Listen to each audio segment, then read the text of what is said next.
Good morning, everyone. Bonjour. On va commencer la réunion. Oui, en français, absolument. Il est important. Oh, yes, in De French. souligner que la ville d'Ottawa se trouve sur un territoire non cédé de la nation. The city of Ottawa is Anishinaabe, dont la located culture on représente the au unceded origine Anishinaabe Algonquin d'origine territory, ces terres. the nation The space we occupy whose is culture and presence have nurtured and territory of continue to Ottawa, nurture this the land. people who lived and continue to live on this land. We recognize and honor the valuable contributions of the First Nation, Inuit, and Métis. They and their ancestors have been stewards of this territory, caring for the land and the waters that flow through it for generations. I note that simultaneous translation is available for this meeting. The committee has received, clerk's office has received regrets from Councillor Hill. And I would ask the coordinator to call the roll, please. Councillor Tierney. Present. Councillor Menard. Here. Councillor Lowe. Present. Councillor Leeper. Good morning. Councillor Hill. Councillor Carr. Present. Councillor Brockington. Here. Vice Chair DeRoche. Here. Gower. Here. You have quorum, Chair. Thank you. We'll proceed to declarations of interest. Any declarations of interest? Seeing none. Response to inquiries. I understand that we have two requests to lift item 4.2, 4.3. We can put a motion for, we have a motion forward to do just that. Although I expect it will be the will of council. So clerk, could you put that up?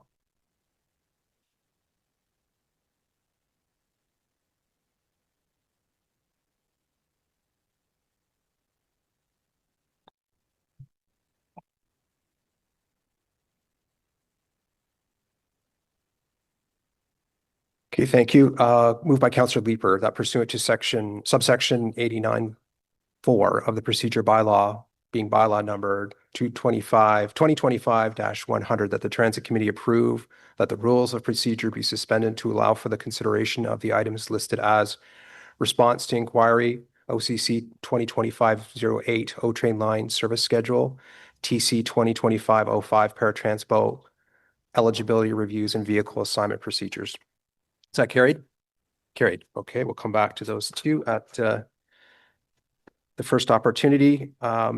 We have a presentation on OC Transpo update, rail, bus, and paratranspo. We will come back to that. Item 6, Transit Service Department. We will have, 6.1, Stage 2 Light Rail Transit Project. We will hold for that. And improving bus service reliability, 6.2. We'll obviously hold that as well for a presentation. However, just in terms of keeping with the flow, we will go with 5.1 and then 6.2 and then come back with 6.1. Okay.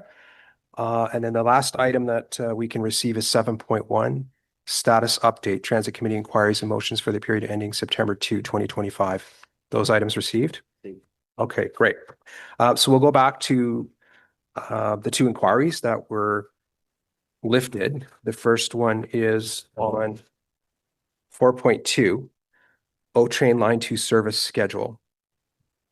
I understand that we have a delegation that wants to speak to that. So if we could give Mr. McAvoy the opportunity to speak.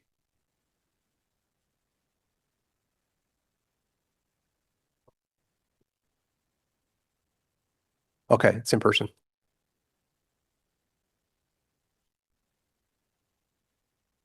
Okay, good morning. Welcome. Good morning. Thank you. Let you speak to it. Thank you. In the request from Councillor DeRoche for service alignment with line 1, as I read it, the two solutions on the table are to reduce hours on line 2 and 4 to 2 trains per hour near the end of the day in evenings and on Sundays for the option that didn't include an increase in funding.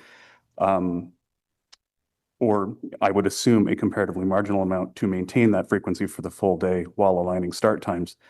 I just wanted to first ask for clarification. Does this mean 15-minute service on the core section with 2 trains per hour to the airport and Line Bank, or is this on the whole route for both lines?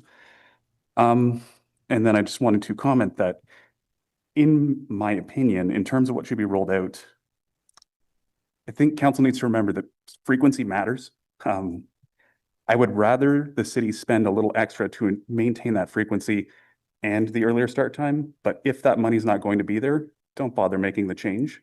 Maintain the frequency, i.e. 12 minutes at all times. And I will turn it back to you. Thank you. Okay, thank you very much for those comments. Are there any questions for the delegation? Seeing none. No, I appreciate the feedback, sir. Thank you very much for your time today.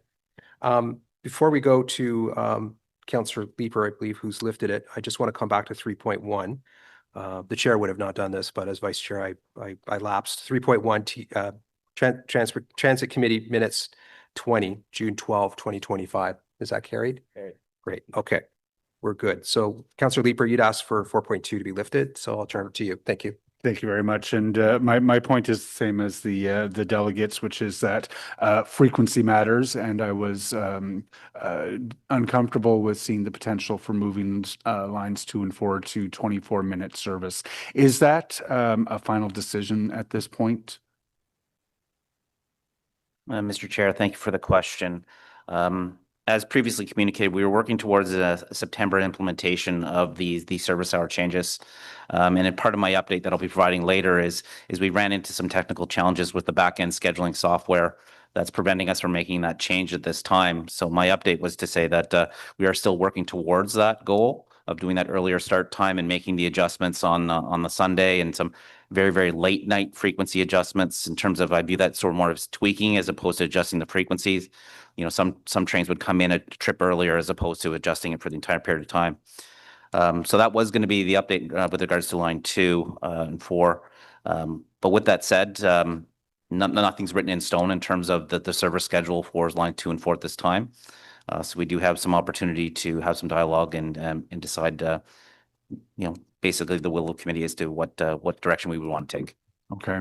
I've had some conversations with other colleagues, and I think there may be some shared discomfort around the reduction in frequency on Sundays. Rather than put a motion on the table or anything right now, though, I'll listen to some of my colleagues who have their hands up and see where we go from there. Thank you. Thank you. Councillor Carr. Yeah, thanks very much. I was also concerned when I read about the service reduction.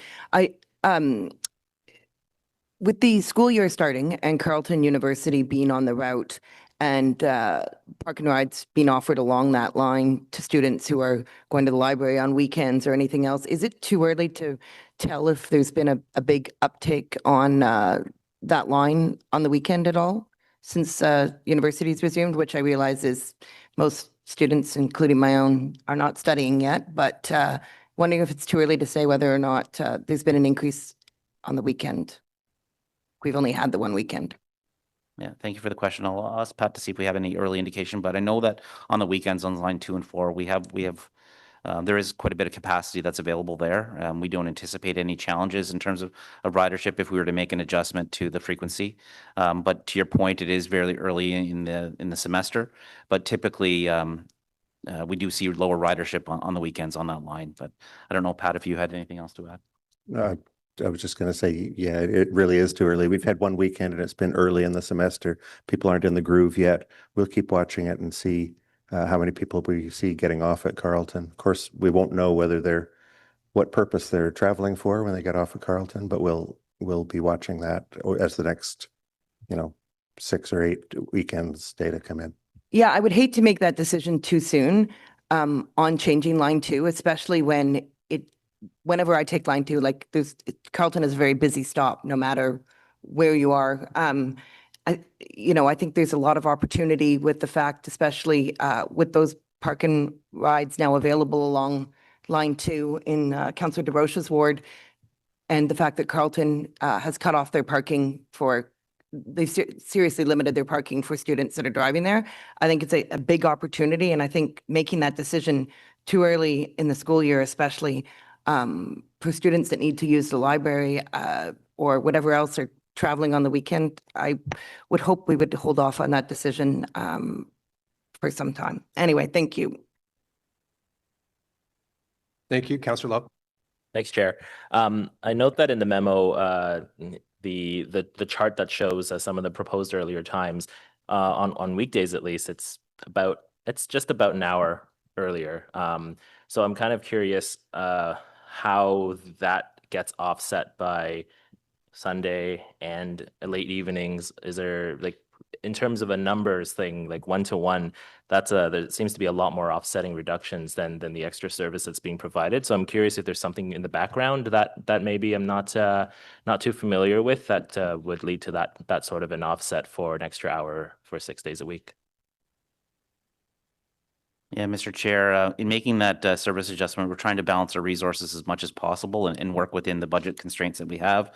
We were trying to minimize any sort of increased costs with increasing the level of service, I'll say, or the amount of service Monday to Friday. There are contractual arrangements in the project agreement that outline increased monthly service payments to our maintainer should we change those hours of service. So we're looking at where there's capacity in the system, where we have excess capacity in the system, so that we can minimize our internal costs, our staffing costs, to offset the costs that come with regards to the contractual arrangements that need to be made. And we're really just looking at, sort of like we do on the bus network, where is there excess capacity? How can we use our resources as best possible? And that was really the thought process behind that. Okay, thank you. As follow up to that, what's considered the late evening? Is it after 9 o'clock, after 6 o'clock?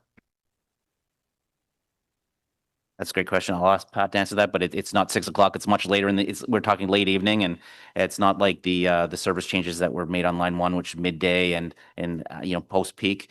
It was really that late evening, but for me, it's about trips, a few trains coming a little bit earlier, cutting short a little bit their nightly trips. In this, late evening has a different definition in different contexts. In this context, we have been looking at having not the last trip, the second last trip, not the third trip, but the fourth last trip, go back to the yard earlier rather than going all the way south to Limebank and then returning to the yard. We were thinking we would have them go south to Carleton or Walkley and then go into the yard. So the gap would only be in the trips that go as far as in the section from Greenboro to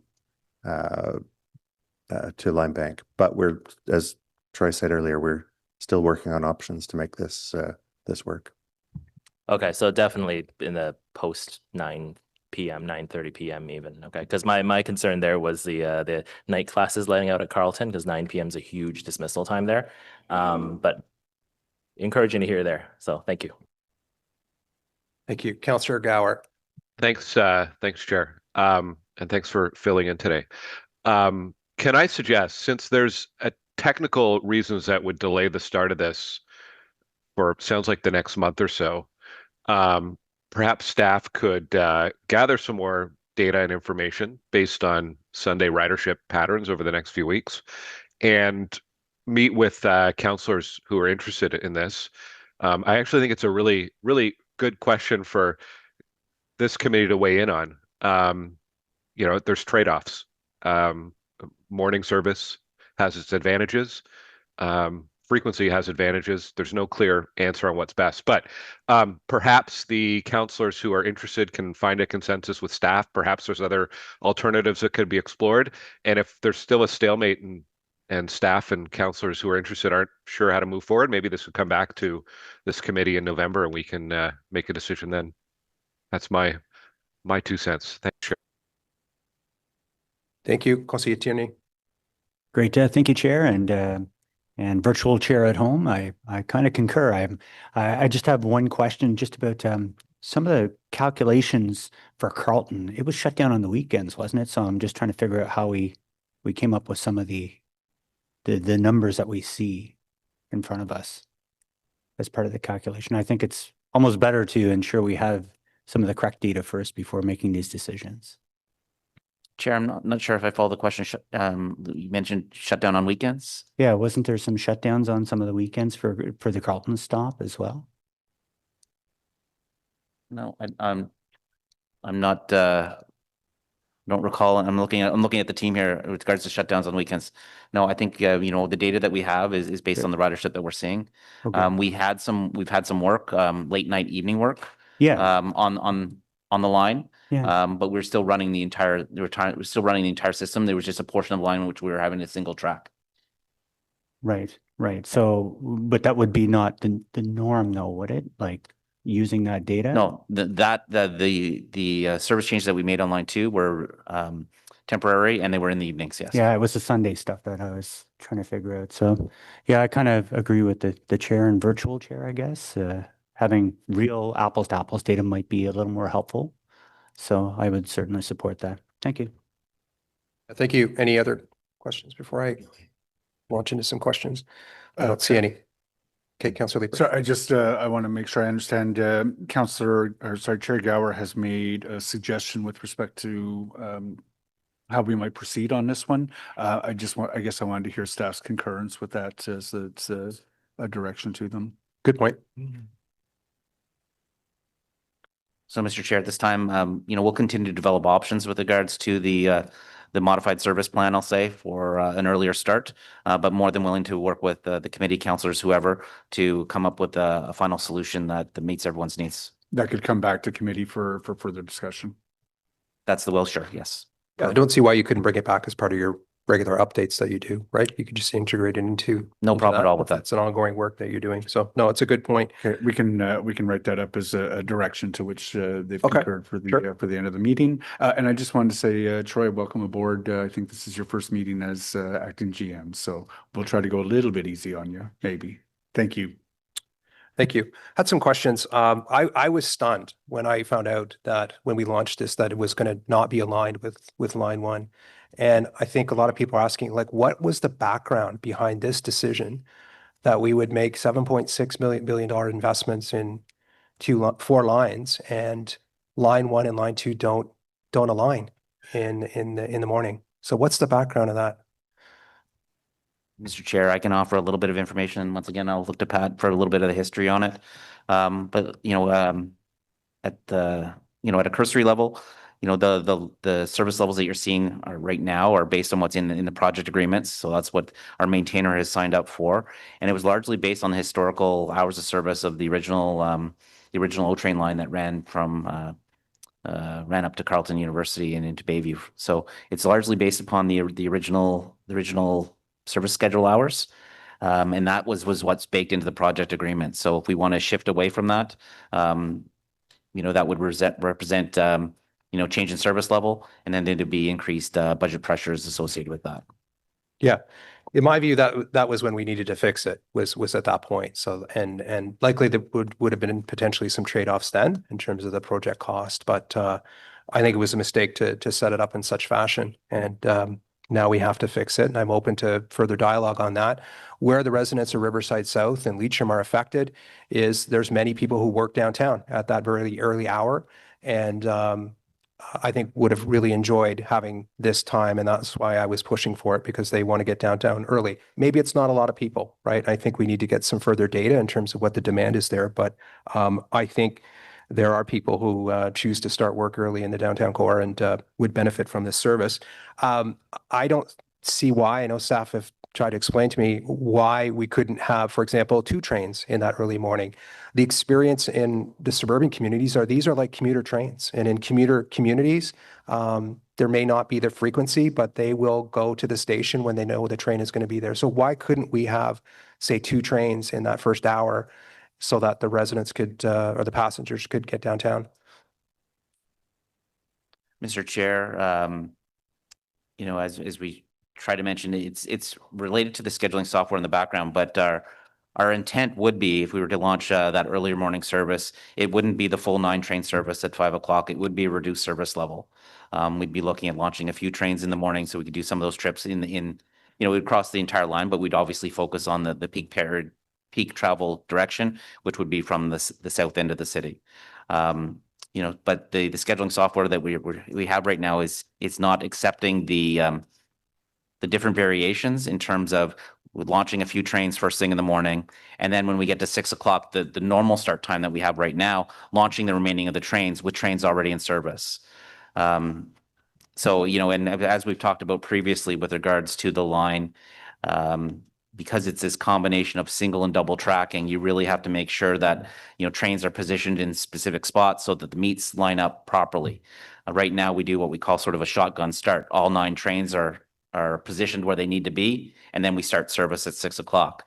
This represents a significant change in that we'd be in service with some trains moving and then having to insert trains and make sure they still meet up at the right places, so we're not having these extended holds of trains outside stations. And it's that, we can promote some accurate and reliable headways as well when we're going from the 2 trains to up to the full 9. As well, we got to make sure as well that the system is properly communicating with the PA PID system, so that all the announcements on the trains, all the announcement stations, all those that audio-visual cues that people look for is properly updating as well based on our change in service. So there's just a few complications that unfortunately we didn't realize until we got to that point where we're trying to create that final schedule. It is a new system. We're still trying to work through some of those challenges. It's something that we need to address. So it's good that this came up. But that's some of the challenges, just trying to highlight that's preventing us from moving forward with this at this time. And I apologize. Yeah, I appreciate that. No, that's a good throw answer. I appreciate that. It's frustrating.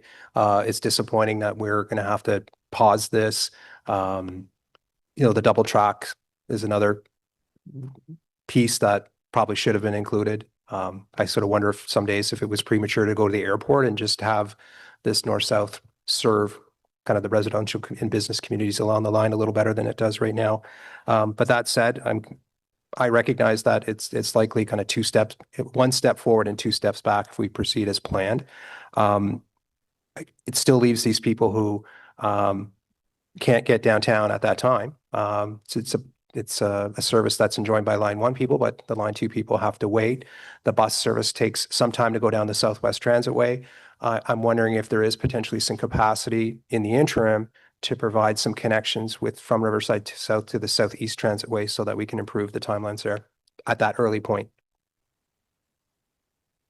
Chair, thank you very much for that question. That's something that Pat and I have been talking when we realized that this is we're unable to move forward with it at this time. We were looking at options, right? How can we meet the needs of the customers, the people that you've been hearing from that want that early morning service? So we think there is something we can do, fairly quickly with regards to our bus service to provide some sort of, express type service from the south end that would connect up to Line 1. So maybe Pat, if you want to elaborate a little bit more on that, but that we've been exploring that option and we think there's something that we can do there.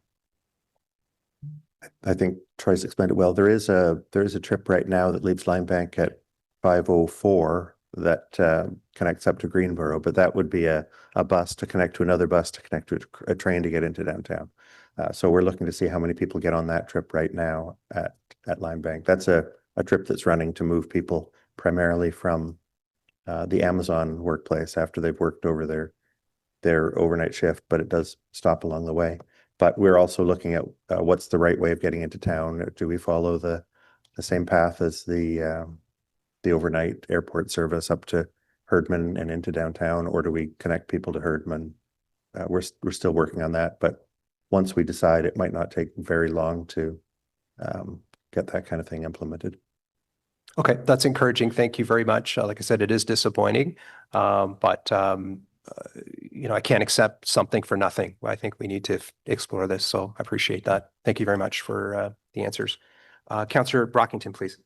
Chair, sorry, no questions from me other than I think this conversation needs to be continued. And for those of us who represent communities who have the O train line going through our corridors, we would be very interested in continuing this conversation, not just on frequency, but how bus lines that used to run on the Transitway were much more direct and convenient opportunity for our residents. So there's lots to say on this matter, but I'll park it for today since we have such a full agenda. Thanks, Chair.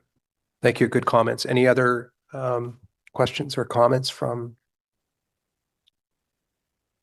members? I understand that there's a direction that works. We'll come back to it later, but the gist of it is that this is going to be an ongoing discussion and, looking forward to having some solutions come forward. So thank you. Next item is 4.3. Councillor Devine's paratranspo eligibility reviews and vehicle assignment procedures. You would ask that it be lifted. Councillor Devine? Thank you, Chair.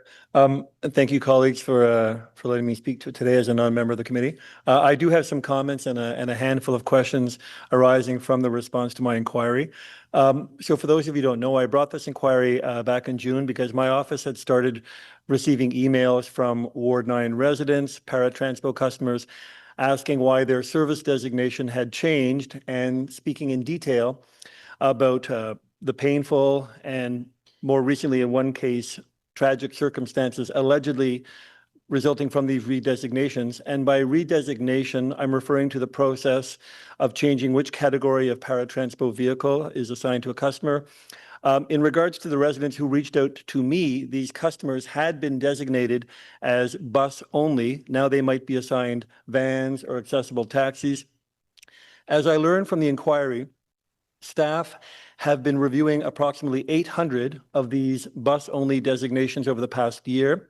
For the customers who reached out to me, the ones whose designation had changed, it certainly wasn't as if their health needs had always changed. And from what I heard, some of these customers hadn't been aware of the change in designation.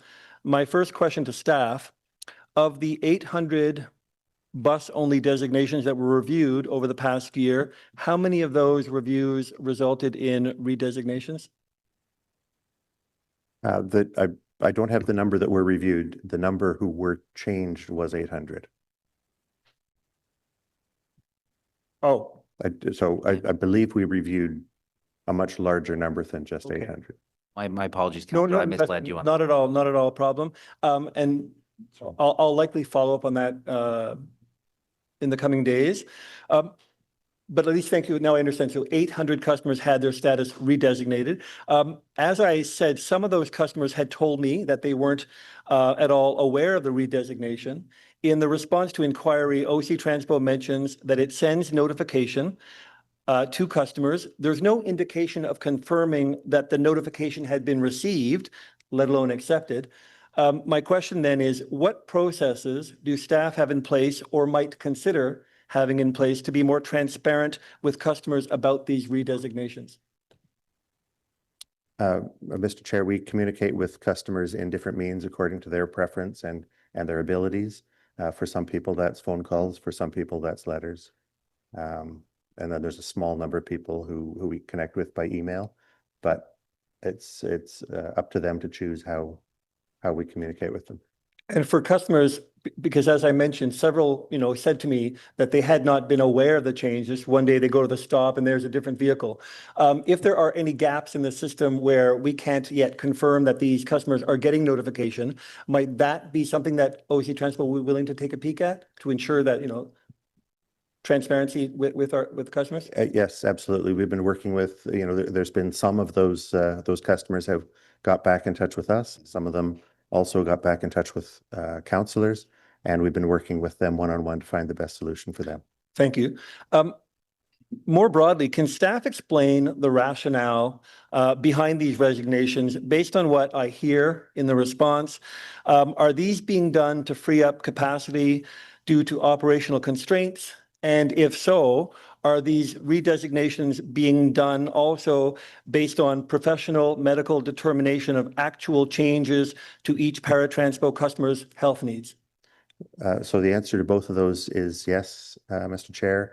The primary reason for the review was that as ridership returned after COVID, it's returned and exceeded pre-COVID levels at this point.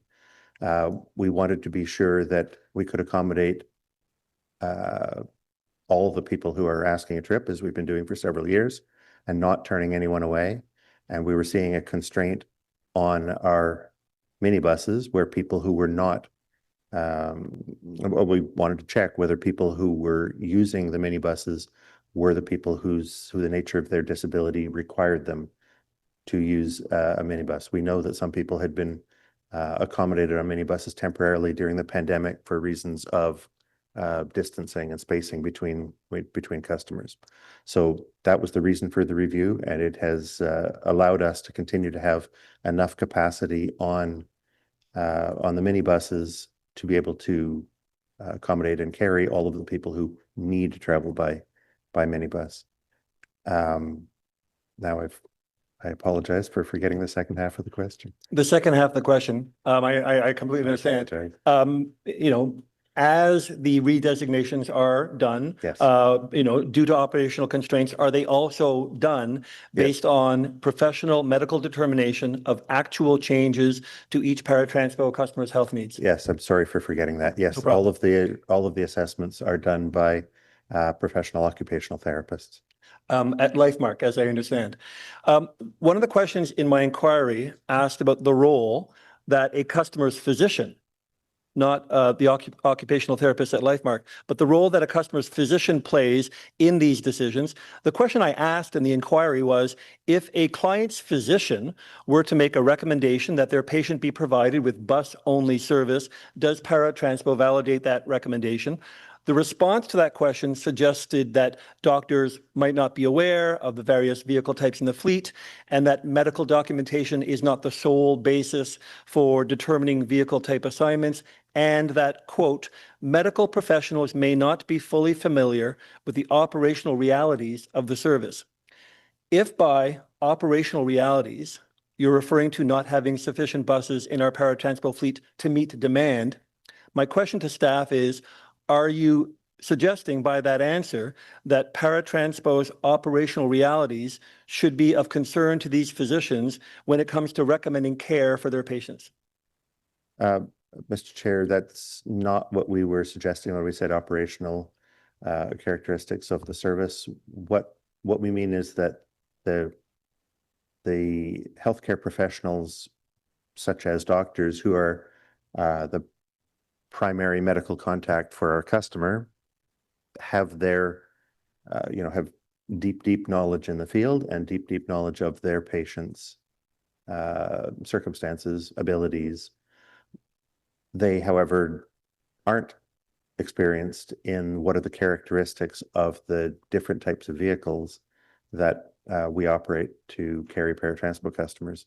The occupational therapists that we contract with through the company LifeMark, however, and they are in the unique position of being able to understand what the medical assessment is, abilities, restrictions, and what the types of vehicle entry methods, heights of floor, securement methods are, so that they can choose the most appropriate one of those for each of the people who are our customers or the medical professionals' patients.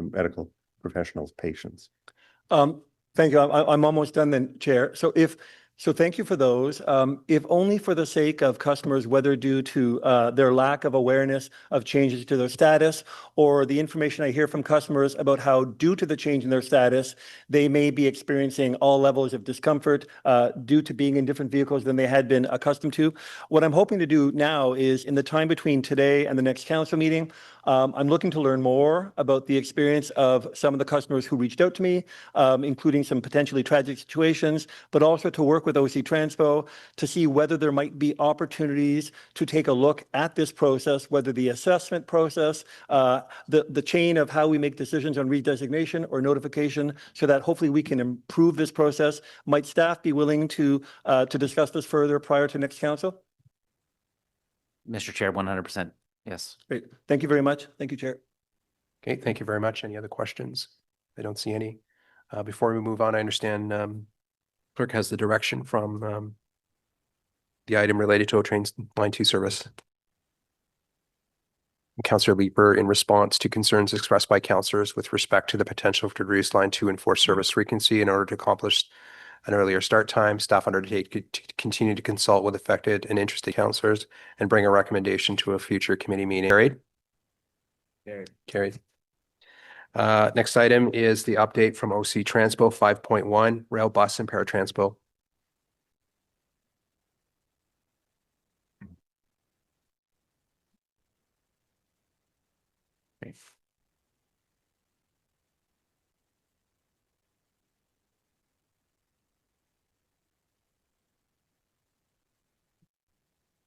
Great. Thank you very much, Mr. Chair. Just before we get started, I just wanted to say a few words. As the interim general manager, my focus has been to ensure that OC Transpo continues to deliver safe, reliable, and accessible transit for every passenger.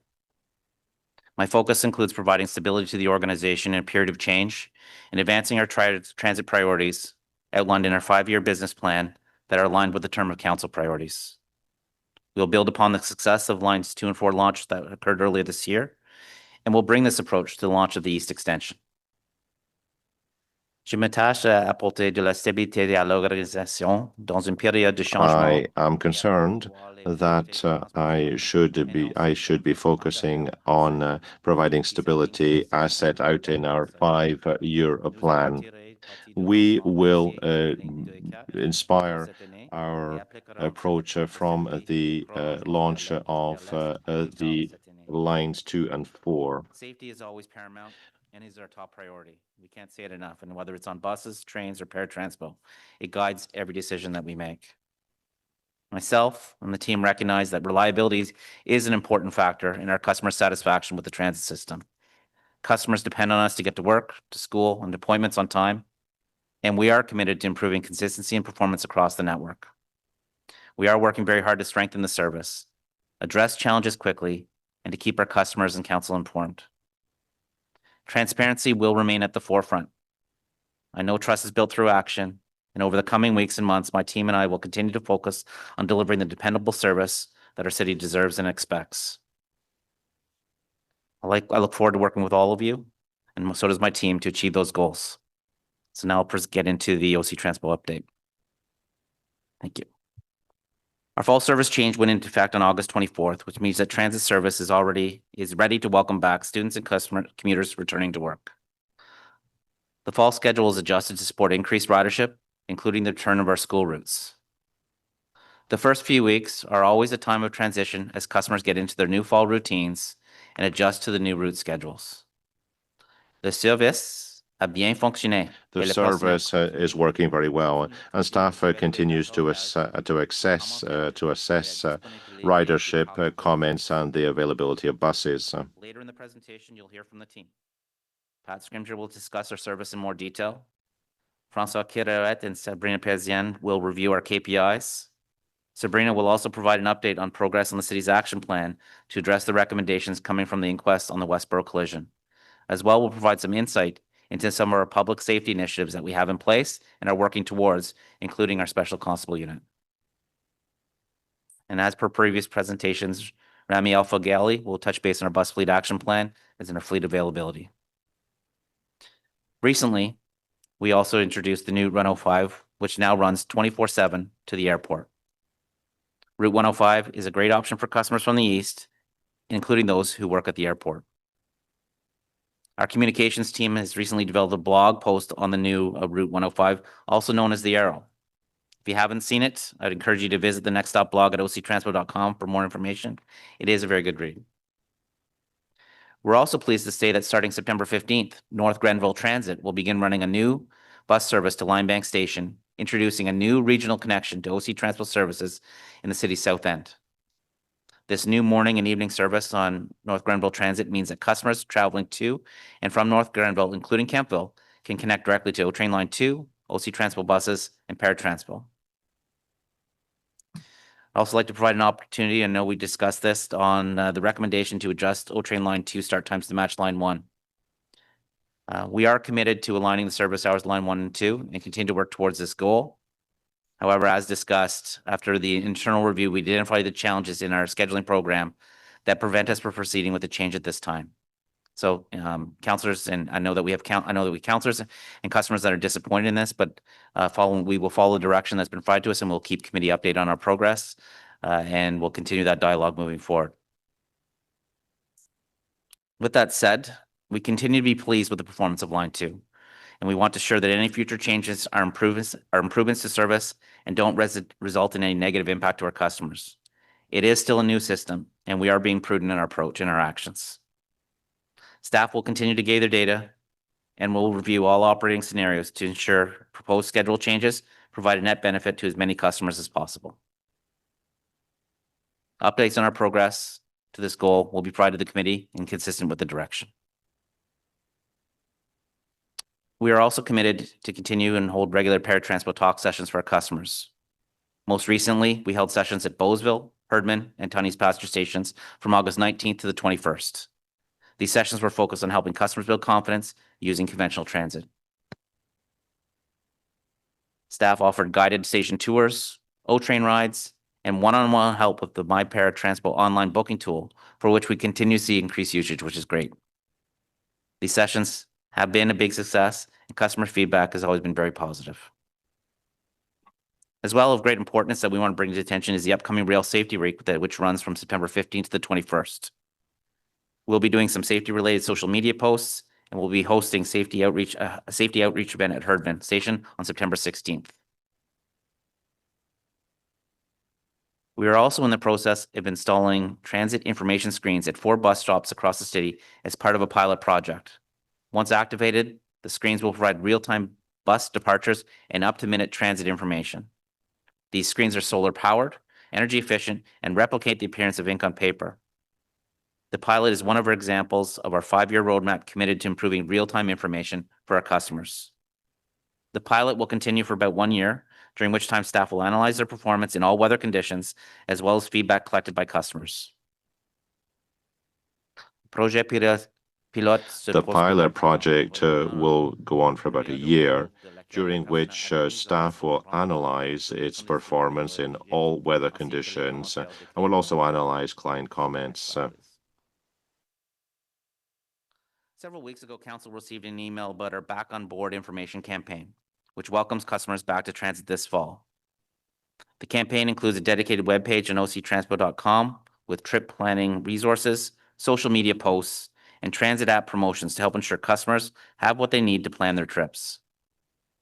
On this slide and the next, we've highlighted a few examples of the campaign. You can go to the next slide. So those are 2 examples of the information that we included in the campaign. Go to the next slide, please. The summer season for transit is always busy, and I'm excited to share that some of the operational milestones and how transit contributed to the success of the many events that occurred throughout the summer. This was the first summer that O-Train lines 2 and 4 were in operation alongside line 1, and it was a very busy one. We had 3 major annual events to plan and manage transit service. Ottawa Race Weekend took place in May, and we saw approximately 84,000 customer trips on the O-Train network alone, which is 20,000 more than on a typical weekend. Canada Day saw approximately 246,000 customer trips on line 1 and 24,000 customer trips on line 2. This was the highest single-day ridership ever on line 1, a huge achievement for our system. Soon after Canada Day, Blues Fest saw approximately 650,000 customer trips on line 1 and 87,000 customer trips on line 2 over the course of the festival. Now, while this does include ridership across the entire O-Train system, not just those traveling to Blues Fest, but does represent a significant ridership and demonstrates that the system can service these types of events reliably and safely. On top of these 3 major events, we continue to provide exceptional service supporting Red Blacks games, events at TD Place, and many smaller scale festivals and events that were all successfully supported by the OC Transpo team. Nous sommes vraiment fiers de notre équipe qui, en plus We're de se very, very préparer proud of our team, which has planned in advance for each event, and they remain flexible, ready to change plans at a moment's notice. The whole OC Transpo team is proud to be a key partner in the success of major events in our city.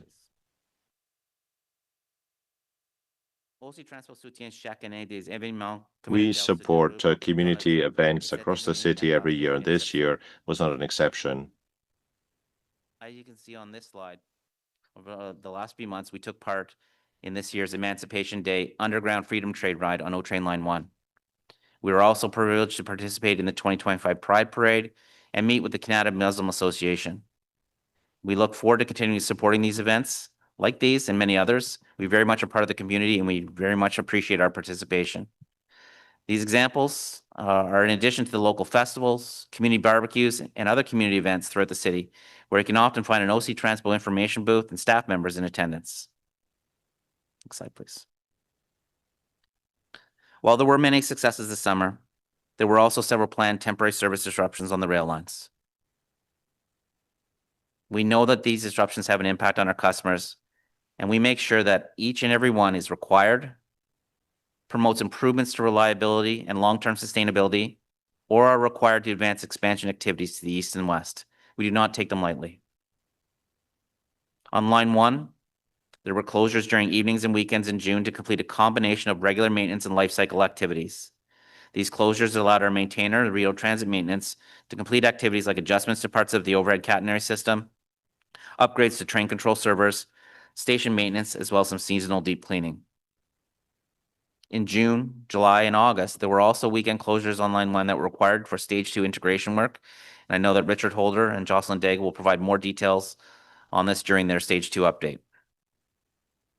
On line 2, we also had some late night work where physical work to install a required bearing condition monitoring system was completed, and that was completed in August.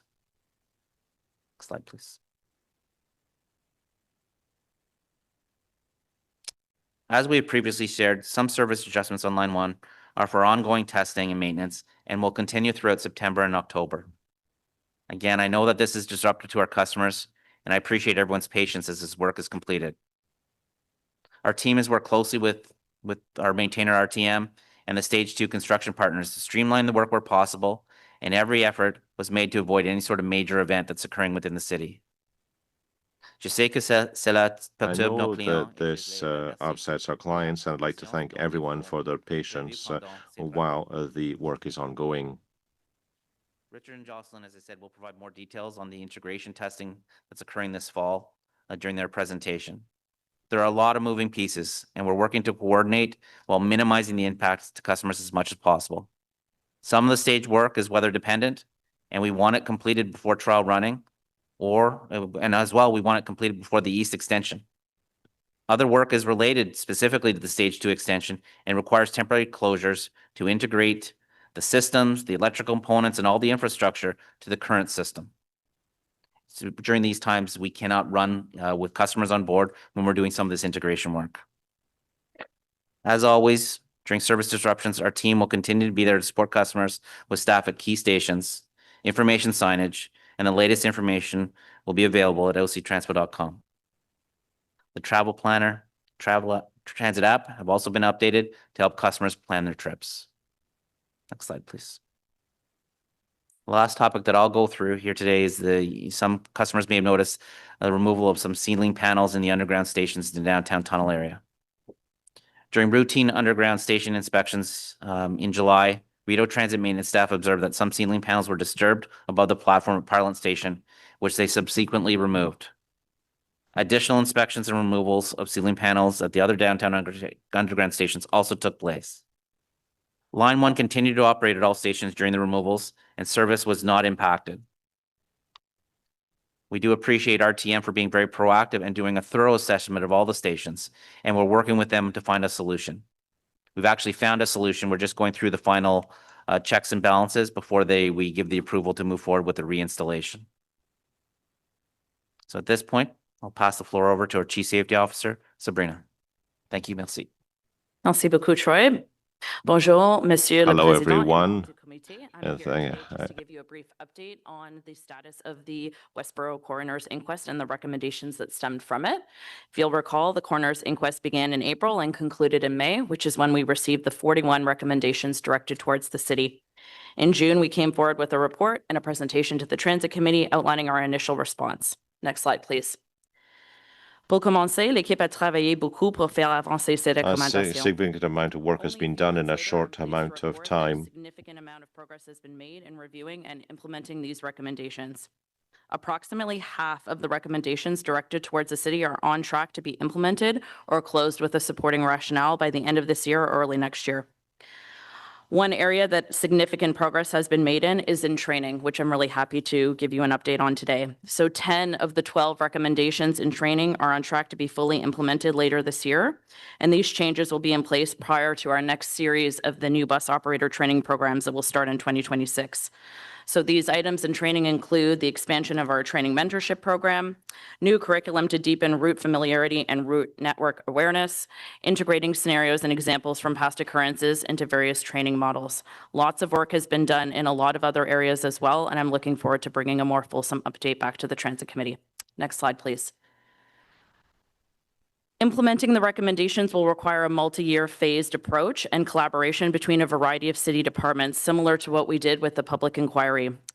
We've had great collaboration and working very closely with our partners in Public Works, Infrastructure and Water Services Department, Finance and Corporate Services Department, specifically Fleet Safety and Traffic Services. Together, using a multidisciplinary approach, staff are examining multiple different methods to implement these recommendations in the most cost-effective and impactful way to overall improve safety. As I mentioned at the June Transit Committee meeting, and as echoed by several of you around the table, this cannot be done in isolation, and some of these recommendations will only be implemented with the support from the budget process. Through the upcoming 2026 budget process, there are several items that will be brought forward for Council's consideration. The 4 recommendations on the slide are some of the bigger ticket items we are hoping to prioritize that we believe will advance our safety culture and strengthen safety as a whole. So this includes, for example, upgrades to our bus simulator. There's several areas in this in the simulator that require further enhancements. And my team is working really closely with the STM in Montreal, who have a very similar simulator, to understand what an upgraded system can offer and how that can enhance training and safety for new bus operators. Further, we're exploring the option to implement and retrofit our existing bus fleet with operator-facing cameras. This is in line with many other transit organizations across the country, especially those with a multimodal operation like ours.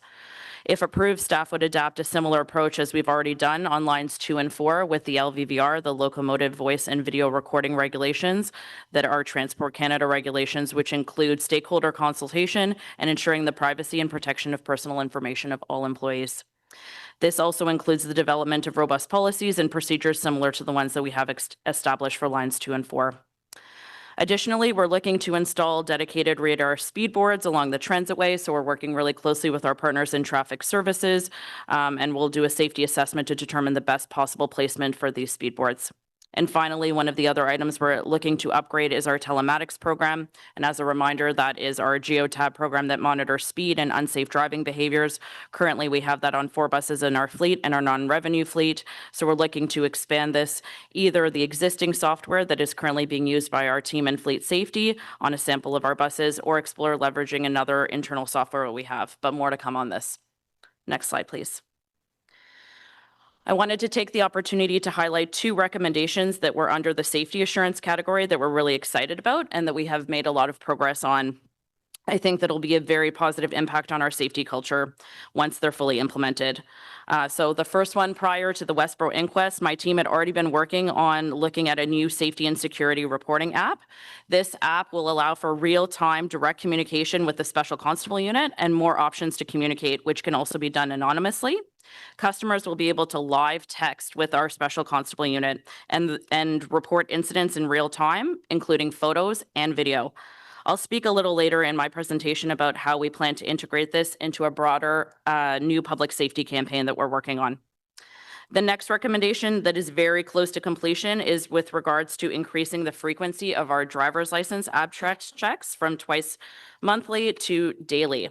Daily driver's license abstract checks will allow for greater transparency, and managers will be able to determine if there's any demerit points, violations, or other conditions placed on a license without any delay. Further, operators and management will receive notifications about licenses and medicals as they get closer to expiry. I want to thank our colleagues in Fleet Safety for their help and expertise with this initiative, which is planned to be launched before the end of this year. Next slide, please. Finally, I want to talk a little bit about our next steps. Over the summer, the Chief Coroner's Office from the province sent the city a letter, as well as all the other organizations that were assigned with recommendations stemming from the inquest, and asked that we provide a robust and fulsome response on each of the recommendations that are directed to us. This response is due at the end of November, and we are working right now with all our partners to develop it. I've also been engaging with a lot of different comparators and our partners with CUDA and Opta on their response to this as well. We're working through the budget process, of course, this fall, which will also inform the implementation approach for some of the recommendations.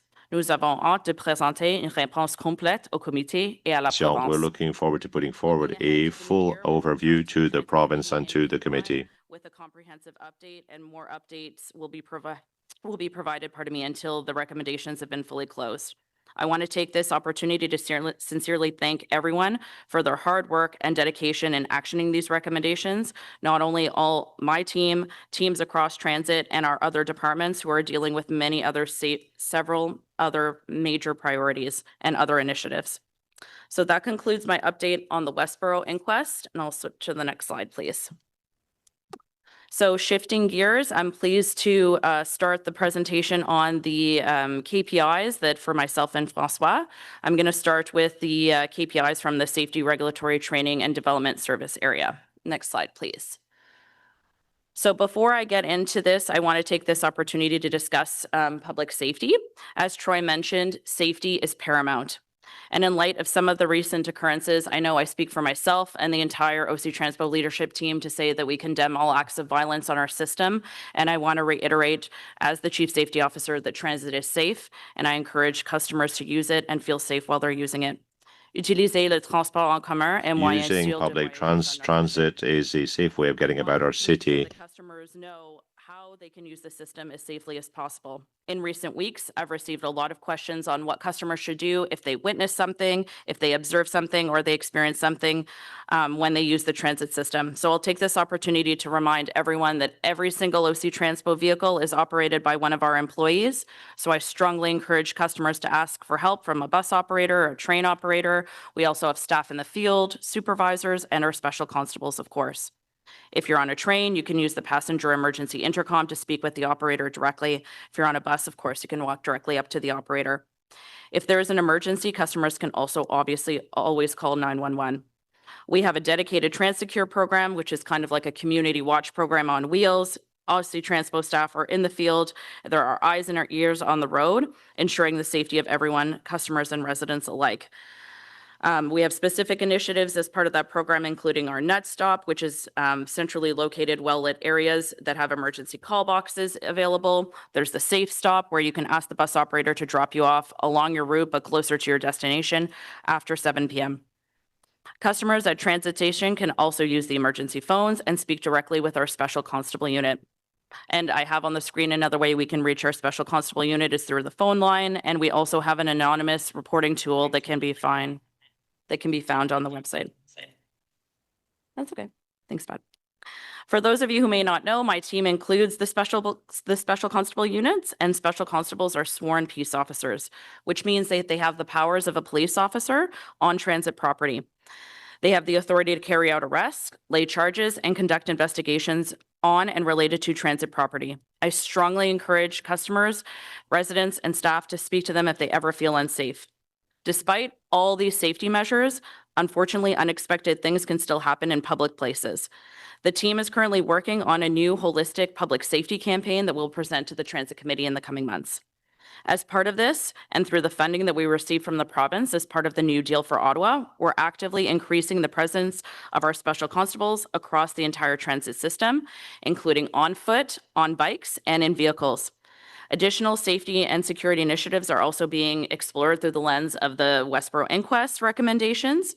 And further, as I mentioned earlier in the presentation, one of these items is exploring this new direct app, which will allow customers to communicate with the special constable unit via text for real-time information and discreetly as well. Our communication team has been excellent in supporting us on the public safety campaigns. They've been using social media, website, and advertisements throughout the system to reinforce safety messaging. So a big thank you to Bart and his team for his work on this. As part of our broader Safer Together campaign, we're reminding customers about safety features available on the system. This includes what riders can do and how they can report incidents that they experience or that they witness. The Chief Special Constable and I will be sharing more about the public safety campaign at a future Transit Committee meeting. Next slide, please. As part of this new campaign, I'll be working with my team to bring new metrics on public safety specifically, not just the normal safety metrics that I've been bringing over the last year. So on the screen, you'll see a new KPI that we've been developing from the Special Constable Unit. It's just one of the examples of something that we're working on. So this graph outlines the number of violent incidents from January 2024 to the end of Q1 of this year per 1 million riders. These incidents include occurrences of direct physical harm or threatened harm that would have occurred in our transit vehicles or on our transit property. We'll work on building out this data in the coming months and bring this back to a future committee meeting. And now I'll move on to my regular safety KPIs, please. Next slide. Les deux diapos qui suivent montrent les The two données following slides show the data for January to July this year. We're currently on track to see about a 1% increase in our employee occurrences compared to last year. Generally, those very similar trends. And the most common occurrences have been and continue to be harmful, environmental, and traumatic stressful events, followed by motor vehicle incidents, and then slip, trips, and falls. On the bottom of the slide, as you can see from the graphs, we're seeing a really positive trend in 2025 for both the automated speed enforcement infractions and red light infractions. Both are on track to be much lower than 2024. This success is a combination of many things, including increasing messages on defensive driving, employee education campaigns, targeted safety observations, our disciplinary measure programs that reflect speeding occurrences, and enhancements to our training. As the city continues to install more and more cameras, be it red light or automated speed enforcement, it is encouraging to see that our indicator and our infractions are continuing to decrease. Of note, the red light infractions have a negative impact on the city's CVOR, that's the city's commercial vehicle operators registration under the MTO, and that is why I will continue to report this KPI to the Transit Committee. Next slide, please. Ce prochain graphique montre les taux de blessure des clients. Here you can see the customer injury rate. Customer injuries in comparison to 2024. Part of this increase can be attributed to the changes in reporting requirements, specifically on rail, and tracking data a bit more consistently across all modes. We've also seen, with the launch of lines 2 and 4 this year and changes to our bus network, it brought new customers who may not be familiar with our systems, which could also be contributing to this number. We're also starting to include customer injuries related to intoxication, which we had not previously been including in this data. We're also seeing more cars on the road, less dedicated transit ways, which means that there's a chance of increased collisions and hard brake applications. So we're actively monitoring this trend to determine if there's any underlying causes or commonalities or any other initiatives we can introduce. And then lastly on this slide is the preventable collisions. So we're seeing a more positive trend, the first time I've been able to report that since February to date. While we're still above our safety management system target of 0.69 preventable collisions per 100,000 kilometers, there's been a really positive decrease in the recent months. We've been putting such a big emphasis, so a big thank you to my safety team and our operations team who have been working really collaboratively on this. We've enhanced our communication campaigns, we've conducted audits, we have dedicated safety investigations and a safety observation program, which I think are all contributing to these numbers. Our training team has also been putting a big emphasis on this, especially for all the new bus operators that are being trained this year. We are now well below the cumulative average of 1.12 preventable collisions per month, and we'll continue to keep a close eye on this. Next slide, please. And finally, I wanted to share an update on the progress we've made to date on new fare compliance KPIs. I know that I presented them in June at the Transit Committee meeting, but I have had a few questions from a few of you around the table. And I want to start by saying this is not the fare evasion rate, not yet. I am working on it, Councillor Brockington. But we're getting a lot further along than we had. So at this point, we wanted to be able to share some of the new data that we have. And firstly, I think you can see on the left-hand side of the slide, this new graph is showing the total number of fare compliance checks that have been conducted by our 12 fare enforcement officers in Q1 of this year. So green at the bottom are the compliance checks done on O-payment, so credit, debit, Google, and Apple Pay. The dark blue are compliance checks done on Presto. Gold are the compliance checks on the STO cards. And finally, the maroon color is the compliance checks done on UPass. So it does not include compliance checks that are done through other media such as day passes, transfers, single ride tickets, or special event tickets.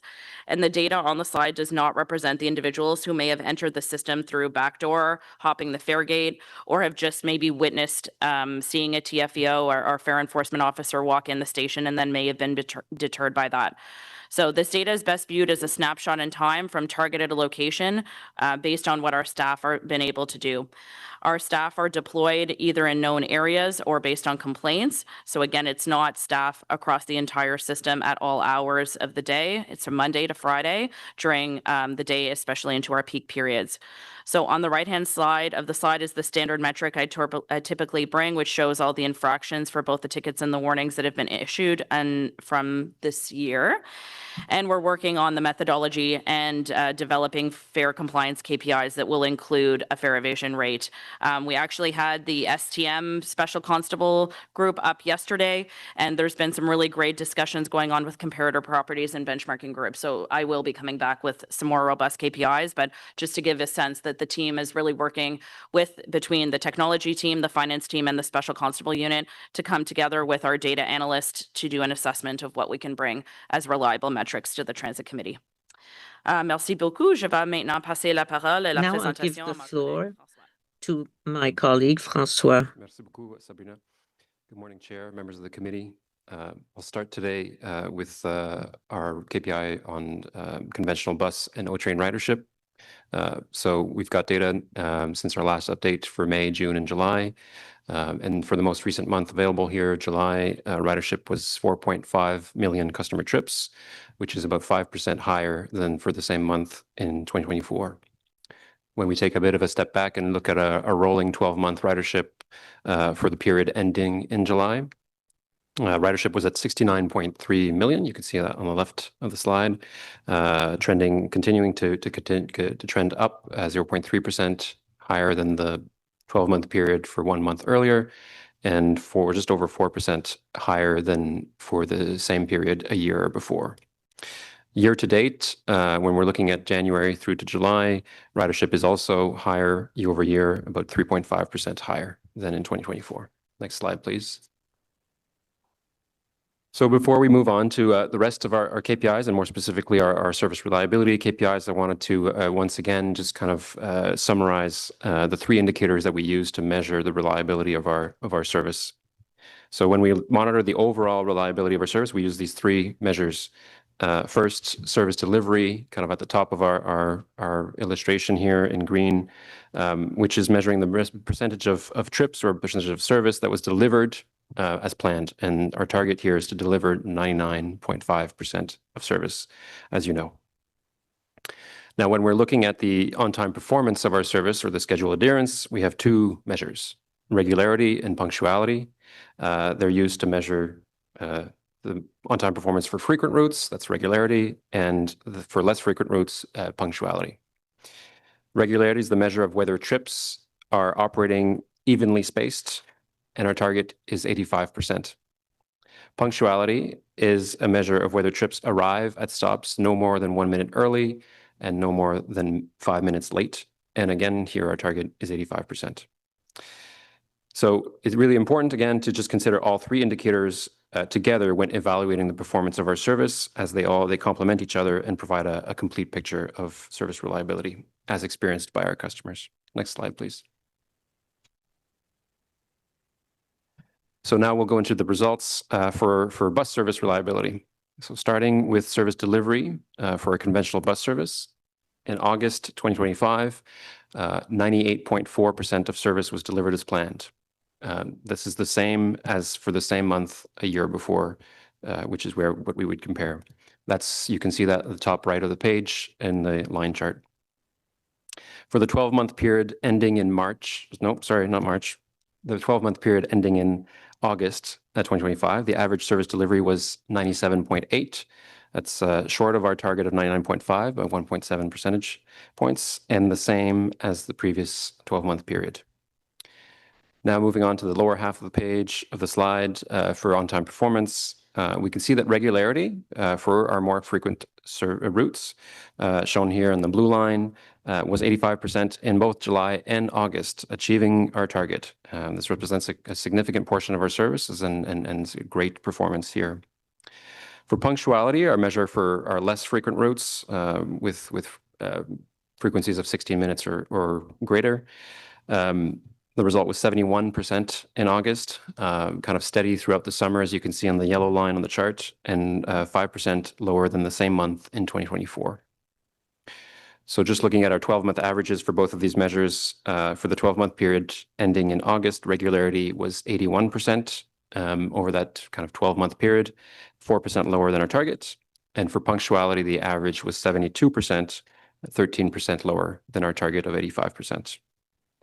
I'll also point out at the bottom of the page 2 additional indicators just indicating how much of our service was operating early. It's 10% for that 12-month period, and 18% was operating late. Next slide, please. Moving on here to some additional details around bus service delivery. You've seen this many times. So in August, service delivery was 98.4, as I just mentioned. And in terms of the reasons why trips were canceled or not delivered as planned, starting from the bottom of that middle chart there, we've got about 1 out of 10 trips that were not delivered were due to a lack of vehicle availability. That's the blue, the small blue portion of that chart. Next, about 1/3 of trips, just about 30% of trips were not delivered due to on-street service adjustments, shown in, that's the orange portion of that bar chart. So this would include adjustments due to general traffic delays and construction detours as an example. About another third of cancellations were due to operator availability, shown in that gray color. And finally, the remainder of trip cancellations, about 1/5 of the trips that were not delivered, were due to mechanical breakdowns. That's shown in yellow. On the right side of the page, we see the 3 routes which had the most undelivered trips in the month of August. These were in order of most undelivered trips: Route 6, Route 12, and Route 7. Next slide, please. On passe maintenant à la fiabilité de nos services au train. Now, reliability of the O-train service for lines 1, 2, and 4, starting with the line 1 service for the 12 months ending in August 25. The average was 99.2%, a little less than our target, and an improvement of 0.3% compared to the previous month. 99.8% pour la ligne 1. I apologize, there's the French charts here says May, then that should say August, août in French on the slide here. For line 1, service delivery for the month of August was 99.8%, not only achieving, but surpassing our target of 99.5%. This is an excellent result for the month of August 2025. And lastly, the 12-month service delivery for line 1 average, 12-month average is 99.2%, of just 0.3% lower than our target. Next slide, please. Pour terminer, passons maintenant aux To indicateurs. conclude, we'll go to the Transpo indicators. The total ridership was over 5,000 trips, a small decrease compared to the last year. For the 12-month period, ridership of 873,000 trips, about the same as the previous period, but 6% more than for the same period a year before. So we can still see increase in ridership for Transpo. On-time performance. The overall average is shown here on the right side of the page on the line chart with the solid orange line, while the in-house minibus trips are shown in the black dotted line. And finally, taxi trips with the black dashed line. And we can see that generally all 3 have similar patterns. And in the most recent month of August, on-time performance on Transpo was 95%, the same as in August 2024. For the 12-month rolling average, Transpo on-time performance remains at 93%. And that's it for me. I'll now hand it over to my colleague, Pat Scrimgeour. Thank you. Merci, François. We'll go to the next slide, please, for an update on the bus route changes, the new A's to bus route changes that came into effect in April. Next, please. So these were, as you'll remember, a major set of bus route changes, one of the largest comprehensive changes ever in OC Transpo history, made at the end of April 2025 based on a bus route review that had been carried out in 2023. The priorities of the review were to redesign the bus route network to take full advantage of the new O-train extensions, and one of which has opened already, improve connectivity within communities, and aligning the service levels to 2023 ridership levels and ridership patterns, with the costs of those realignments being reallocated to support O-train operating costs. Some conditions have changed since 2023, since the route review was undertaken. As I mentioned, O-train lines 2 and 4 are open. Line 1 extension to trim is coming soon. More office workers have returned to on-site work. Ridership over that 2-year period has gone up by 17%. There is more auto traffic congestion, which is causing delays that we hadn't seen in 2023 at some key locations across the system, across the city.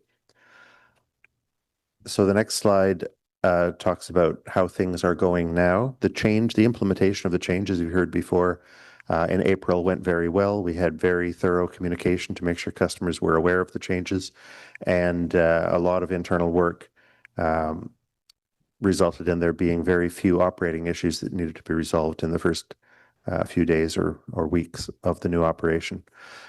Service reliability, early results are showing improvement on quite a number of routes, but a decline on other routes. We are digging further to see what of those changes are seasonal variations and what are durable changes, and what changes, further changes we need to make since the schedules for these revised routes were prepared in 2024. In particular, our attention is on routes 18, 21, 30, 31, 42, 48, 53, 92, 110, 168, and 226. We're looking at all the routes, but those are the ones we're looking at first and most strongly. We've also been looking at capacity on all routes over the summer and over the spring. We did not have any consistent capacity issues except following some sort of service disruption. So there was enough capacity to move and accommodate all the customers over the spring and summer. And now that we're into September, we have some early reports of overcrowding, which we will address, and we'll continue to collect data and make recommendations to council on whether any future changes are required to service level. The next slide, please. We have made quite a number of service adjustments, some quite big, many more small, to the changes since the new ways to bus route changes were announced. Some of those adjustments were made quite early, in fact, before the service began, with some new information that we had during March and April. More changes were made in June, and in more at the end of August to be ready for September. And we're looking for possible further changes that we'll have to make at the end of this year and into the spring of next year. Two of the bigger ones are trips on Route 58, serving Crystal Bay and Crystal Beach areas, or extended right through to Tyney's Pasture Station, removing the need for people to make a transfer at Bayshore Station. This was done by relabeling some of the trips that were grouped on Route 57 and running them through on Route 58 instead. Also, as Troy mentioned earlier, the new Route 105, the bus connection to the airport from O-Train Line 1 on the east side of downtown, and also connections from intercity trains and intercity buses at Champlain and Saint Laurent stations. And that was largely made possible by relabeling some trips, some short trips on Route 98. We've also made other improvements over that span of time on routes 8, 25, 30, 32, 33, 35, 39, 40, 70, 74, and 75, 80, 92, 94, 110, 161, 197, 221, and many changes across school trips with the new school year. On the next slide, we talk about some of the feedback that we have been receiving and want to continue to receive from customers. Many comments related to the new bus routes, the schedules, the service they're receiving. And that customer feedback is, of course, important for assessing any future changes that might be required. The feedback we've got can be grouped into these categories. Of course, the feedback is broad, but these main themes come out of it.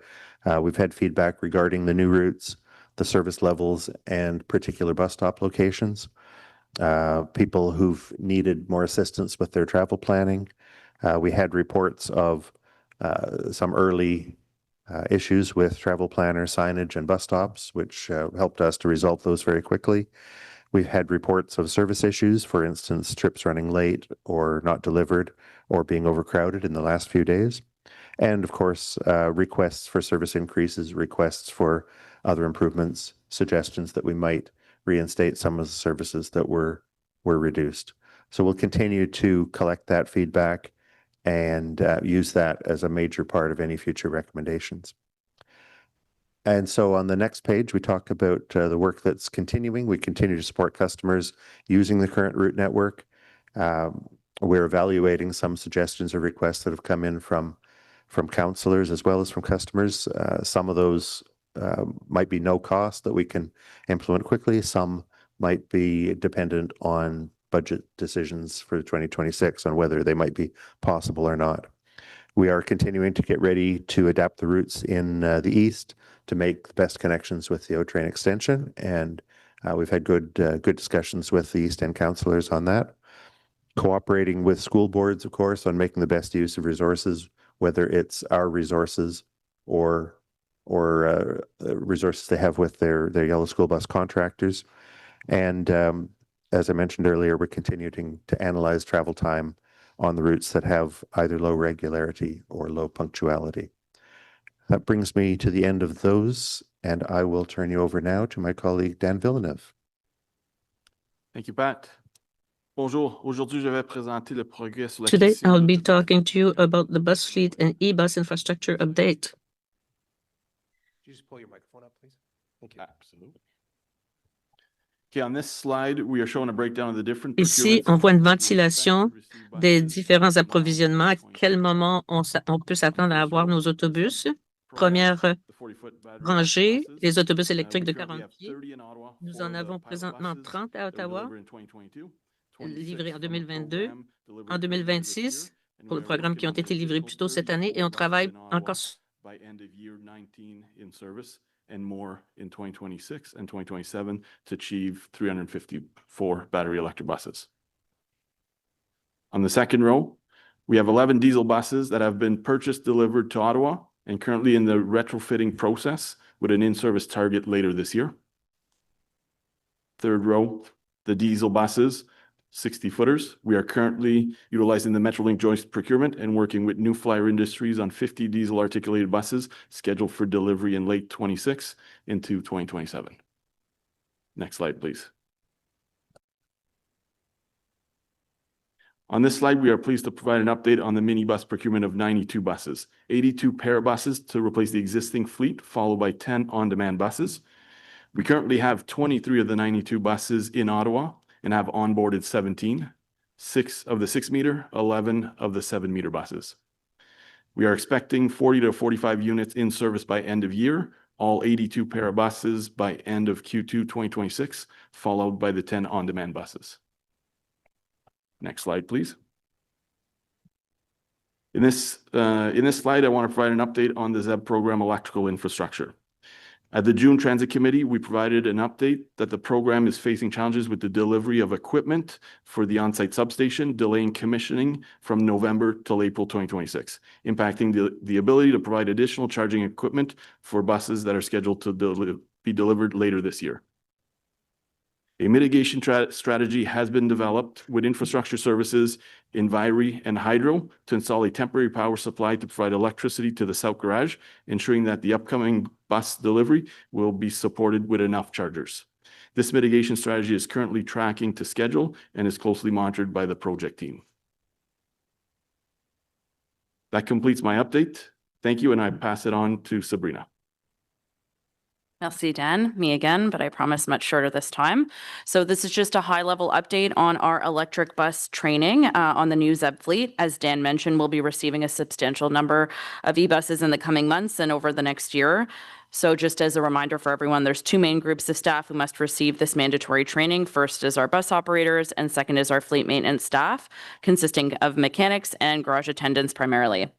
Currently, there are more than 1,000 bus operators who've been fully trained on the New Flyer bus, and approximately 225 have been trained on both bus types.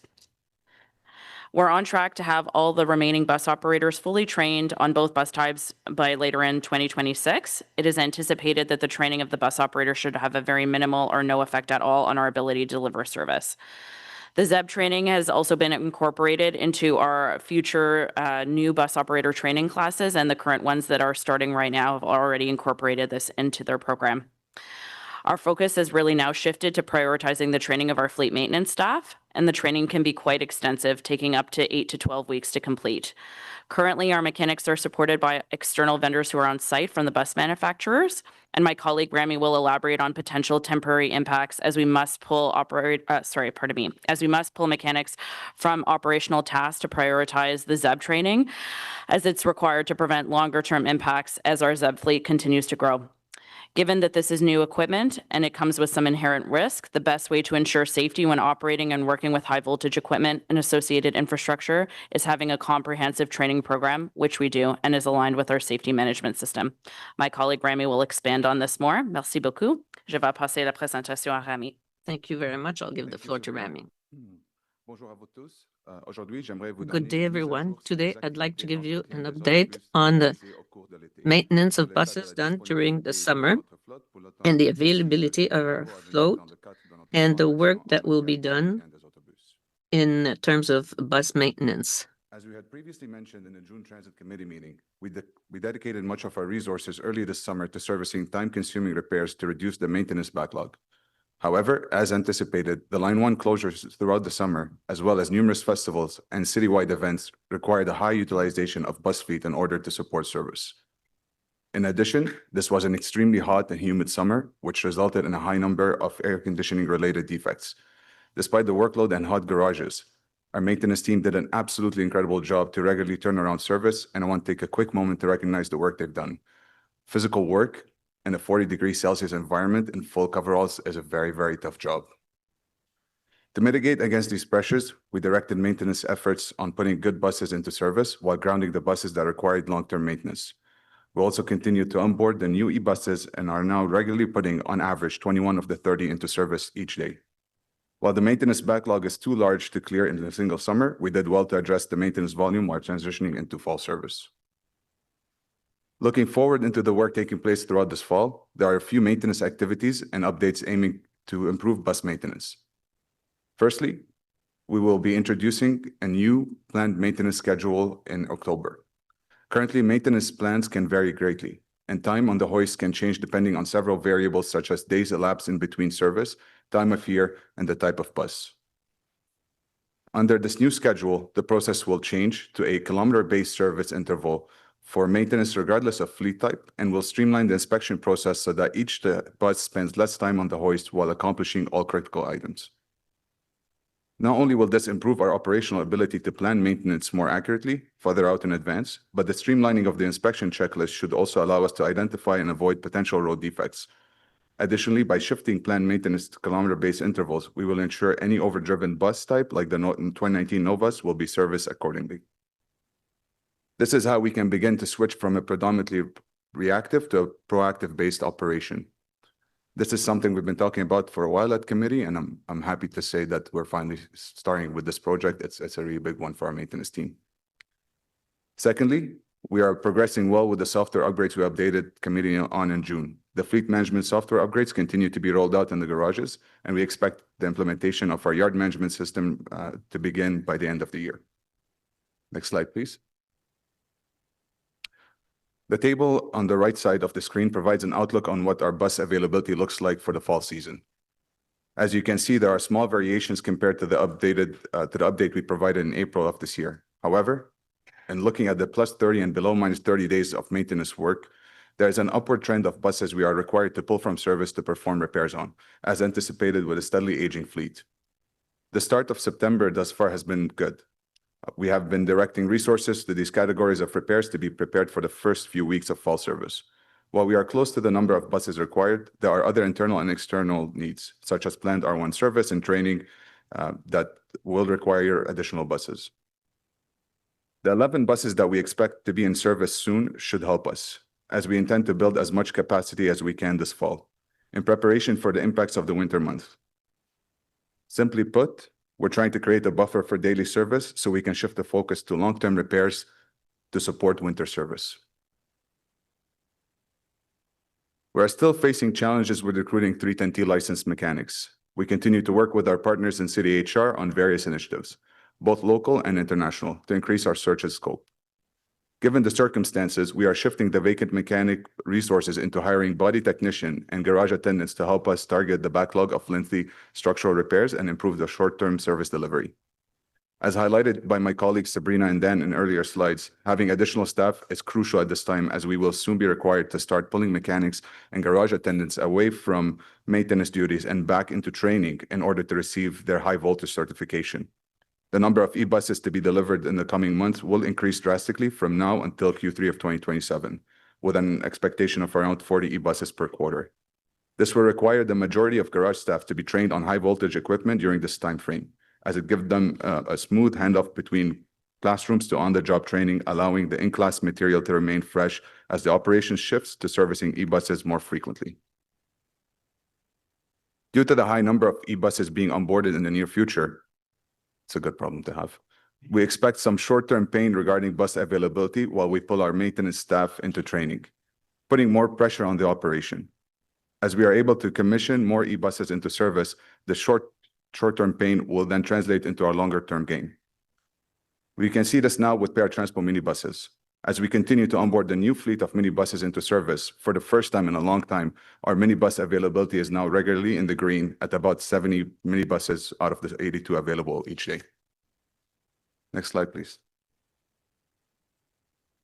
Not much has changed to update these graphs since June, just the onboarding of the minibuses throughout the summer, and that the average age of the articulated fleet is about to reach the targeted 15 years of useful life. One other item that I would like to point out is that the number of minibuses exceeds the 82 we typically maintain for the Transpo service. We're still in the process of familiarizing ourselves with these new minibuses and have not yet started decommissioning the previous fleet. As we will soon be receiving and onboarding the next batch of 80 e-buses in future transit committee meetings, we can expect this graph to start changing significantly as they go into service.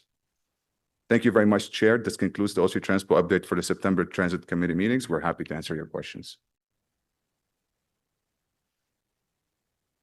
Mr. Charter, is that it? Yeah, okay. First line of questioning is Councillor Tierney, please. Great. Thank you very much. And thanks for the updates. I really appreciate it. Can we go to slide, I think it's 34. I just wanted to check on something.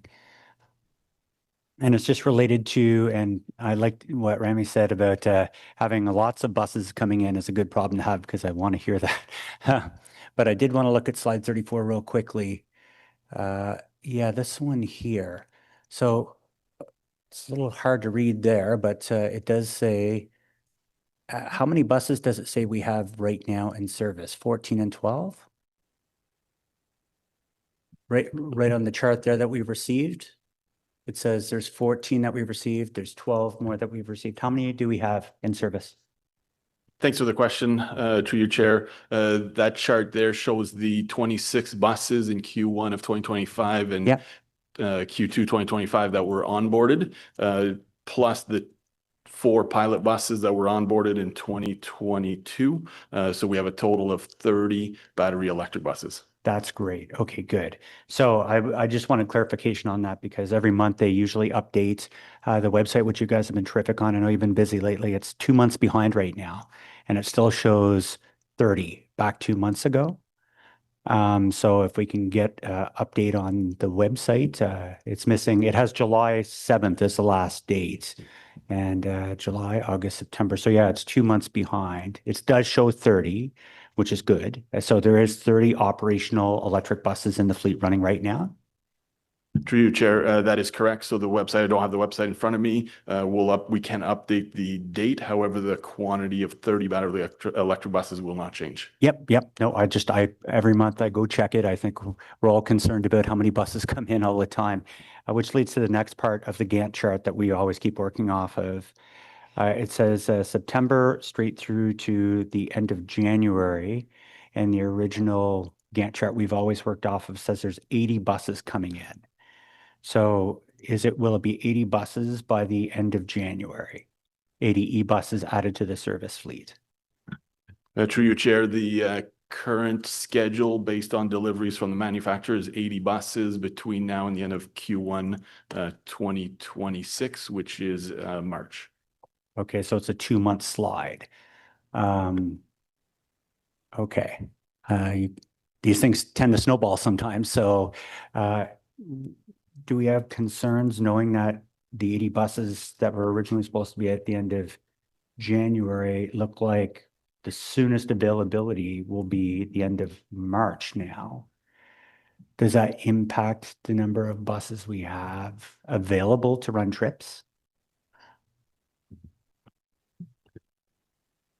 Mr. Chair, I believe we've been prepared for these scenarios by not decommissioning buses ahead of time. So our staff have been really trying to turn things around with the current diesel buses. And so part of what we're doing today is we're trying to create a daily buffer for service so that we don't focus just on defects, but work on refurbishing some of our older buses, get some of those big repairs done.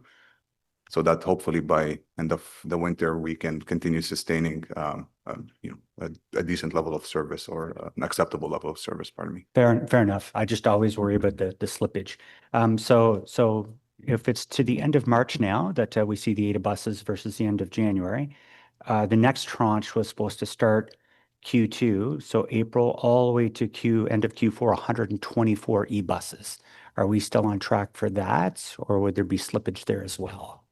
Through your chair, that is currently the schedule. As discussing with the manufacturers, we are still on track for the 120 buses between Q2 and Q4 of 2026. Okay, great. So it's just really the 2-month slippage on the 80 right now, but we're making accommodations, which is good news. I'm always concerned about that. I'll still question it every time, but I'll go back every month. I'll wait till the first week's over. You guys committed. You've been great on that. And I always hit the old refresh button and pray for I see Troy has his hand up. Yeah, Mr. Chair, if I could just add a little bit onto it. So there's a few other variables too that we're working to help manage our bus fleet. Obviously, you've heard about, Rami talking about a bus maintenance action plan. Yeah. Working with Marco and his engineering team, all that work is really trying to, yes, it's an old fleet, but we're trying to target those repeat issues so that we're not dealing with the buses over and over again. So we're starting to see some really good results of that. But as well, when you get into 2026, there's some opportunities with regards to the launch of the East Extension that frees up some buses, that gives us some capacity as well too. So we're looking through all those options because until we get a large number of these buses in place, we've got a very old fleet that you've seen. Yeah. But I just want you to know that there's other things that we're working to as well. And one of the things that we've tasked the team here is looking as well as, once we receive the buses, they have to go through their final inspections and fit up for our stuff. So how can we try to expedite things there on that end to try to make up some of that time? So there's a number of options that we're working through too. I appreciate that. And, I'm just looking for brief quick Q&As here to respect my colleagues' time. And thank you, Troy. So the East End extension, since you bring it up, I know there's never a commitment to anything. We're kind of targeting the end of October. We see all this great testing and training going to be happening soon. I'm still not convinced it will be till February, but now we're saying, okay, we have the East End. That's going to help satisfy some of this, remove some buses. Are we planning service dates? Do we have any kind of update on that at all? And no is a good answer too. I just want to. And Mr. Chair, I'll keep it short. No. Okay, perfect. And then the other thing in the testing phase, obviously there's track speed concerns, just in general. Are we looking at testing those trains at the higher speeds that we purchased them for?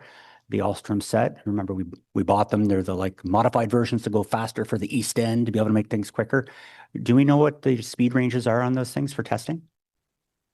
Mr. Chair, yeah, part of our overall assessment and going through the final testing commissioning period, we will have opportunities to run those trains at higher speeds. Great. The speeds that are intended for the system. Yeah. So we'll be removing those TSRs, and that's some of the work that we're going to be doing this weekend, and that's why we're I know it's another disruption in terms of we're not able to ride with customers on board. But that's the intent for this weekend, is to run at the full operating speeds to make sure that, all the project requirement agreements are met.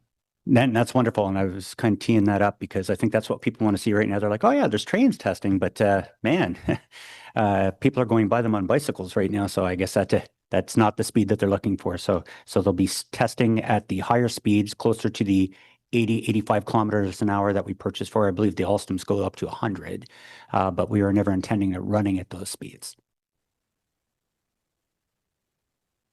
Thanks, Rick. Yeah, thank you, Chair, for the Sorry, so questions. we're going to have a whole update on this, right? On 6.1? Well, I'd just like to answer this, Chair, if that's okay. Okay, Because yeah, no, for sure. Just going forward. Thank you.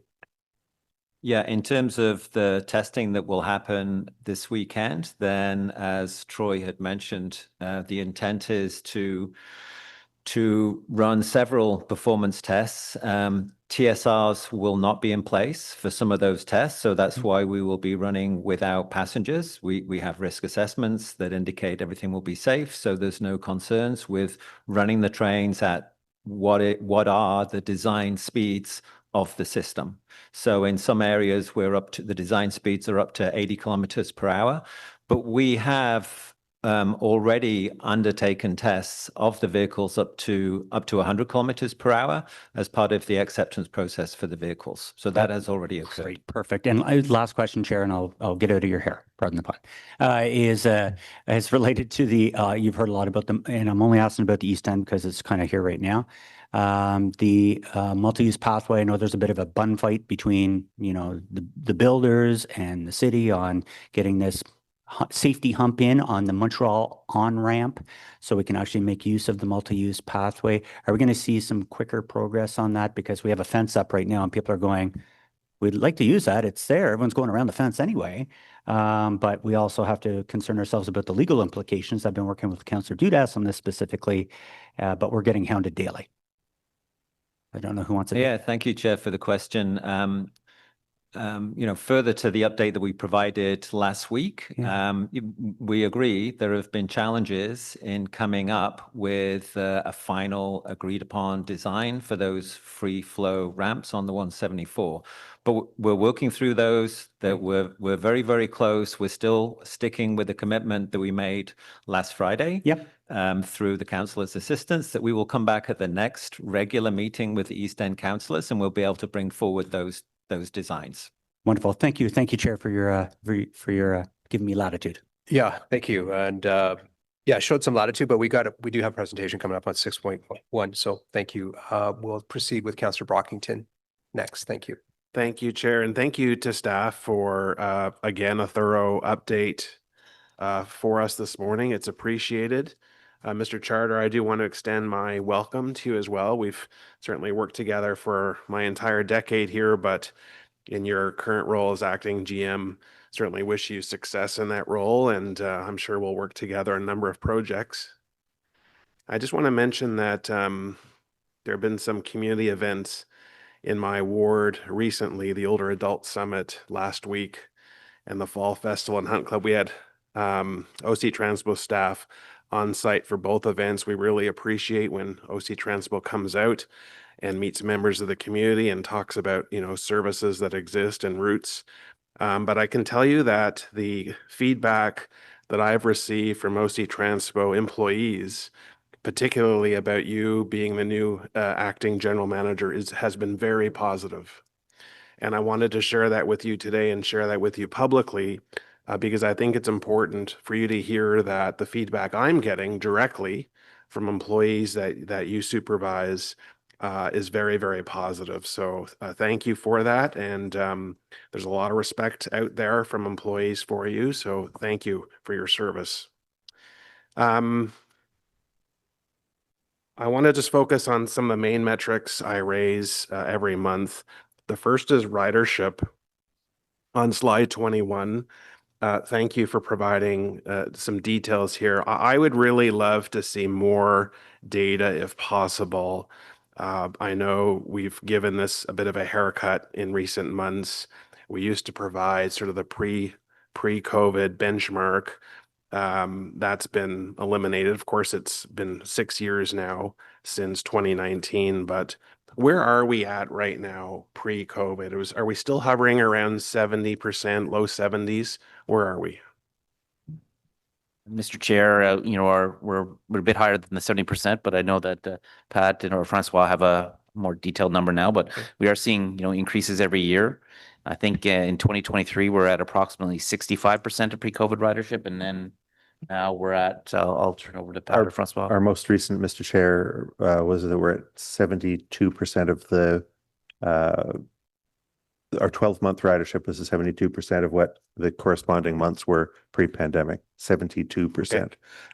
We also noticed while digging into it on some questions that ridership has consistently been going up every month since the depths of the pandemic, with only 3 exceptions where there was individual months where ridership fell back a little, but consistently going up every month and every year.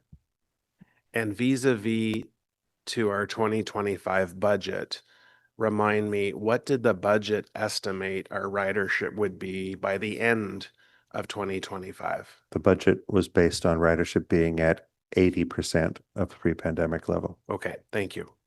I heard some commentary about fare avoidance metrics and stats. I didn't catch everything that was said, so can you just refresh me? You acknowledge you're working on this. I think I heard you say there'll be more to come, but I didn't catch everything, and I'm sorry. Could you just remind me what you stated? Thank you for the question, Chair. So at this time, we're not ready to provide the fare evasion rate, but we have been able to provide a new KPI that shows the compliance checks that the fare enforcement officers are doing. And I will come back when we're ready to do that. But we did have our colleagues from the STM up, and we're working really closely with some comparators to try to do something similar. But there's a lot of unknown factors, and it's a challenge that all transit agencies are experiencing to quantify it accurately. Okay, I appreciate that. Thank you. So stats is one thing. If we know how people are avoiding paying for a fare, if we know the methods, whether it's coming in at certain LRT stations, just walking through, if it's sort of piggybacking on someone as one person pays and friends, shuttle in together. If it's simply people not tapping their Presto cards when they get on a bus, if we know the ways people do it, are we able to fill those gaps or address those issues in lieu of sort of the hard metrics that will be coming at some point in the future? Thank you for the question, Chair. In some cases, the answer is yes, that there are ways that we can do that. And in other cases, it's not. And certainly when they see a special constable or fare enforcement officer and they're deterred and then wait and then do it anyways, then absolutely it's just an unknown. But for the ways that are known that something can be prevented, then absolutely. And our teams are working on that actively. Okay, fair enough. I'm going to park, in the interest of time, my reliability questions for when we have the reliability report. I'm not going to duplicate that matter, but Mr. Scrimger talked about a number of bus routes where there are service adjustments, both before and after the implementation of Good Ways to Bus at the end of April. He mentioned at least one route in my ward, the 92, that I was not aware of, had been receiving some modifications. Can staff share with us either now or again, in the interest of time, maybe offline, what those changes are? Because we would love to share that with residents who continue to provide feedback with us, asking, well, what is OC Transpo doing with all the feedback that we're providing my office, which I send to you? Or maybe has anything gone out already? And if not, what can you share with local councillors about routes that are being modified? So, Mr. Chair, we're happy to share the notes that we have on the changes that we made on those particular routes. And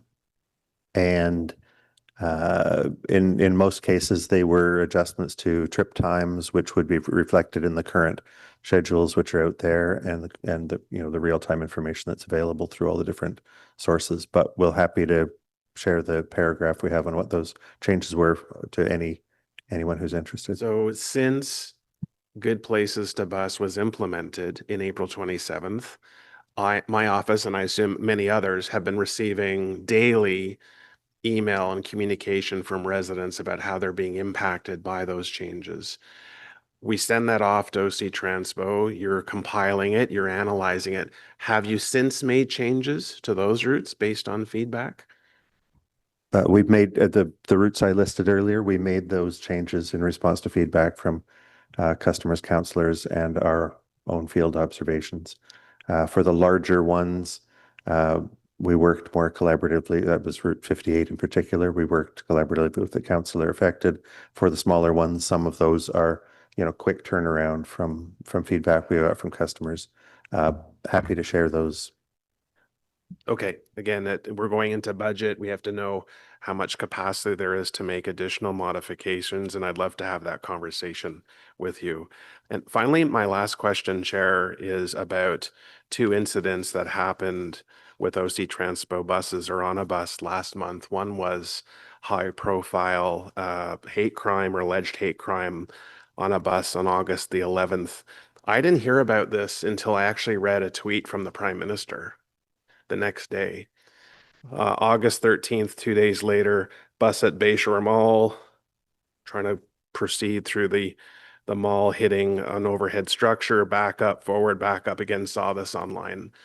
So my question about these two examples is, what would trigger the GM to send an email to the Transit Commission saying, this happened, here's what we're doing, we acknowledged it happened.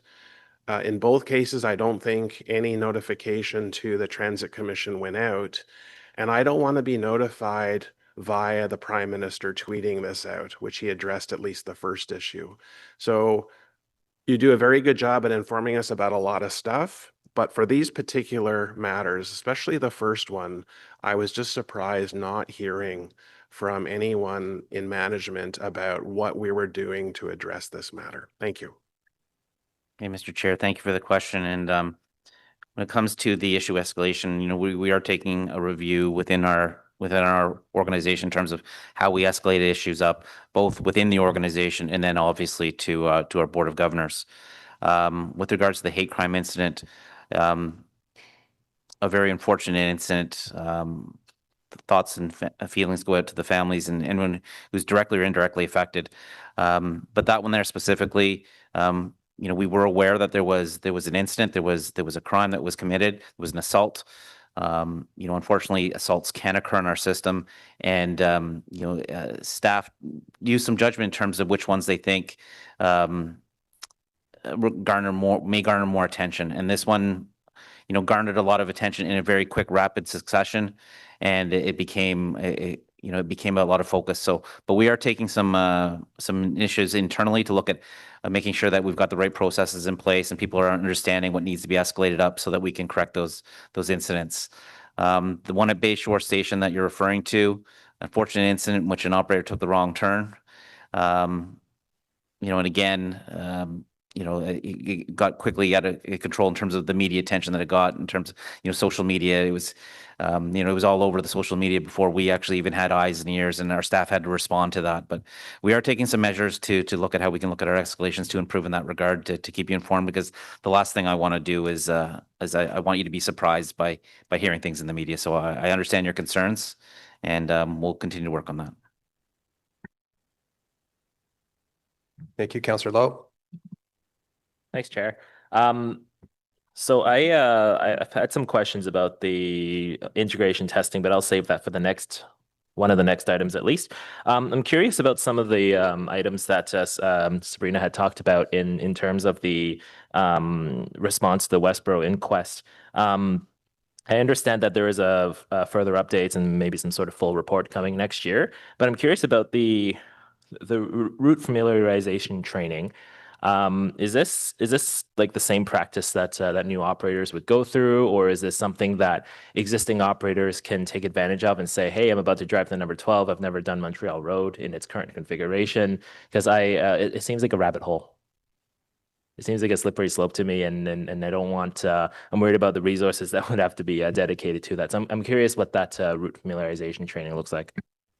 Thank you for the question, Chair. So to answer your question, the recommendation was specifically for new bus operators. So the enhancements that we're making to the new bus operator training program includes more familiarity with routes and the network.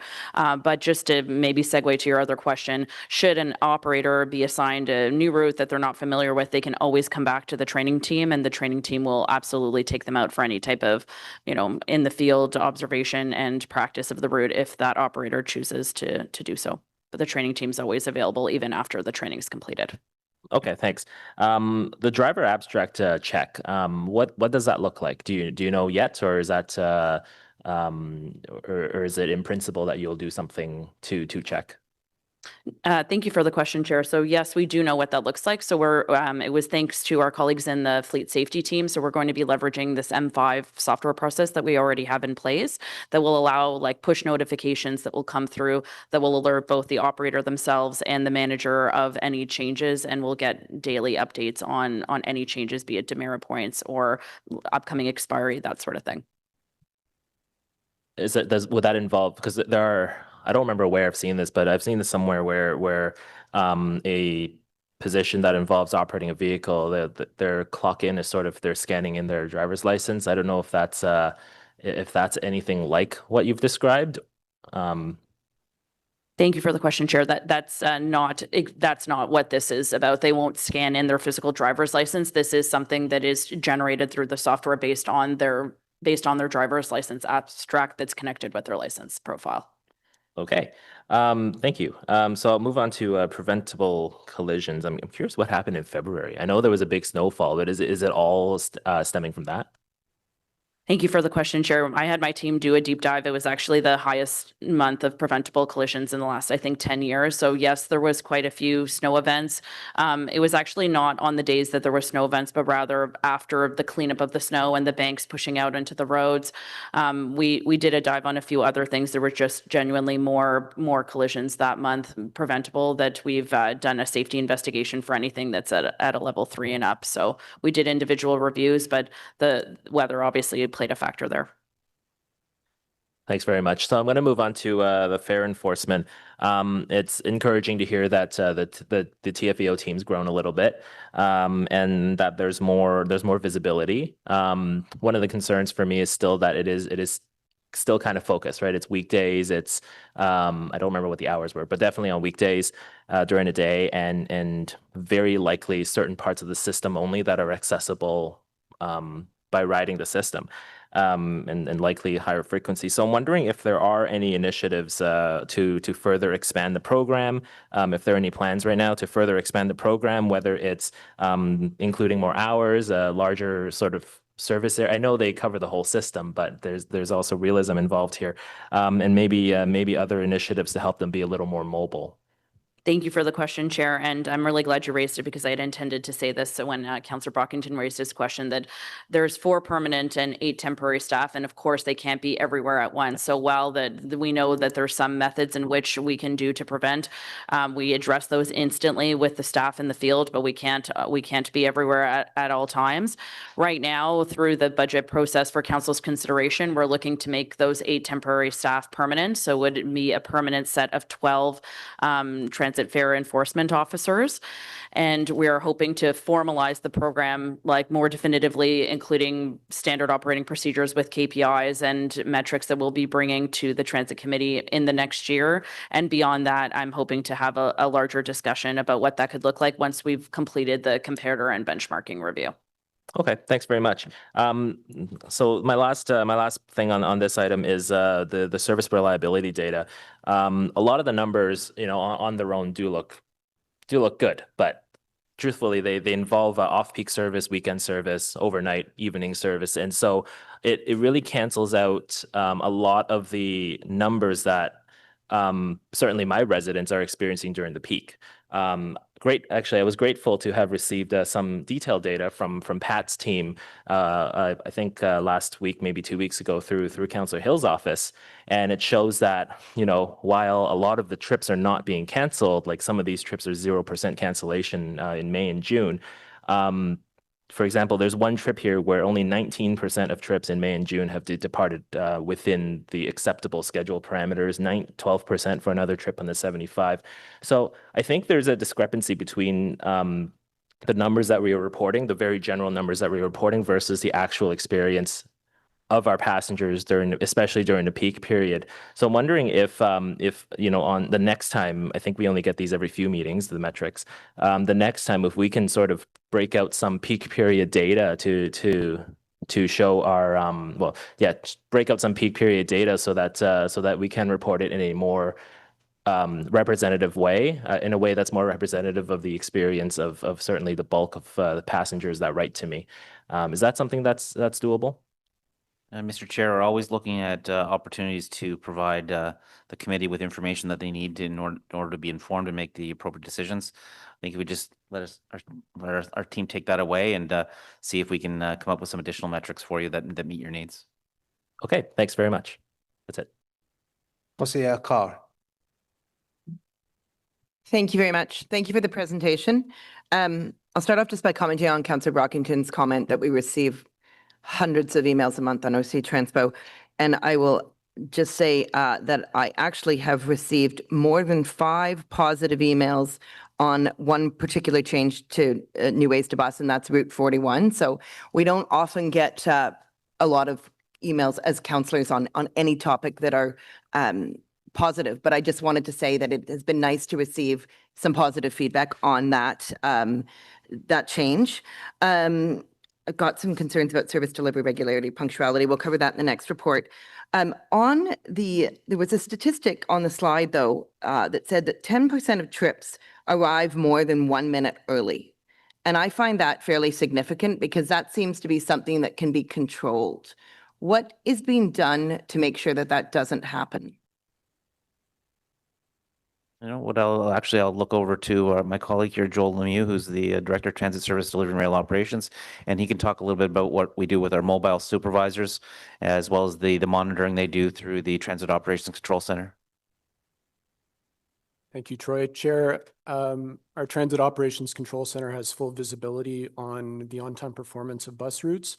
During the peak period, obviously, the Transit Operations Control Center is dealing with control actions to fill trips that are not covered for one reason or another, be it a mechanical issue or service delivery issue. So during the peak of the peak, they're looking more for outliers, buses that are running quite early. But outside of the peak hours, when they're less tasked with monitoring or filling trips for quality during the peak, they're able to pull up all of the routes and see schedule adherence and address the bus operators directly if they're running early to make sure that they wait their time points. As well, we have mobile transit supervisors stationed at key points around the city to monitor the service, and they're able to pull up the schedules and monitor particular routes to make sure that they leave their dock at time points on time.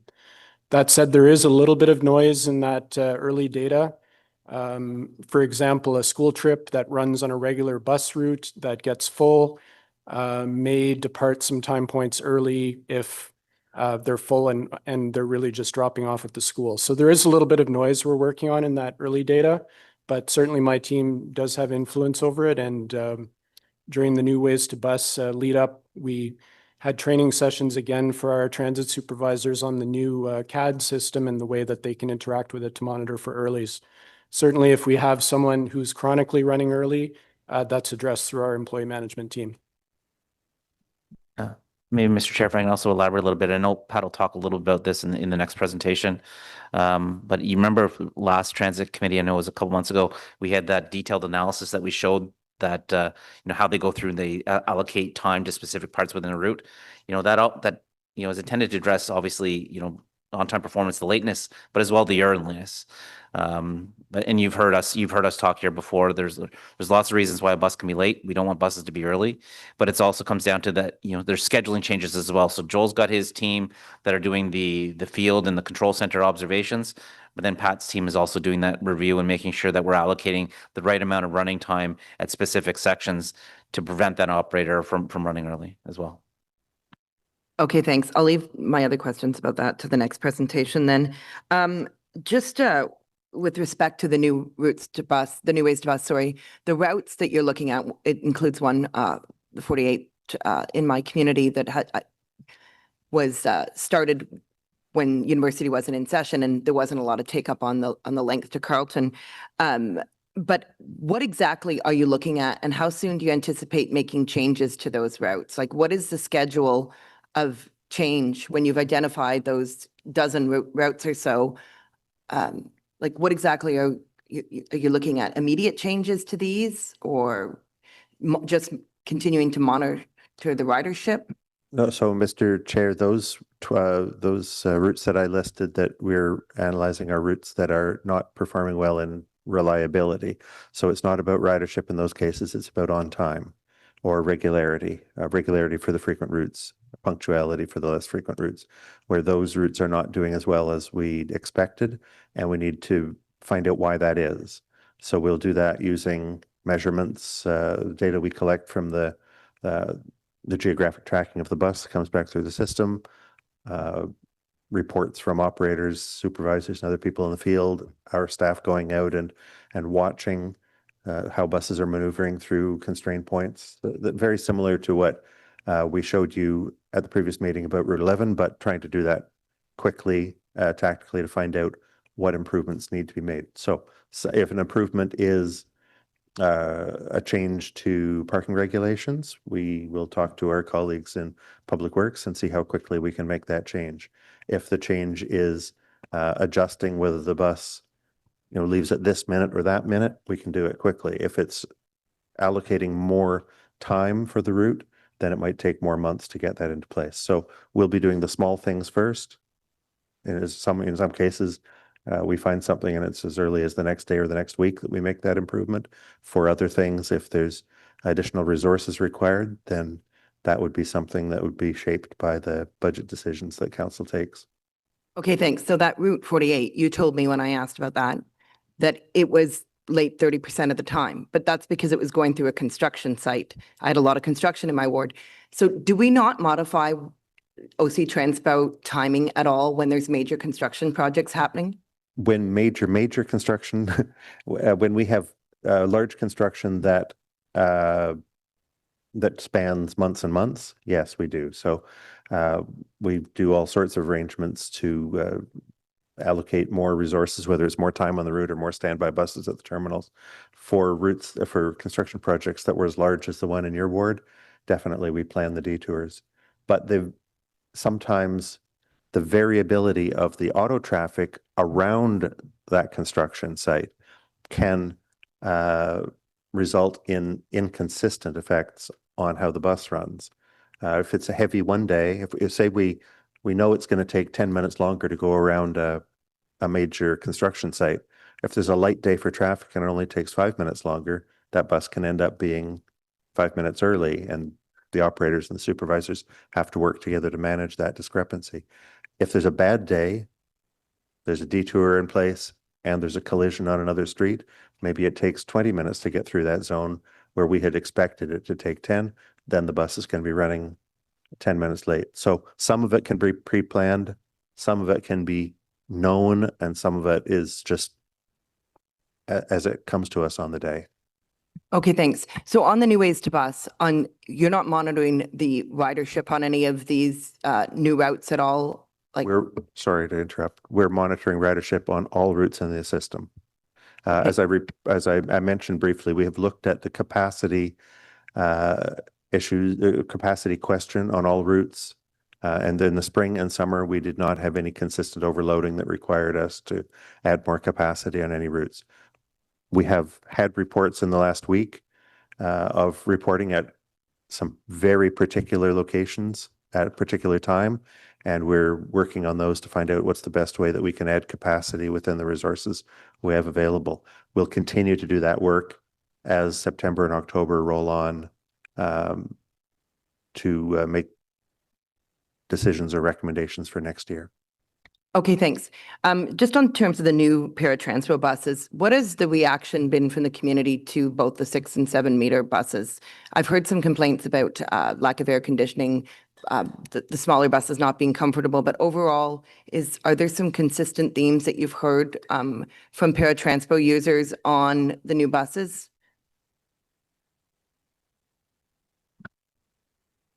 Mr. Chair, generally speaking, the feedback we've received has been positive. I wouldn't say it's an official feedback, more so just through our connections with the community.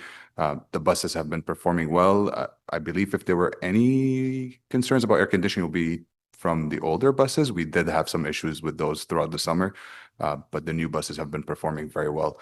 Of course, people have preferences, and that's never going to change, but they've been, generally speaking, very well received. Okay, thanks. Just a couple more quick questions. In the July numbers, the ridership, does that include Canada Day and Blues Fest in the ridership numbers? Yes, it does. For Canada Day, when it's free, is that covered by a sponsorship for the federal government, or does OC Transpo, do we as the city assume that cost? It's the city assumes that cost. There are no fares charged on Canada Day, and there is no fare revenue expected for that day in the budget. Okay, and it's thanks. been that way for the last, I'm going to say 8 or 10 years. Okay, thank you. Appreciated. I'll just make a comment about Blues Fest. It was good to see the numbers for line 2 and line 1. The use as a user of line 2 to get to Blues Fest, the signage needed to be better at Walkley Station.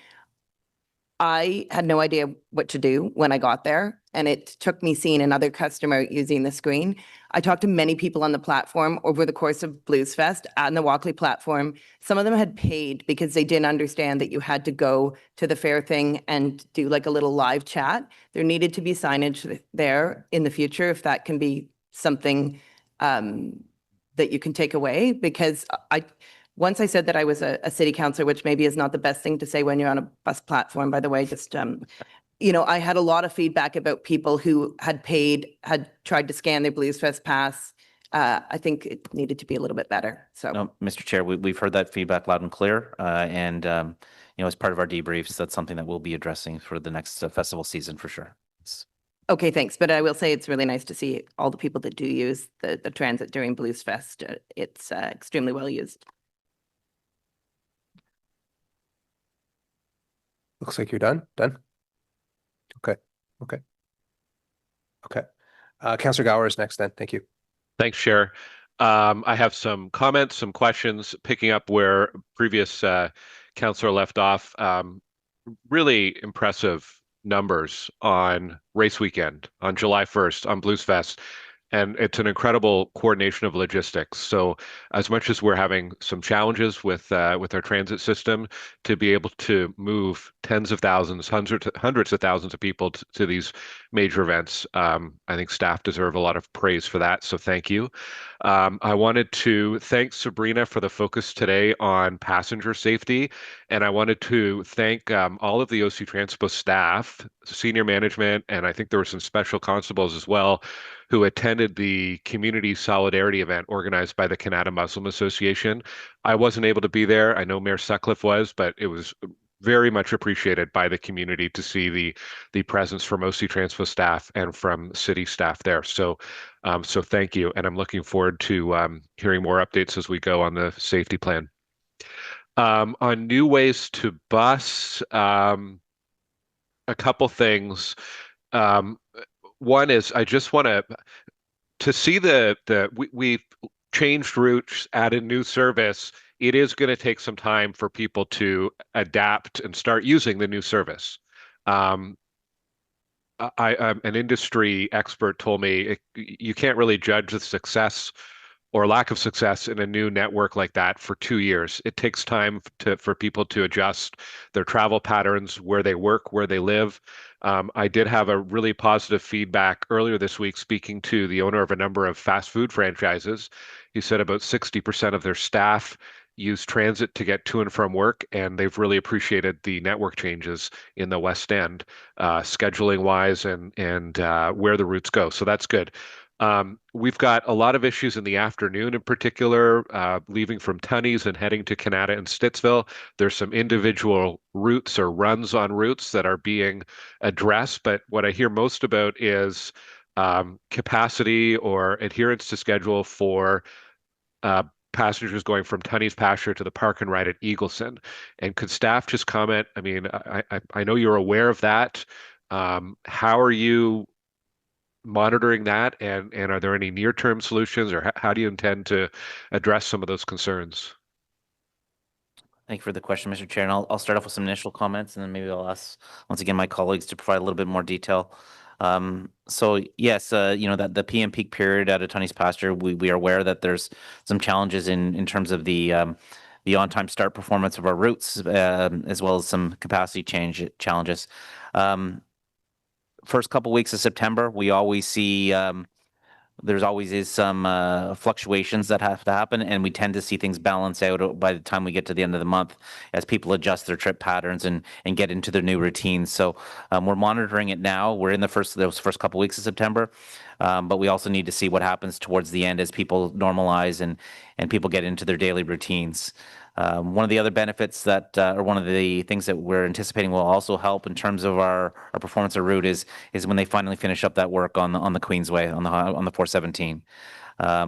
You can see it, almost at all times of the day. There's long lines of cars traveling at very slow rates of speed, almost bumper to bumper at certain times, stop and go, and that's resulting in other vehicles, getting onto secondary routes and then interacting more with our buses.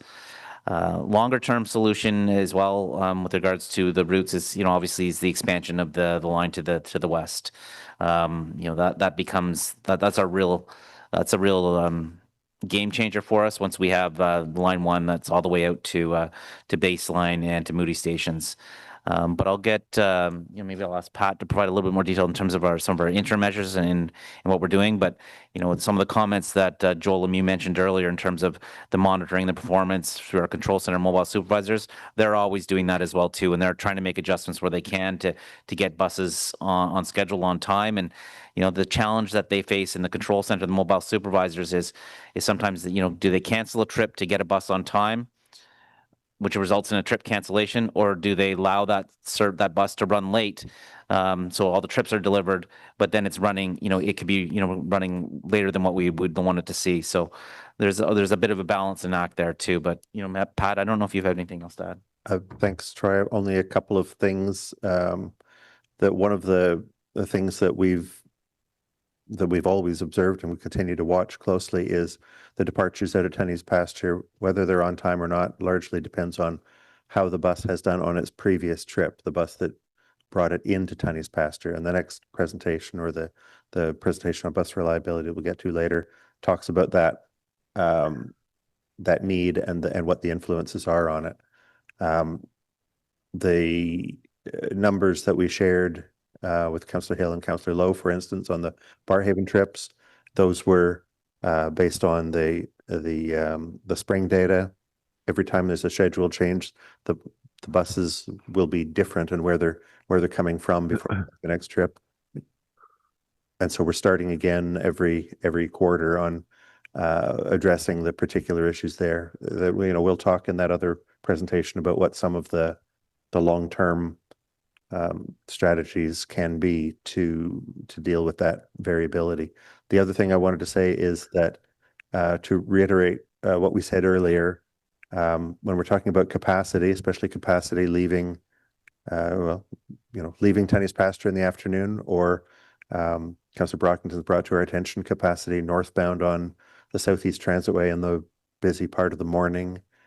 A reminder that ridership is now 17% higher across the entire system than it was when the decisions were taken about resource allocation and what level of service was required, with much of that change coming from more people working downtown than was the case in 2023. So we're expecting to continue to, we're getting ready in case we see more of that happening this September and October, and to see whether we need to make any recommendations to you and to council for about resource sizing. Okay. Yes, I guess to be continued in the next report on reliability, but generally feedback is really strong for morning service, and I think most of the complaints is in the afternoon. So staff, let us know what support you need from us to make any of those changes. Want to thank Dan and Rami for the updates on the fleet. If my math is right, about 30% of our fleet is not on the road due to maintenance and inspections and so on, 226 out of 738 buses.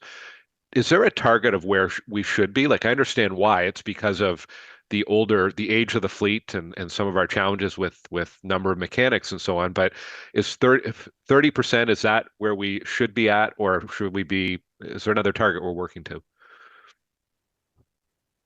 Thank you, Mr. Chair.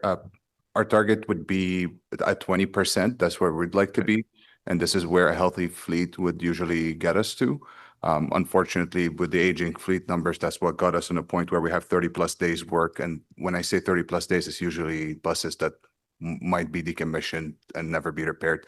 So 20% is what we're aiming for. That's our spare ratio built into our fleet numbers. And with the new buses coming in, that's hopefully where we're going to be.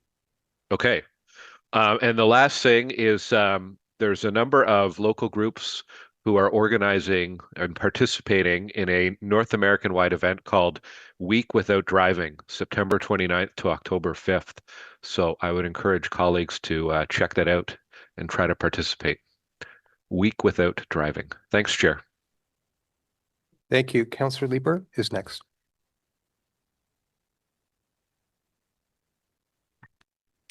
Thank you very much, Chair. I've just got a couple of questions. The first of which, you've noted a 4% increase in the rolling 12-month average for ridership. Is that accompanied with a commensurate rise in the number of passes being sold? And I'm sorry, somebody already asked that. I had missed a couple of questions. Mr. Chair, generally, yes. We're seeing more fare revenue as we see more ridership. I suspect we're seeing more of the increase right now in adult passes than previously because U passes were such a big part, and people going to school. So it's happening, but we'll see more people switch from single ride fares to passes if they are traveling 4 or 5 days a week to work rather than 2 or 3. I'd be interested in seeing some numbers. I know I asked for something like that several months ago, and I'd love an update on how pass sales are doing. Mr. Chair, we'll see if we can update information. Thanks. We provided earlier. It's been several months as well. I won't ask for it for every meeting, but you gave me the numbers with respect to the number of TAP customers who were reaching cap. And I'd be interested in seeing that again. I think it's probably been 4 or 5 months. Sorry, it's a much higher number now because as of the 1st of August, we now have monthly fare capping on Presto as well as on credit card and debit card. So we've got, just give me a second, I can pull it up, but I've got here on my phone the exact number of people who reached the cap on Presto cards at the end of August. And credit as well. 1,200 people or something like that, I think. Okay. I can look up the real number. I'm interested in following that number from time to time because the need for a Presto pass for a commuting adult is minimized given that they're never going to spend more than a pass anyways if they just want to tap. The second question I had was I am hearing more and more about very heavy demand for the train, line 1, at stops like Ottawa at 7 o'clock when classes are shifting around. Are you anywhere near the point where you might recommend to us restoring 3 or 4 minute service in certain periods? A crush load on the platform is fine if another train's going to come in 3 minutes, 4 minutes. When it's 10 minutes away, that's a long wait for people on the platform. And I'd like to know if we're contemplating that as a problem right now. Mr. Chair, I think the short answer is at this time, we're not contemplating a change in the service levels. Sort of what I was talking about earlier in terms of that September period, we do see, peak periods in which there's a lot of people. We haven't experienced any overloads at this point. And then when you get towards that end of September, you see the ridership tends to spread out a little bit more. I don't know if that's university students, electing to not go to class or not, but, we do see that shift, and it's consistent year after year. So, that's something that, I think would be better for us to bring an update to you later on into the semester, later on to the year. But at this point in time, we have a daily report from our control center as to, is there do we ever have opportunities where we've left people behind? A train couldn't pick everyone up. Yeah. And at this point, we've been very, very stable. No overloads reported on trains. Not to say there might be a medical event from time to time or disruption where trains are spaced out, but generally speaking, we've got sufficient capacity and more than enough at this point based on our current service levels. But we'll monitor and analyze that, and if we do see a trend, that's something we'd bring forward. Okay. Is it available to councillors to ask for your data with respect to a particular evening? Mr. Chair, just like specific instances with customers, if there's something you'd like us to investigate, we'd gladly do that for you. Okay, I'll take that offline. And I'm sorry, last question. There are very few undelivered trips on our lines 1, 2, and 4. But predominantly, what is the reason for undelivered trips at this point?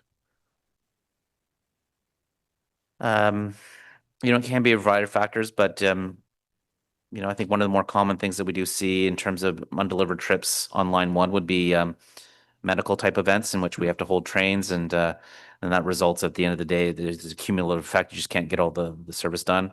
On line 2 and 4, I don't have a good line of sight on that one, but the challenge on line 2 and 4 a little bit is on line 1, if you have a delay, there's much more opportunities for trains to single track around it, or just for the network to recover. On line 2 and 4, if you have an issue, you got that combination of single and double tracking that makes it more problematic to catch back up. So, but I don't know, Joel, if you had any information on line 2 and 4 in terms of the common causes. Line 1, what we're seeing right now is we're seeing good reliability, but it's those types of medical types events or a brief security event where we need to hold a train for SU to respond or something like that. Those are the primary occurrences right now that we're seeing. But I don't know if you have any more insight on line 2 and 4. Yeah, Chair, on line 2 and 4, it's been quite reliable in terms of mechanical issues, but traction faults seem to be the most predominant one. Those can be solved very quickly generally, but if the delay extends for more than 5 minutes, because of that whole single tracking dance, the train has to be held till the next time it comes around to depart. So even though the issue could be resolved in 10 minutes, whereas we have the flexibility on line 1 to readjust everything very quickly, on line 2, there has to be that rotating gap until it comes back around to its spot. But no chronic issues on line 2 and 4 that we've been experiencing mechanically. It's been quite impressive so far. And I share that understanding. I get the notifications when line 1 is down, and I'm just not seeing the mechanical reasons for it. I think we're over the hump, and I think that's a good story to tell residents. The trains will sometimes be stopped, but it's stopped because someone needs help, because the guideway intrusion detection system has gone off. Very good reasons to stop a train as opposed to a mechanical fault. So I appreciate the insight that we get each month with respect to the reasons why the buses might not be delivered, and it would be interesting from time to time to get the same kind of insight with respect to the trains. Thank you, Chair. Thank you. A few questions from me before we go to the next item. I'm interested in this North Grenville Transit that you gave an update on that is going to Limebank. I have mixed feelings about it. I mean, it's good that they're accessing our transit system. It shows that, on the other hand, that, you know, we're losing growth to these communities, right? Which we know is happening. What's the arrangement for that? Is it fair to assume that they get dropped off and then they pay just a regular fare? I'll have Pat elaborate, but yeah, it's similar to that, yes. It's exactly that. We've put up a sign at Limebank Station, and they will drop customers off there. Those customers, as they get off the NG bus onto the OC bus or onto the train, will pay a fare. And then on the return, they'll pay their OC Transpo fare, and then they'll pay their North Grenville fare to get on the North Grenville bus. Great. Well, we'll welcome the ridership, right? Beggars can't be choosers, but at the end of the day, it's not fair, right? That, you know, city taxpayers are paying the urban transit levy and they're not And, living in you know, North Court. it's the same as we've had for many years about people driving in from Rockland, Winchester, Right, to the parking Kempville, rides. Carlton Place, Yeah. to park and ride lots. And, you know, they contribute to our cost through the fares, but not through their property taxes. Yeah, for sure. No. So that's true. We are going to we're going to continue to work with North Grenville to see if we can find a way where people can prepay a single fare for their complete trip, rather than paying one amount here and one amount here, but they can pay the full amount in one transaction and just revalidate along the way, just to reduce the friction. But their service starts on Monday. Right. And 2 trips in the morning, 2 trips in the afternoon, and we'll see how they do. Yeah, no, I hear you. We'll take their transit fares. I mean, I think, again, it speaks to the growth that's happening outside the city boundaries that is bleeding away growth. It speaks to, I think, why when we did the TMP, it made sense that Councillor Kitt's motion and Councillor Tierney's motion said we really have to pay attention and work with the province on Eastern Ontario transit, right? You look at you know, the Greater Toronto area. Imagine living in Burlington and you have this little teeny transit system, and then you have a massive sort of regional network that you rely on. It's really not fair to compare the City of Ottawa's situation with a lot of those GTA municipalities in terms of what we're seeing on the pressures on our budget and the geography that we need to cover and the bleed that's happening in Eastern Ontario. So again, I have mixed views on that. They're welcome on the system, however.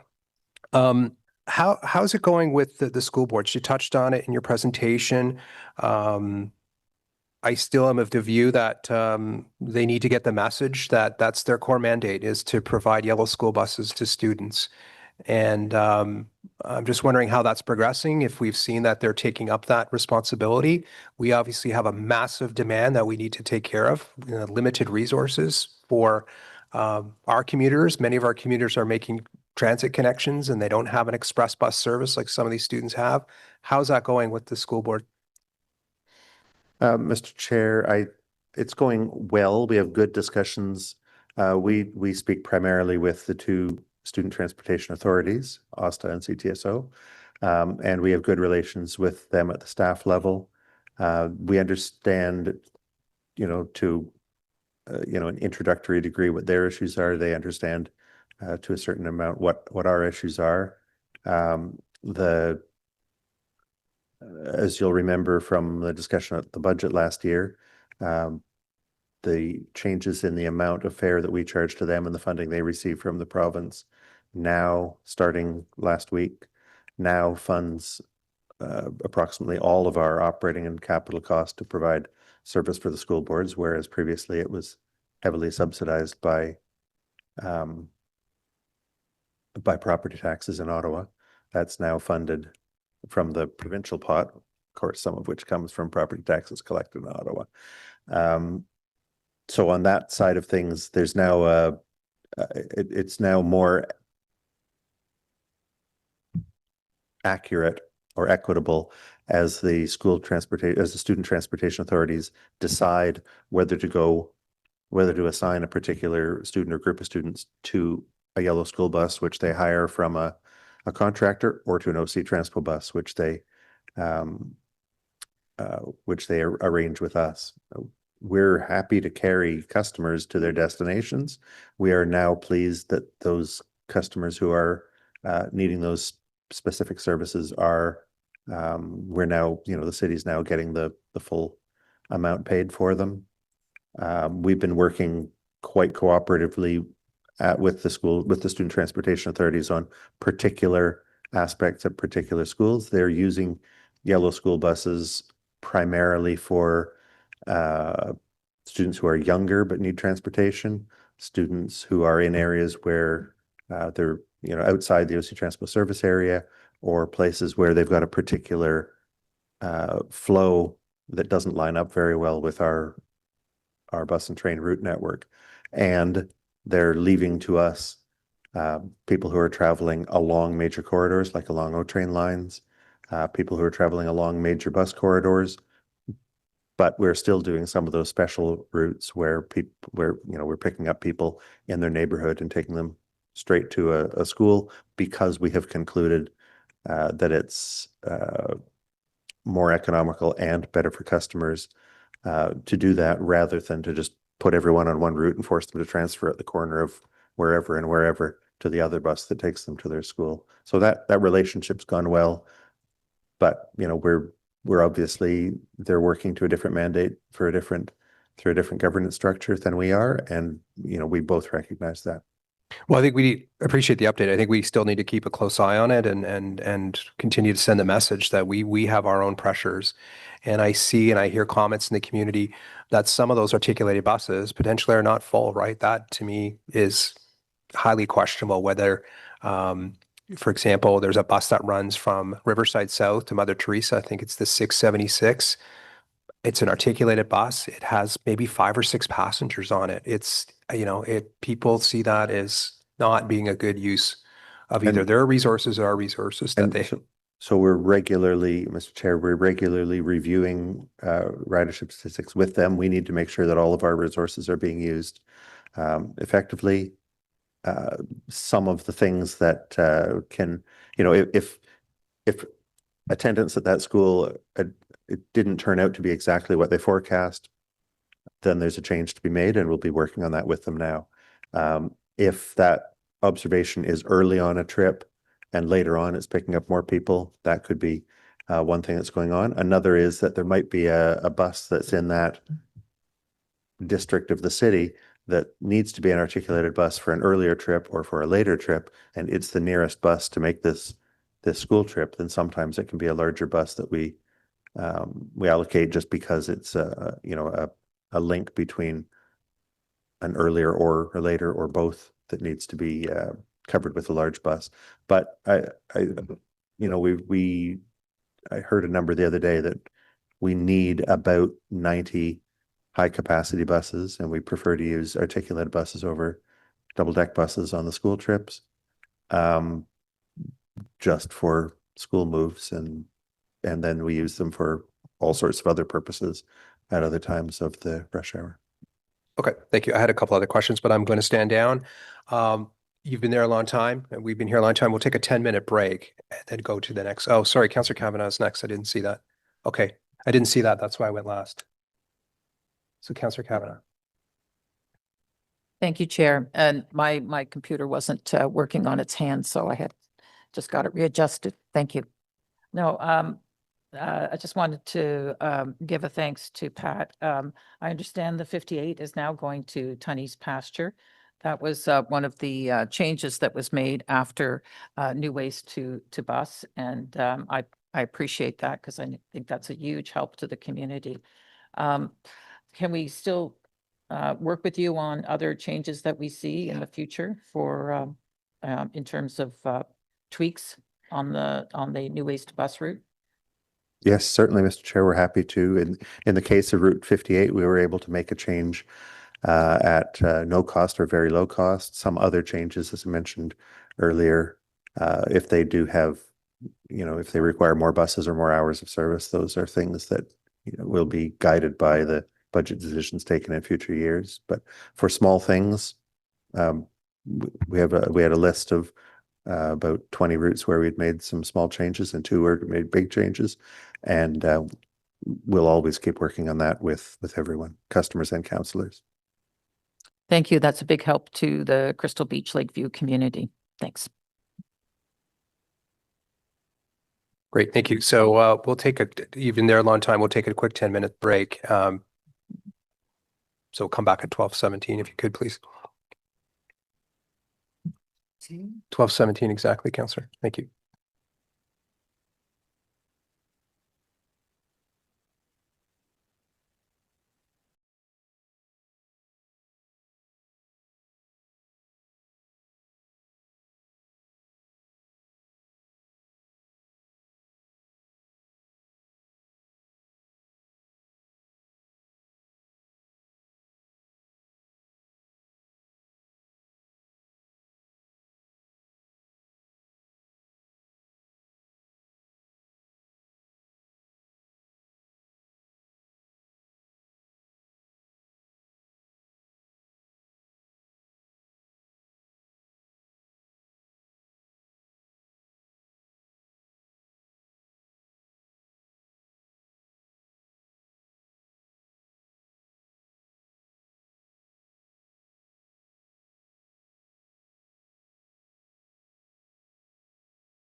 Okay. All right, I think we're ready to reconvene. Okay, Mr. Scrimger, Mr. Charter. If we could reconvene, please. We're going to reconvene. Thank you. I know.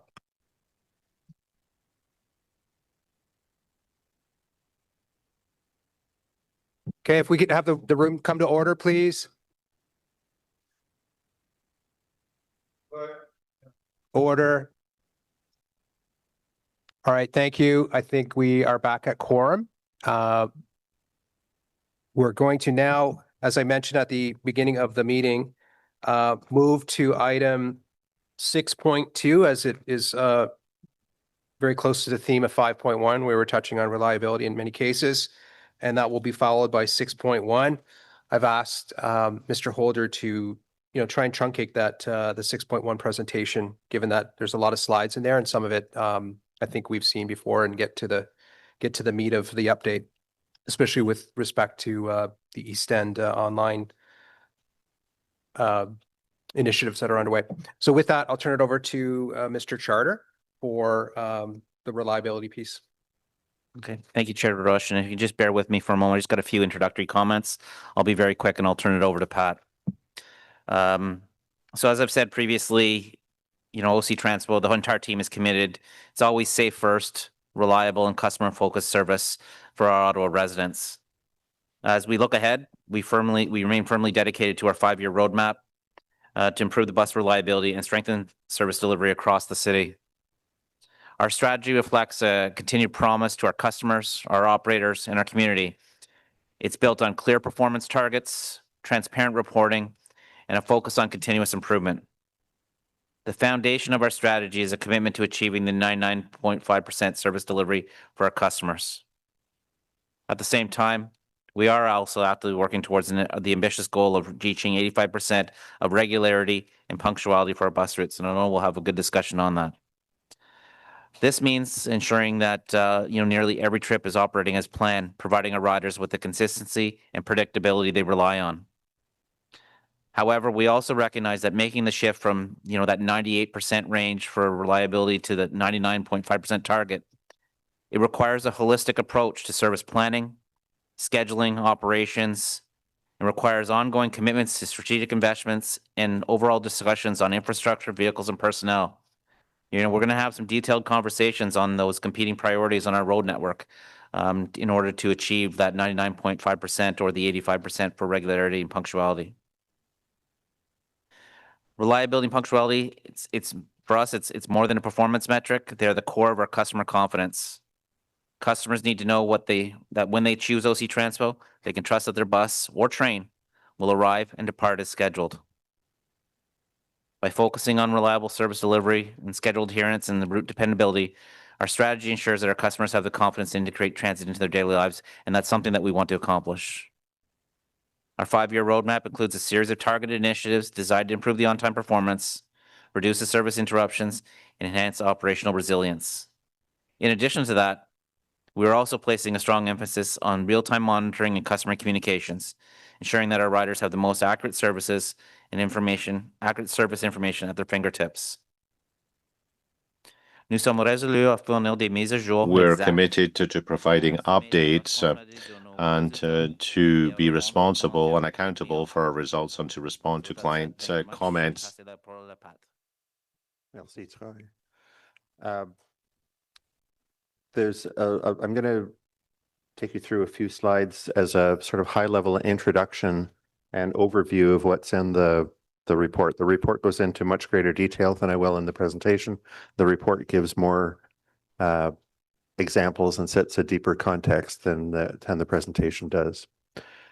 But we'll start by going to the next slide. And as Troy mentioned, the 5-year roadmap, several elements of it speak to improving and maintaining bus service reliability, setting that target for us to ultimately keep working towards of 99.5% service delivery on all bus trips. That prompts us to examine and continuously improve in all sorts of areas. You heard earlier today the update on the bus maintenance action plan, the zero emission bus program. We talked a little bit earlier about the 2023 bus route review and the new ways to bus route changes from April that came out of that.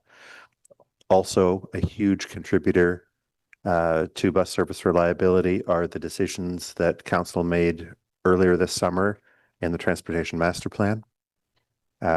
We continue to follow the transit service guidelines, which were set about 20 years ago, but which are still, we've adapted them over time, but they are still our core understanding of the priorities and the general policies that Council asks us to follow in scoping and delivering transit service. And of course, the annual operating and capital budgets both expand and constrain the solutions that are available to us to improve transit service in all sorts of ways, including reliability.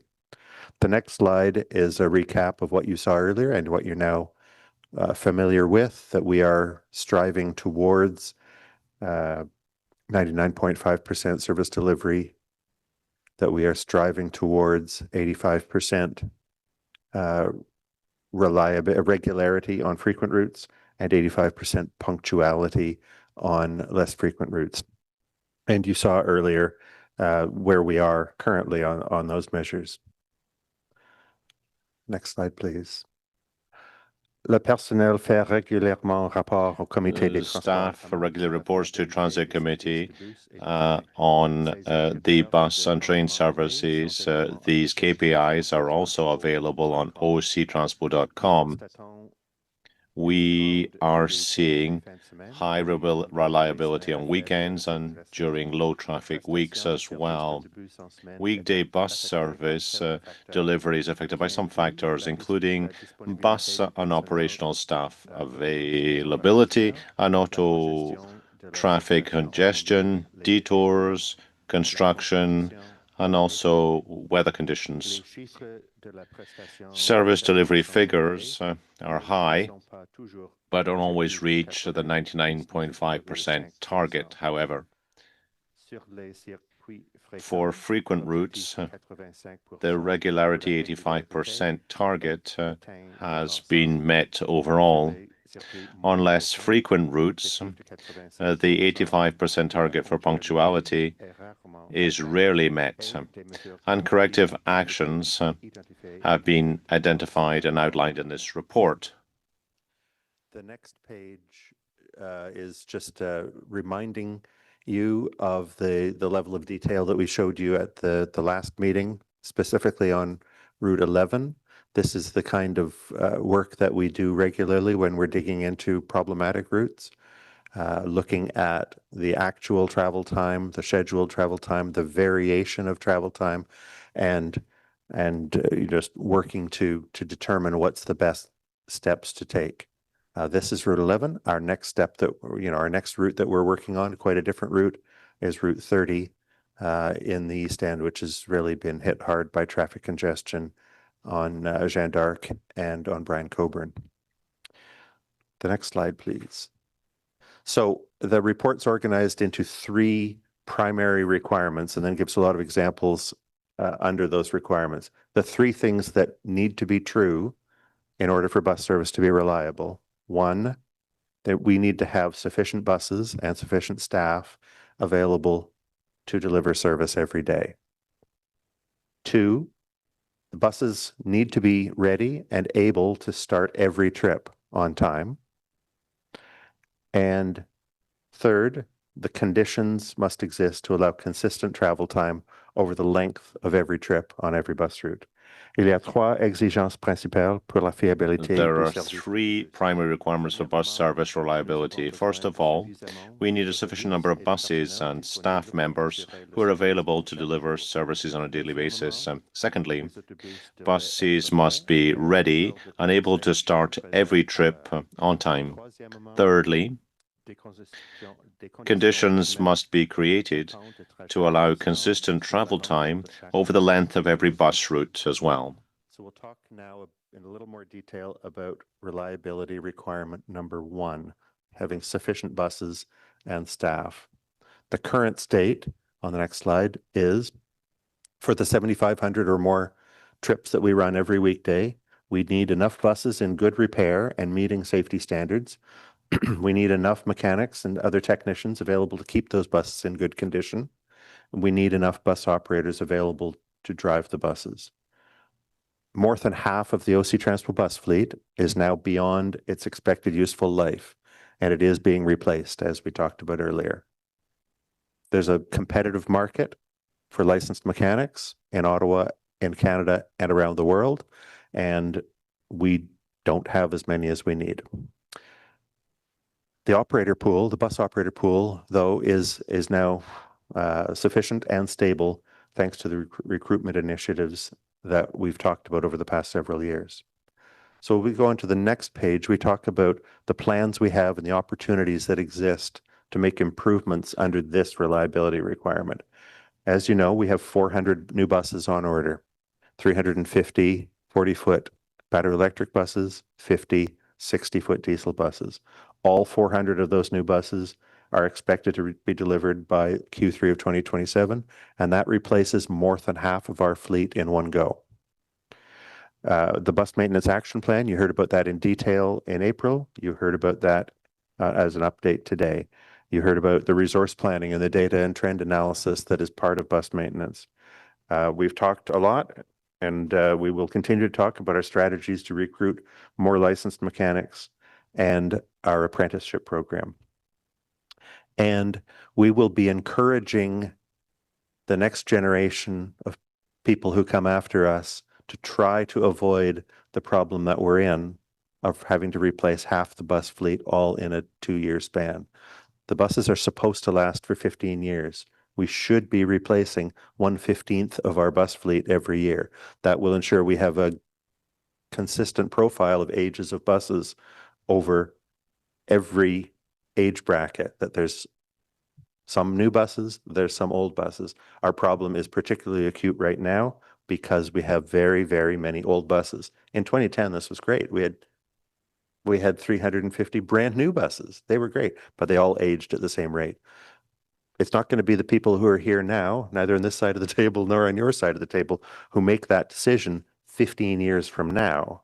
But we need to start breaking that apart and trying to replace some of them a year early, some of them a year late, break that down and get back to a more consistent bus purchase. Our current probability of a bus to get to its end of its trip and therefore to start the next trip. The control center, in cooperation with the on-street supervisors and with the bus operators, are making real-time adjustments to service all the time, like every minute of every day of the year. We can add more time, we can add more resources, as Councillor Carr was mentioning earlier, for long-term, predictable but temporary delays. The biggest example of that is building the O-train lines. You know, when the bus comes off, it's on detour for 3-4 years. We add time, we buy extra buses, we hire more staff. There are smaller versions of that too. The other thing we can do is we can assign, and we do assign, standby buses and standby operators at key locations to provide flexibility. Our ability to do that right now is limited because of the low availability and the low reliability of our old buses. Over onto the next page, we talk there about some of the plans we have and opportunities for making improvements. We can schedule more recovery time at terminals. at a cost. We can schedule more standby buses and more standby operators at key locations at a cost. Both of those require funding, and both of those require that the bus fleet continue to improve in reliability. Those are preventative measures, things we can do in advance. There's also reactive measures, assigning those standby buses when they are at a location, choosing correctly on which of the 6 problems that are in front of a controller at that moment, which one of those 6 is the one to address with a standby bus and deal with the 5 the other way, or 15 or 21, depending on how many problems they have in front of them at that time. And those standby buses and bus operators at stations can also mitigate some of the fallout that we've had from that change in labor law from a few years ago, that it is now compulsory for bus operators to have a lunch break halfway through their shift. And we're not in compliance if we don't meet that obligation. Another thing that we're watching advances in computer software, which is starting to be able to predict, to take collections from the giant amount of data that a transit agency collects about where the buses are and what else is going on the road, to start to make predictions and perhaps even get to the point where it can make advice or options for the controller to choose from, just to allow that reaction time to be better. A lot of people talk about AI all the time and how it's the solution to everything. We're starting to see a little bit of this. Doesn't look, everything we've seen not yet ready to use, but promising, and we hope the people in research continue to advance it. The third requirement is that travel time be consistent over every bus route. So the current state is that travel time can vary widely for the same reason that we talked about earlier: auto traffic, the configuration of the road, contention between different activities on the road, construction, detours, ridership levels, weather, things that happen on board or near the bus, and so many other things. All of our staff from across the entire city work together to minimize construction impacts, calibrate traffic signals, and manage traffic. So it's not just us in the Transit Services Department, but our colleagues in Public Works and in Infrastructure Water Services. We're all part of that. The biggest investment that the city has made, that previous generations of council have made, is rapid transit. City Council, Regional Council before that has been supporting rapid transit since the late 70s, building things since the early 80s, building the transitway, building the O-Train, expanding the O-Train now. All of these things are the biggest project to improve transit service reliability, because it's moved the transit vehicles out of mixed traffic and into exclusive corridors where they run separately from auto traffic, and they are not affected by nearly the same amount of variability, and the influences are more controlled. So the O-Train extensions that are under construction now help by putting people on an exclusive corridor for the long distance, but also allow the feeder bus routes to be shorter, more opportunities to correct them, more self-contained, not relying as much on linkages with other bus routes, and all of that happens consistently and progressively as those O-Train extensions open. Other things in the current state on page 15. We have transit priority measures. We've talked about them a lot in other times, and we talked about them last time in example of Route 11. Staff work with councillors and with our colleagues to discuss the configuration of the road. How do we make decisions between different valuable purposes that the road can be used for? Moving cars, moving buses, moving bicycles, parking to support local businesses. Those things are always in contention. But council has been supporting transit priority measures consistently through the Transportation Master Plan and through the annual budgets. And we continue to do, and we talked about it earlier on some specific routes, travel time analysis and continuously adjusting schedules. We measure the travel time continuously. Every 7,500 trips a day, we take the measurements on all of them. That happens for 365 days a year, and we have all of those data available to us. We set the end-to-end travel time at the 85th percentile of observation. So 85% of the trips will make it on time or early. 15% will always be late and will be managed. But we set recovery times on the departure. So the recovery time at the terminal, we set that so that the departures will be at the 95th percentile of observed data. And this is a best practice from the transit industry and from experience, and we talk to our colleagues in other transit systems all the time. Is the 85th percentile the right number? If you make it a little bit higher, you go for the 90th percentile, then we have to slow down all the buses on the route so that more of them will be on time when they finish the route. That means more of them will run early because we've given more time. And our controllers will need to spend attention working with our operators to deal with running early. If we set that percentile lower, then the operating cost will be lower, but more of the buses will be late. And as I said, our controllers, our supervisors, our operators are working together to manage the exceptions to what, and there will always be exceptions to what's happening. Our plans for improvement under this requirement include the large projects as approved in the Transportation Master Plan, the new transitway corridors that are in there, the new bus lanes that are in there, the potential for further O-train extensions. All of those really, really help. There's smaller projects, of course, the ones that are more accessible in future years, transit priority measures, active transportation measures that separate bicycle flow from bus flow always help. And we collect and we analyze the data when we bring the recommendations forward for those. But these smaller projects can include relocation of bus stops, adding traffic signals that are actuated by buses, building separate bicycle lanes, changing parking regulations, changing traffic signal timing.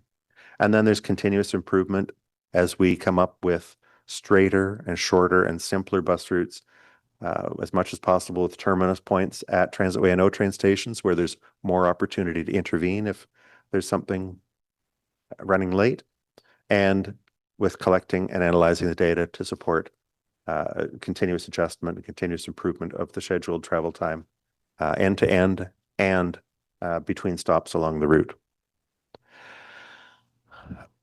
Mais il y a quelques variables qui peuvent. There are some variables.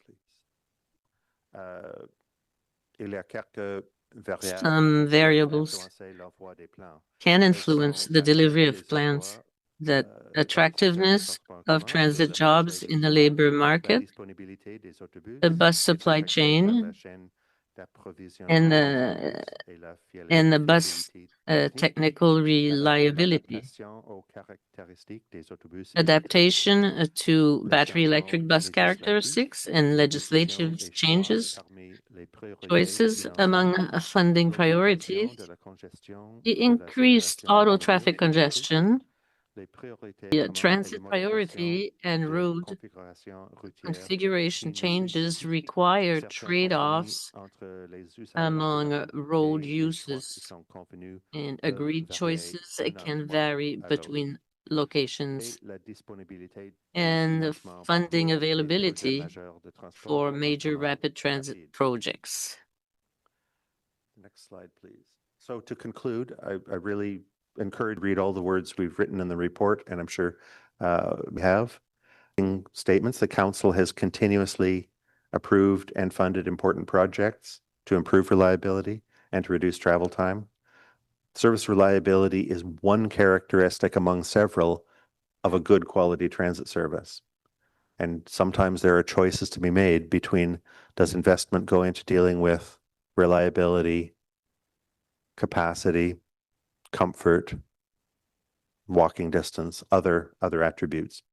I think we should all recognize that some of the influences on bus service reliability are outside our control, outside the city, the control of anybody at the city. But we want to say, and Troy said it in the introductory, that every single one of us at OC Transpo is working every day to continuously deliver a good service and to improve all aspects of the transit service with customers always in mind. We'll always follow the policy and budgetary directions of council. We will continue to deliver all of the plans that we have identified in this report. We will continue to report regularly on service reliability alongside the other aspects of the transit service. And we'll continue to monitor reliability every minute of every day and make service adjustments to keep customers moving on their way to their destinations. And then to finish this introductory summary presentation, we've just got a table which we can leave on the screen of the key points, the key plans that we already have and that council's adopted to address those three primary requirements that we have identified for bus service reliability. Thank you, Mr. Chair. I'm happy to answer any questions. Good. I'm sure you'll get some. Thank you so much. Oh, I'm sorry. Delegation. The delegation can come forward. I think Mr. McAvoy, if I'm not mistaken.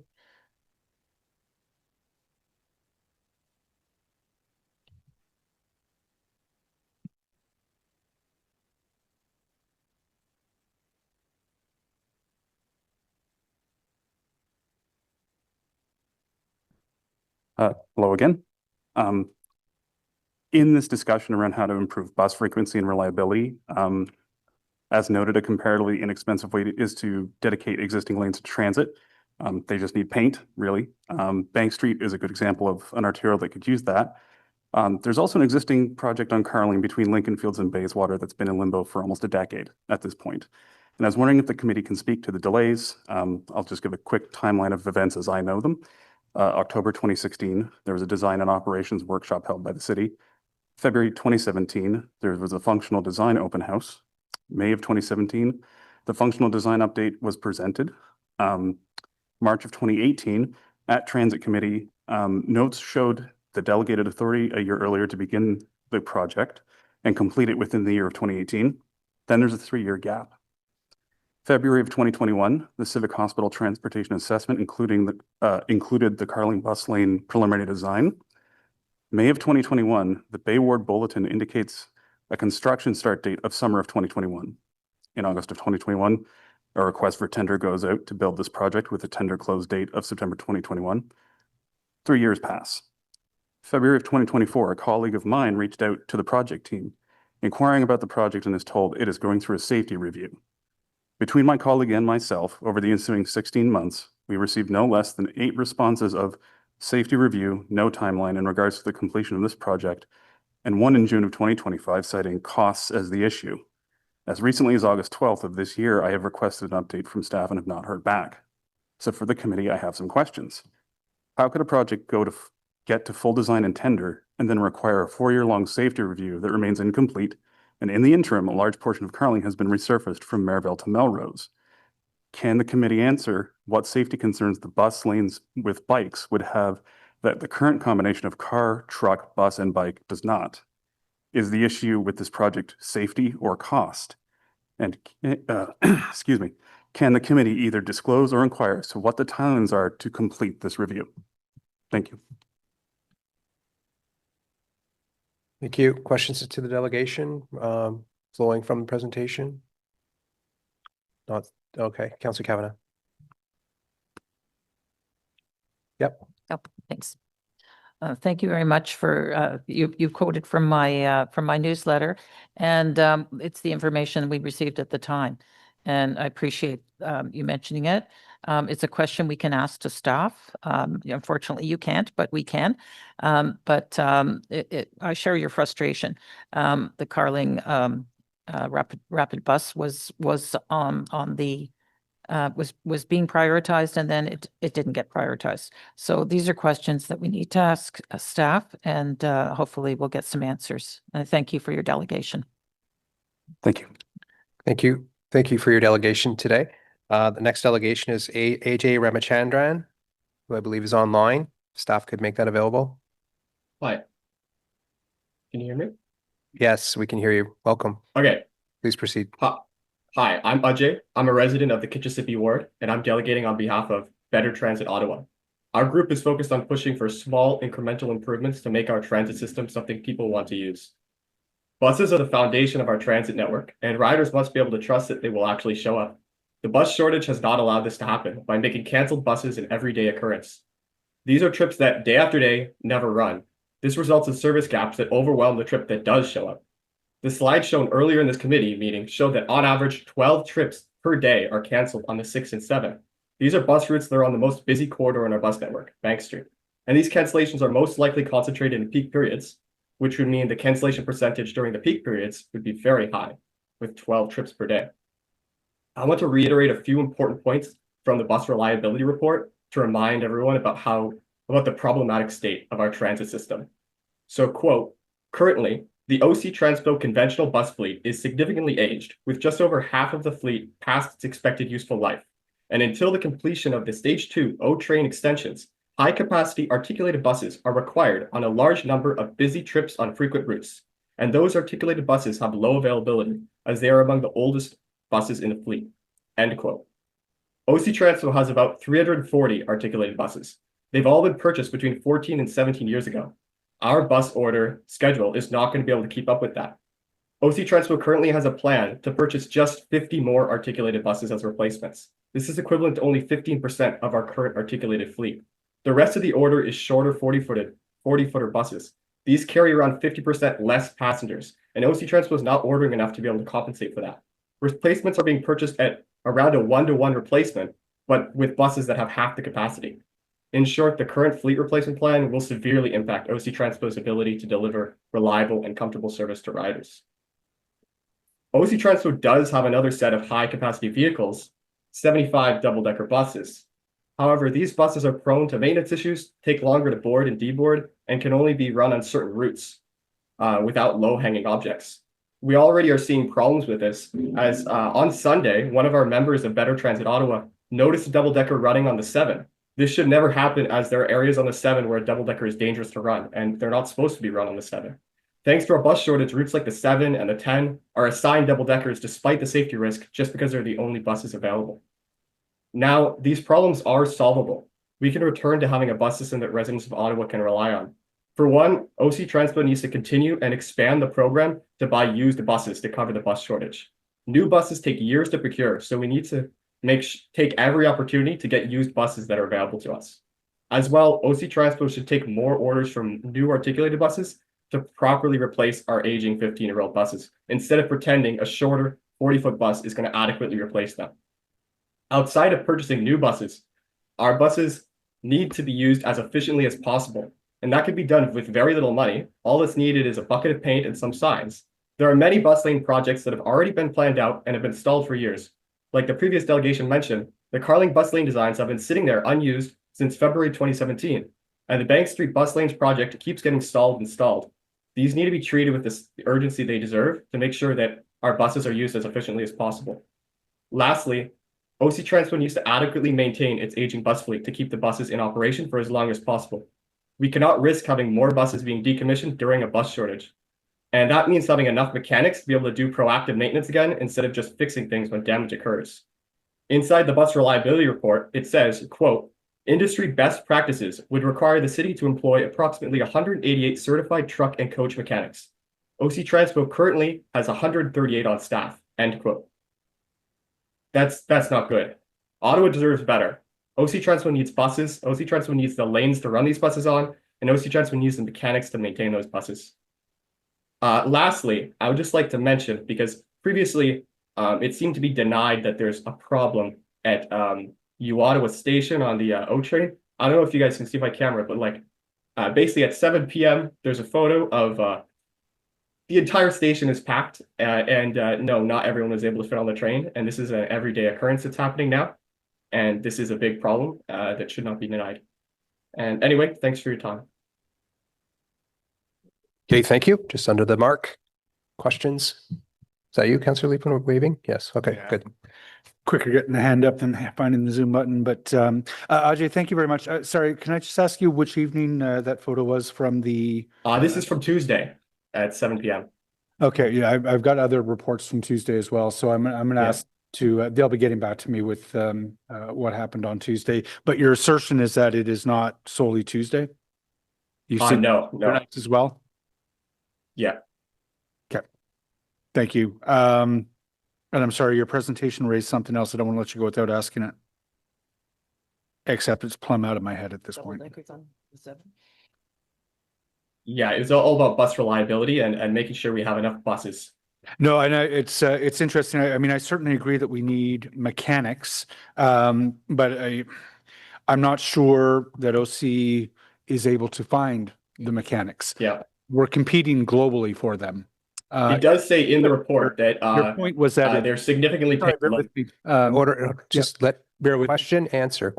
Your point was that it's not good, and I absolutely agree with that. But short of going to get trained as a mechanic myself, I'm not sure how we're going to address that in the short term.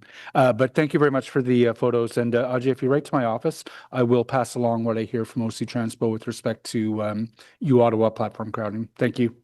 Thank you. Thank you so much. Any other questions for the delegation? No, thank you. Thank you. There are no further delegations, so we'll open up the floor to members of committee for questions, followed by other members of council. Start with Councillor Gower. Thanks, Chair. My colleague might be onto something. Maybe we should all become apprentice mechanics as an emergency measure. Get out the wrenches and anyways. No, it's serious, and it is. I'm glad staff brought this report forward. I think most of it is information we've seen in other reports, but I think it's useful to have it all collated into one. Actually, I'll start with, I think the previous delegation asked questions that we hear often from residents. And perhaps what might look simple on the surface isn't as simple in reality. For example, we could just use paint and some signs and we could create more bus-only lanes. And I want to ask staff, not to respond to that directly, but what goes into the planning and implementation of bus-only lanes? Why does it cost so much money? Why does it take time? So, Mr. Chair, I'll start by saying that the real experts on this are not here with us today. We are part of this, and we'll relay some information, but our colleagues in the planning department, our colleagues in the infrastructure department are also key to, and public works as well, all key to analyzing and delivering. I'll give you an example. Mr. Ramachandran, I'm sorry if I got that wrong, brought up Carling, and we can talk about Carling Avenue as an example. The principle of making the curb lanes on Carling Avenue bus lanes is relatively straightforward. An issue that has come up is that right now the right lane is painted a little bit wider than the left lane because the buses and the trucks drive in the right lane. If the right lane is reserved for buses and right turning traffic only, then the trucks must move in the left lane, but the left lane is not wide enough to cover mirror to mirror on a truck. So the truck would be cheating over to the right or requires that line to be painted a little bit to the right. There isn't room for both lanes to be at the full width. That would mean to do it properly and to have a lane that is wide enough for trucks in the left lane, wide enough for buses in the right lane, that the curbs have to be moved. Once you talk about moving curbs, you talk about reconstructing the drainage on the street. And what becomes a paint-only question very quickly turns into an almost complete reconstruction of the road, jumping from a cheap project to a tremendously expensive project. Sometimes we're able to do bus lanes more easily than that. We've made some improvements on Rideau Street quite recently. We're talking to councillors all over the city about different options in their areas. But sometimes there are, we get the facts jam us in, and there's only, it constrains, and the number of solutions is limited. That's an example. But, these are people working together. There's engineers in infrastructure, there's engineers that we hire, there's engineers working in traffic services, there's engineers working in service planning in my service area. This is what they do, this is what they're working on. And where there's costs, we raise them for consideration. And where there's things we can do quickly, we will do them quickly and seek approval from all the appropriate people, which always culminates in discussion with councillors. Okay, thank you. It's come up before for discussion at this committee, but the decision to purchase a smaller ratio of high capacity versus lower capacity buses, what's the thinking there, and how do we know we're going to have enough space for increasing demand? Mr. Chair, we talked about this at length a few meetings ago when we brought an update on the bus fleet plan. The high capacity buses traditionally were purchased because without them, there was no way of moving all the people through Albert and Slater streets downtown. Now, over time, we used them for another purpose too, which was to save money by running a bus maybe only 4 times an hour with a big bus instead of 6 times an hour with a smaller bus. The high capacity corridors that the double-decker and articulated buses are essential for are progressively being replaced by trains. The trains have much higher capacity than those buses. You know, one train on line 1 replaces 9 articulated buses. So that purpose, that imperative ends as more and more of the O-train extensions are built. The question of using high-capacity buses as a cost-saving technique continues because obviously 4 trips an hour with a larger bus is cheaper to operate than 6 trips an hour. But 6 trips an hour with a smaller bus is better for customers. It's the same capacity, but it's a shorter waiting time. There's more opportunities to travel. There's more resilience in case of incidents like the ones we talked about in this report. The recommended fleet plan that we're following, that's part of the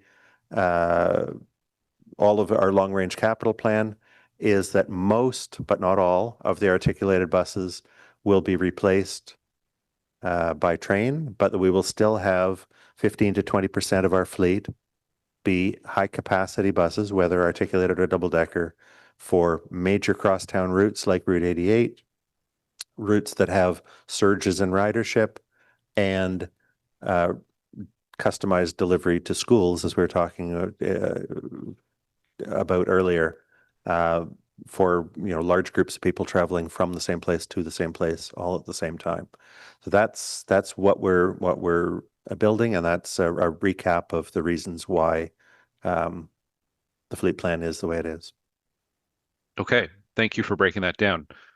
My last question is on page 21 of the report. There's a paragraph that stood out to me that staff do not have policy direction from council on whether to favor reliability over service levels, nor is there a mechanism to ensure that budgeted funding is increased to maintain or improve service reliability as traffic congestion increases with the growth of the city. Can you unpack that and explain what that means exactly? I can try. Let me start with the second part first. We have standards that say what overcrowded is. And if a bus is overcrowded, we should have more frequent service on that route. So we plan, and that number varies according to time of day and according to bus type. But let's say for a regular 40-foot bus with 38 seats, we're looking to not exceed 38 people on the bus outside rush hours. And, it's higher, it's closer to 50 during rush hours, and it's bigger for the bigger buses. But the same sort of standard applies. And so we know if we're in a growth environment, which we are now, and which we were in the 90s and in the 2000s, we're looking at ridership all the time. And when ridership gets close to 90% of capacity, that's time for us to think about what's our next step, watch it get up to 92%, and try to get that extra trip or that larger bus scheduled before we get to 100% so that there's not overcrowding and we're not leaving people behind. So we have that policy direction from council. It's old, it was 2005, but it is still our guiding standard. We don't have a similar trigger point for when is reliability deserve more investment. We're close to it. I talked about the 85th percentile for end-to-end travel time and the 95th percentile for on-time departures. That moves us in that direction. That's our standard. Maybe we can propose it sometime or something like it to make it council policy as well. But then the second part of that is that there's not a mechanism that ensures, there can't be a mechanism that ensures that funding is available the next year for the things that we predict will occur in the next year and for the year after that. We can put them in our long-term capital plan, we can put them in our long-term operating forecast, but each year's budget is by necessity a decision that's in front of council every year. And it's council in that decision that decides what forecasts are valid, what forecasts to take notice of, what reserves to give staff to allocate as things go on. As it stands right now, as we've talked about earlier, there isn't. You know, we don't have spare buses. We're tight on buses. We don't have spare operating resources. They're committed. We have to look very hard to find out how to make service to increase capacity on a route, and we will have to look hard to find out how to fund reliability improvements on a route. That's our job. That's what we do. But in a constrained environment, as we've been in since about 2015, it's hard. Okay, so you approach it now as internal planning work that you're doing with decision-making, bigger picture decision-making happening at budget time with the yearly budget. And how else could we, I guess, what's the venue where we could weigh in on that as a council and give you clearer direction? I think it is the budget, because that's what the budget is, you know, the test of values. And you know, I can only observe how hard it is for all of the councillors to make the very heart-wrenching decisions that are made every year in the budget. It's something that us to observe. Our role here, we want to make sure we give you advice that is as clear as it can be, that is as solid as it can be, and that is backed up by solid data, solid analysis. Okay, thank you. Thanks. Thank you. We're going to continue with members. I'm going to go with Councillor Leeper, but Councillor Brockington had dropped off. So, okay, thank you for allowing Councillor Brockington to proceed. Councillor Brockington. Thank you, Chair. I just want to provide some context as to why I brought this motion forward to begin with. There are two main reasons. First, the number one issue I hear from my residents is concerns with the on-time performance of buses. It is nonstop every day since the day I was elected. And the second reason is because the metrics that are presented to us are flat. We are not seeing progress in our on-time performance metrics. And despite raising this month after month after month, with now successive GMs, I'm not seeing progress. So that's the genesis behind why I brought this motion forward. I would have loved for the report to acknowledge that we're not making progress, at least in our data. That would provide me some comfort as a transit commissioner that you acknowledge we have a problem here. And I don't see you acknowledging that in the report. And my motion asked for a plan as to how we're going to get to 85%. over the next 2 years. And I don't see that plan. I don't see the roadmap that we're going to get. Talking about it's a macro level report, it's very detailed, lots of information, lots of external factors that are impacting, but there are a lot of internal factors that we control that we have allowed to impact our reliability over many years. And so I'm still left with, where's the plan? Where's the plan to get us to that 85%? The previous general manager said, when we hire more operators, we will have better on-time bus performance. She said, when we hire more mechanics, we'll have better on-time bus performance. When the Trillium line opens, I promise you, we'll have better on-time bus performance. When we implement the Good Ways to Bus initiative on April 27th, we will have better on-time bus performance. And I look at the stats every month and they're stagnant. All these major hurdles that were promised. Now just wait, Riley, wait till we implement this, wait till we hire more staff, wait till we open the big line. You'll see the positive results. And I don't.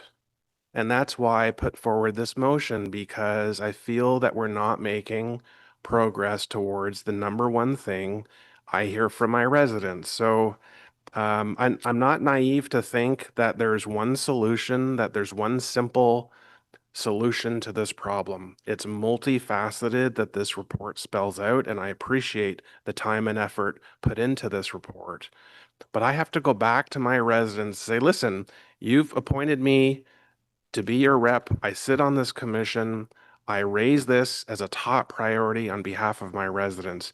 Here's the plan. So that's an ongoing frustration for me that I have.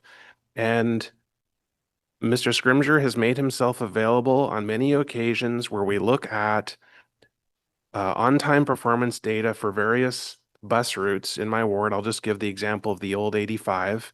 It's since been modified when the April 27th changes came into effect. But historically, the on-time performance of the 85, Mr. Chair, was 45%. This bus route, when you at macro level, when you aggregate the data, was on time 45% of the time. And it wasn't one short period in time. It was, that's it. It's a crosstown bus route. It's on Carling Avenue. It deals with a whole bunch of situations. But residents who take it were basically saying, well, too bad. Like OC Transpo knows about routes that are chronically late. And my expectation is I don't have to go through all that data. I'm skilled enough to read it and analyze it. That's what I'm trained in. But I want OC Transpo to know which routes are chronically challenged. And I need OC Transpo to take action so we don't continuously impact the same passengers over and over again. They're looking to us for change. So that's what I have to communicate back to my residents, Chair. So I don't see the roadmap in this detailed report. Every year at budget, I ask, how are investments in this year's budget going to improve on-time bus service? I can't get a reply to that question. So I want to know. In my motion, I say by the end of 2027, are we going to hit the 85 benchmark? It looks pretty good right now for routes that are 15 minutes or more frequent. You've hit the target this past month, which is great. But are we on the path, the right path for our less frequent routes to get to that 85% within 2 years? It's a pretty wide avenue to get there. But again, I have to report back to my residents that there is a plan, and here is the plan that's going to get us there. Thank you, Chair, for allowing me to ask quite a long-winded question. Mr. Chair, thank you for the question, and acknowledge the frustration that the councillor has. The improvements to the bus service reliability and the punctuality is, you're right, it is multifaceted and there's a lot of aspects to it. I look at the plans that we put in place, and I know you haven't necessarily seen the results of them yet. But I start to also think a little bit about where would we be if we didn't have our bus maintenance action plan? Where would we be if we weren't purchasing those new buses? And, I feel confident, and I know we need to give that confidence to you that, those actions, those plans will start to produce those results. Rami and his team have done a great job in getting the bus fleet availability up. Despite the fact that the vehicles are getting older, and we need to get to that point where we've got more of those new vehicles coming in and they can start replacing those old buses. From a recruitment plan, I know that you're still seeing, operator availability is one of the reasons for cancellations, and that does in turn affect our ability to deal with on-time performance. But those are largely related to the CLC breaks, us having to cancel trips and move things around so that we can give that operator that break, because the bus has been running off schedule. It's late. So a lot of our issues really are really coming down more and more to the congestion aspect that, we've got we're working with transportation planning. There's a number of initiatives in place. The expansion of the rail line will help take buses out of congested arteries. So there's a lot of good work that's going on. But I appreciate that, it's taking time to get to that point. And I recognize what you're hearing from your customers in that regard, that they want to see that improvement. I think we will get there. Will we hit the 85 by the end of next year? I don't know. I think we'll be much closer if we're not there already. If we don't achieve it, I think we'll be much closer, and we'll be much better state with our fleet and with our operators, and with the rail system will have grown. But what you have is our commitment is that we're going to continue to get there and push as hard as we can to do that. And Pat shared some details with regards to the detailed analysis that we're getting into on certain routes, on those key routes. And that's where we're going to have those discussions about, hey, can we do a bus priority lane? Can we do advanced greens for buses? Can we look at on-street parking removal? All those types of things are going to have to be on the table for us to really address some of those congestion issues that are affecting our service right now. So with that said, I don't know if Pat's got more to add, but no, we're committed to it, Councillor. Thank you, Mr. Charter. I appreciate that. I didn't make the 85% target. That is an OC Transpo target that we have in place. And I feel that, it's my role as a member of this committee that we push OC Transpo to aim towards that target. And it's also fair for me to ask, if you do not have sufficient resources to assist you to get to that target, we expect you to communicate back to us, particularly at budget time. Here's what we need. Here's what we believe are initiatives that will contribute to better bus on-time performance that we can implement throughout the city. And I agree, this is an incremental investment over time due to cost. But again, we have to move the yardsticks forward. Ultimately, that's what our role as governors of this body are, at least in my opinion. So listen, I appreciate the information. I've made my point. Your predecessor told me to my face on-time bus performance was not a priority for her. It was to deliver buses first and foremost, to get those buses out of the garage, to get us to the 99.5% target in that regard first. I always said we can aim at achieving both at the same time. But thank you very much for this report. Okay, thank you. Councillor Kavanagh has indicated she needs to leave at 1:30. Councillor Leeper was next, but Councillor Leeper is fine with you proceeding. Thank you very much to Councillor Leeper, and thank you, Chair. Appreciate it. I won't take too much of your time. First of all, I want to thank Pat for all the work he did on Route 11 in terms of analyzing it. And this is important to find out where the delays are. And this is part of what we do with the Transportation Master Plan, is to see how we can improve our transportation system so we can get routes more efficient. And I think that was a great start, and appreciate that very much. In terms of the questions that came up from the delegation about Carling Avenue, as I said, I shared their frustration. It was something that when I first got elected in 2018 was, it was on the dock, as it were, and we thought this was coming along. This is before even stage 2 got going. So it obviously is very frustrating for people when they They thought this was going to come along. It also affects development along Carling Avenue.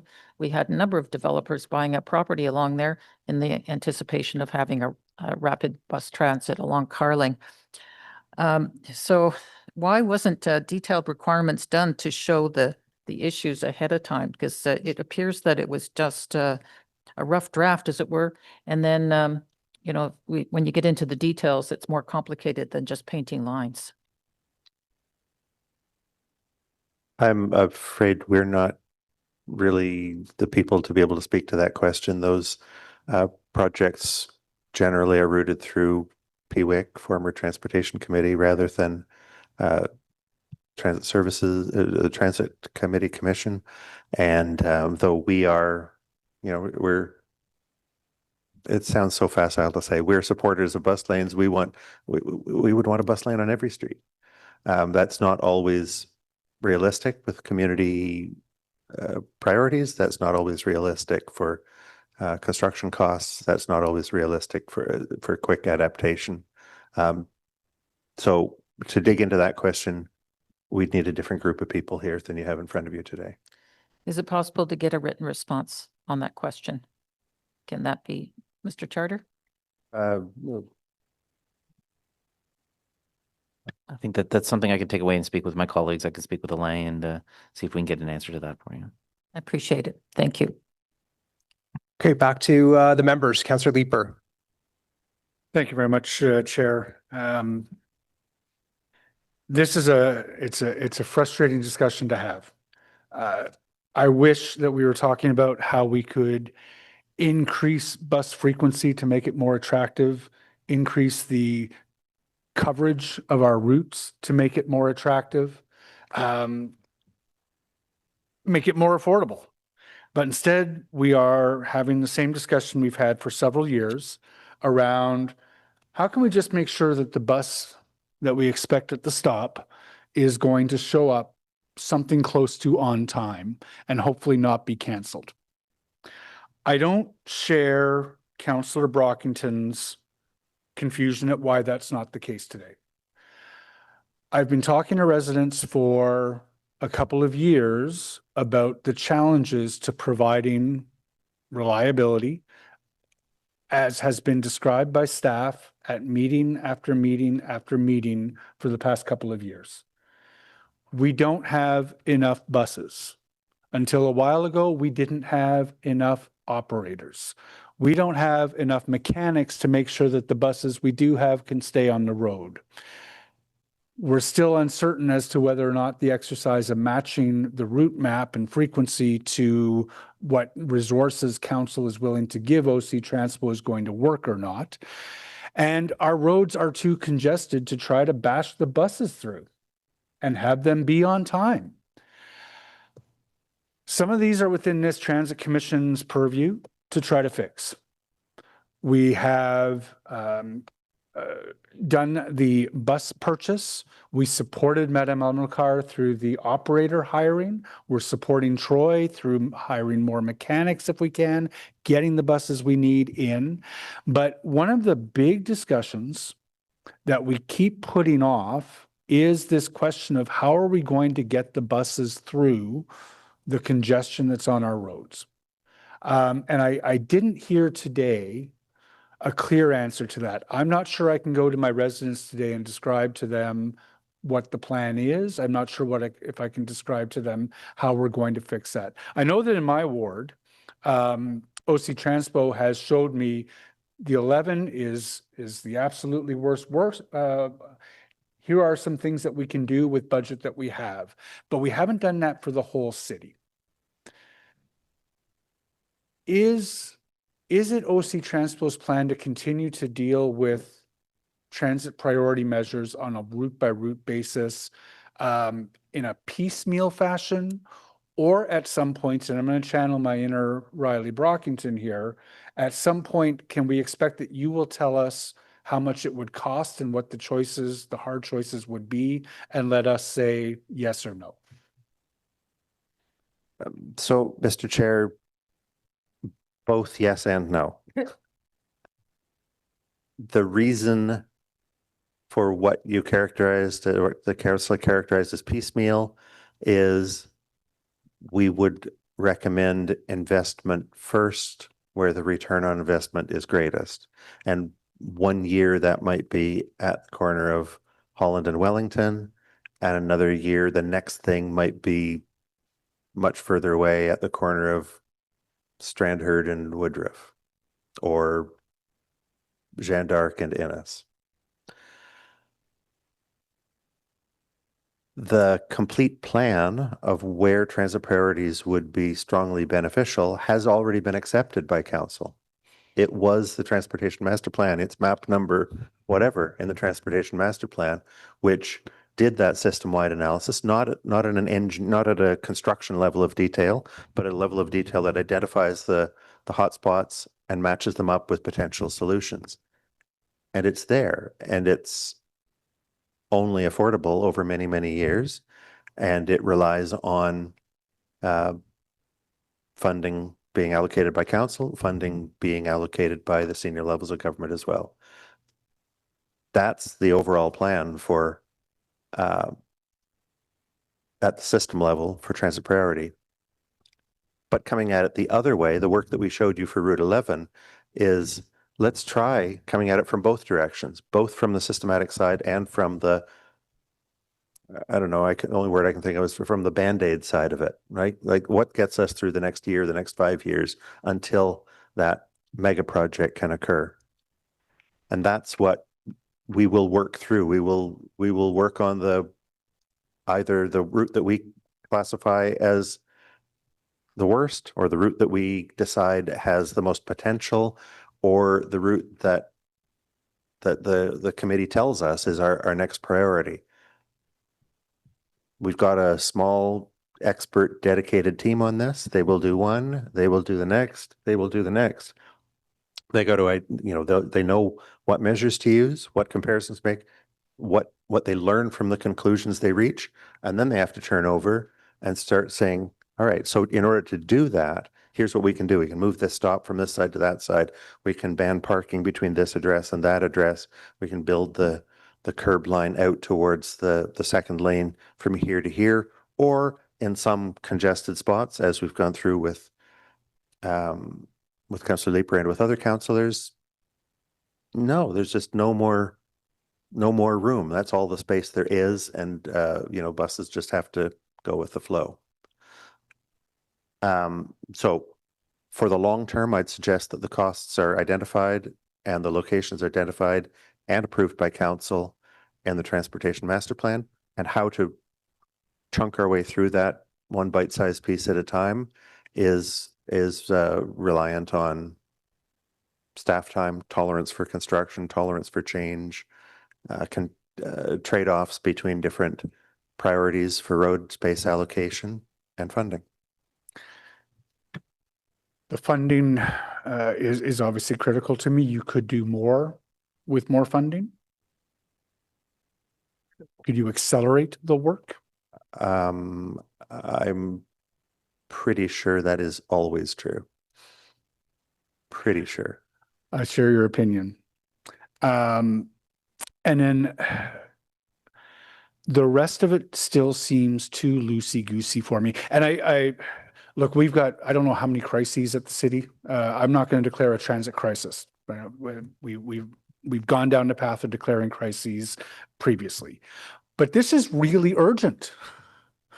We're not getting the riders back, except to the extent that they're being forced by employers. People are not being attracted to the transit system. The kind of transit system that we're building is the return to office that looks apparent to come is going to severely strain our transit system. We have to get on top of delivering great transit service sooner rather than later. And I am still uncertain as to how a very loosey-goosey process of talking to councillors about, we've got some funding available, we want to focus it here, are you okay with these different measures? Is there not something more structured that we can bring to this effort? And again, I would ask whether, if the resources were made available by this council, which would want to demonstrate that it understands the urgency with which we need to address the issue. If this council were willing to do it, is there more structure and an acceleration that you could bring to that process of alleviating some of the congestion hurdles on our streets? I think the question of, Mr. Chair, the question of if this council, I'm not sure I remember the exact words, chose to do it or, organized affairs to do it. That might be true if there was some sort of, in some form, a concerted effort that this was a higher priority than other priorities. But we follow the path that council has laid out for us, and that path includes consultation with local councillors. That path, as in so many things, includes delegated authority to individual councillors to approve things. And, from a moral point of view, I think relies on the councillors to know best the trade-offs within the communities they represent between different, in this case, just between different allocations of road space. That's only one of the many things we talked about here. That's the bus lanes and the queue jump lanes. And, we can, in some cases, make a strong case and a strong recommendation that transit should have proportionately as much space on the road as the number of people it carries. I've made that case years ago, pre-O-Train, that if transit's carrying 70% or 50% of the people into and through downtown, why doesn't transit have 70% of the lanes on the road? We never had. We had Albert and Slater, Queen, Laurier, Gladstone, Somerset, Wellington, right? Council solved that problem by building a underground railway and giving the surface roads back to those other purposes, cars and cyclists and pedestrians. But I don't want to get too philosophical here. Sorry, I was just going to say, I can't support that. I can't make that same strong case on streets where we're not carrying, where it's a 4-lane road and we're not carrying more than 50% of the people on that street, because there's, maybe 60% or 80% of the people are traveling by car, plus local deliveries and trucks and garbage trucks. But how do we get to that decision point quicker? Right, there is a real urgency to get to the point where council decides it wants to do this, it's going to support you to do this with resources, and it's going to ask you to do it with shovels in the ground. So how do we get to that point more quickly across more of this city's vast geography? I can give an example from very little I know about how the decisions were made in Toronto. Toronto came up with a program, called it Rapid TO, and they've gone and they've painted lanes in red and said these are bus lanes only. And it just seems to be possible in Toronto.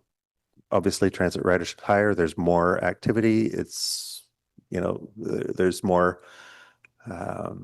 people who rely on transit in Toronto, but they've got 6-lane roads.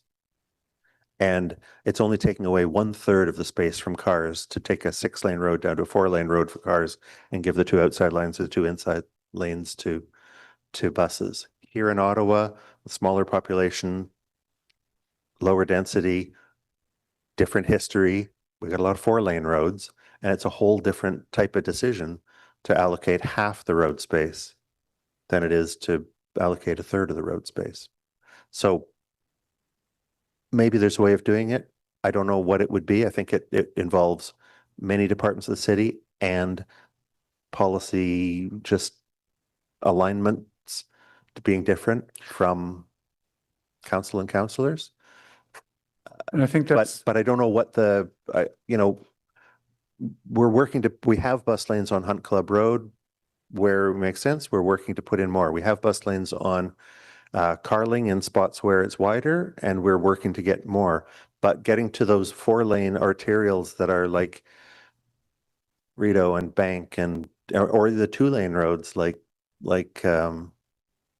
Gladstone, there's nothing there for us. So we got to deal with the other techniques we have, like queue jump lanes and adding more travel time and adjusting traffic signal timing and running more buses. Okay. I appreciate the candid discussion on this one. I think your point with respect to the cross-city collaboration across various different departments is a really important one. And I will reiterate, as I have in past, I'm sure, that it is unfair for this commission to point their fingers at OC Transpo as bearing the brunt of blame for the fact that people are still not happy that the bus isn't showing up on time or that it's canceled. This council needs to treat transit with the urgency that it deserves. Thank you. Next in line is Councillor Lowe. Thank you, Chair. I'm going to start with some questions and then a little bit of a soliloquy. So I didn't pull up my, I had an inquiry that I submitted about a number of months ago asking about the resources that could be freed up by the Line 1 Eastern extension. I didn't pull it because I saw this item on the agenda. So I'm curious if you foresee, the response to one of the questions that says, will the service hours and resources be reallocated to other parts of the bus network when the Orleans extension opens, plus the period of parallel service? You mentioned in the response that it'll increase the resilience of the fleet and allow improvements to reliability. I guess this is sort of one of the puzzle pieces that are coming up soon, maybe within 6 to 9 months, depending on whose timeline you're looking at. But is that one of the pieces that you see as potential to contribute to improve reliability? Mr. Chair, overall, in terms of, with the building of the rail line, the plans have always been the reduction in bus hours, help fund back the capital investment into the construction. So, those bus hours are built, the reduction in bus hours are built into our budgets, and the removal of those hours are built into our budgets, so I should say. So, so we can't reallocate those 20 some odd thousand hours back to other parts of the network. However, though, on a short-term basis, when we look at the reduction in terms of the fleet on a short-term basis, those extra buses will be used to help offset some of the challenges that we have in maintaining the fleet, deal with our reliability challenges. And Pat talked about here, one of the options that we can do to improve reliability and on-time performance is having more spares, more spare buses, more spare operators. So on a short-term basis, that gives us some additional flexibility until those buses become retired. But the plan would be that those buses will be retired. So it would take funding for us to maintain them for a longer period of time. So sort of it's basically a no. But there is some short-term capacity that it brings with us in terms of our our ability to maybe have some more spares. And it's provided that we have the operators to go with them, then we can our control center with Joel and his team and his mobile supervisors, then they would have more resources to be able to make adjustments, on a real-time basis. Yeah, I mean, I guess I'd be curious to know what that funding would be for the 28, at least some of the 28,000 hours to be reallocated into the system. Understanding that we have a vehicle issue and a lot of that 28,000 might never be able to be reallocated, but certainly some of it I think would be helpful in the short term. But I guess that's information that Mr. Chair, if I could just clarify, like the 28,000 hours they will be removed from our budget. Yeah, we do not have those hours to reallocate. No, I mean, yeah, I know what I meant was like what it would cost to do so. I mean, I think as part of this review, are you also looking at things like time point spacing? Because I'm thinking back to my when my time driving the 85, right? Councillor Brockington's favorite route. My time driving the 85, there would be time points where there was enough time. So, for example, from Mackenzie King Station back then, from Mackenzie King Station to Carlingwood Mall, there was enough time on the 85 overall. but the time point at Carling and Holland was skewed in a way that favored the downtown section of the 85, and then I had to wait my time, usually 7 minutes or so. I remember this because this was every Saturday night for me. I'd have to wait my time at Holland, and then there'd be not enough time to get to Carlingwood on time. So that's something that I know is an issue with. And I know that is a very specific example, but I know it exists across multiple routes where the time points might not be spaced out appropriately, especially at times when it just doesn't make sense to give extra time to those routes, right? Like that was a Saturday night example. Other things would be like multiple routes that share a corridor have different amounts of travel time. Back when the Transway was open, like the 4 routes to Canada, 61, 62, 63, and 64, they all have different amounts of time to get from Tunney's Pasture to Lincoln Fields. I don't know if that's a contributor to reliability, but that's certainly something to look at. Yeah. On the point about capacity, yes, overall frequency, in principle, frequency is better. Frequency is what we should aim for. But in terms of something that's relatively achievable in the short term, I think capacity is the better thing. And the other thing is, even if we schedule more frequent service, the smaller buses are not able to handle large surges in customers all at once, unlike a 60-footer can. So that would be like at Blair Station right now, at Tunney's Pasture, Baseline Station, Algonquin Station in the future. So I do worry about our focus on 40-foot buses over 60-foot buses, at least right now.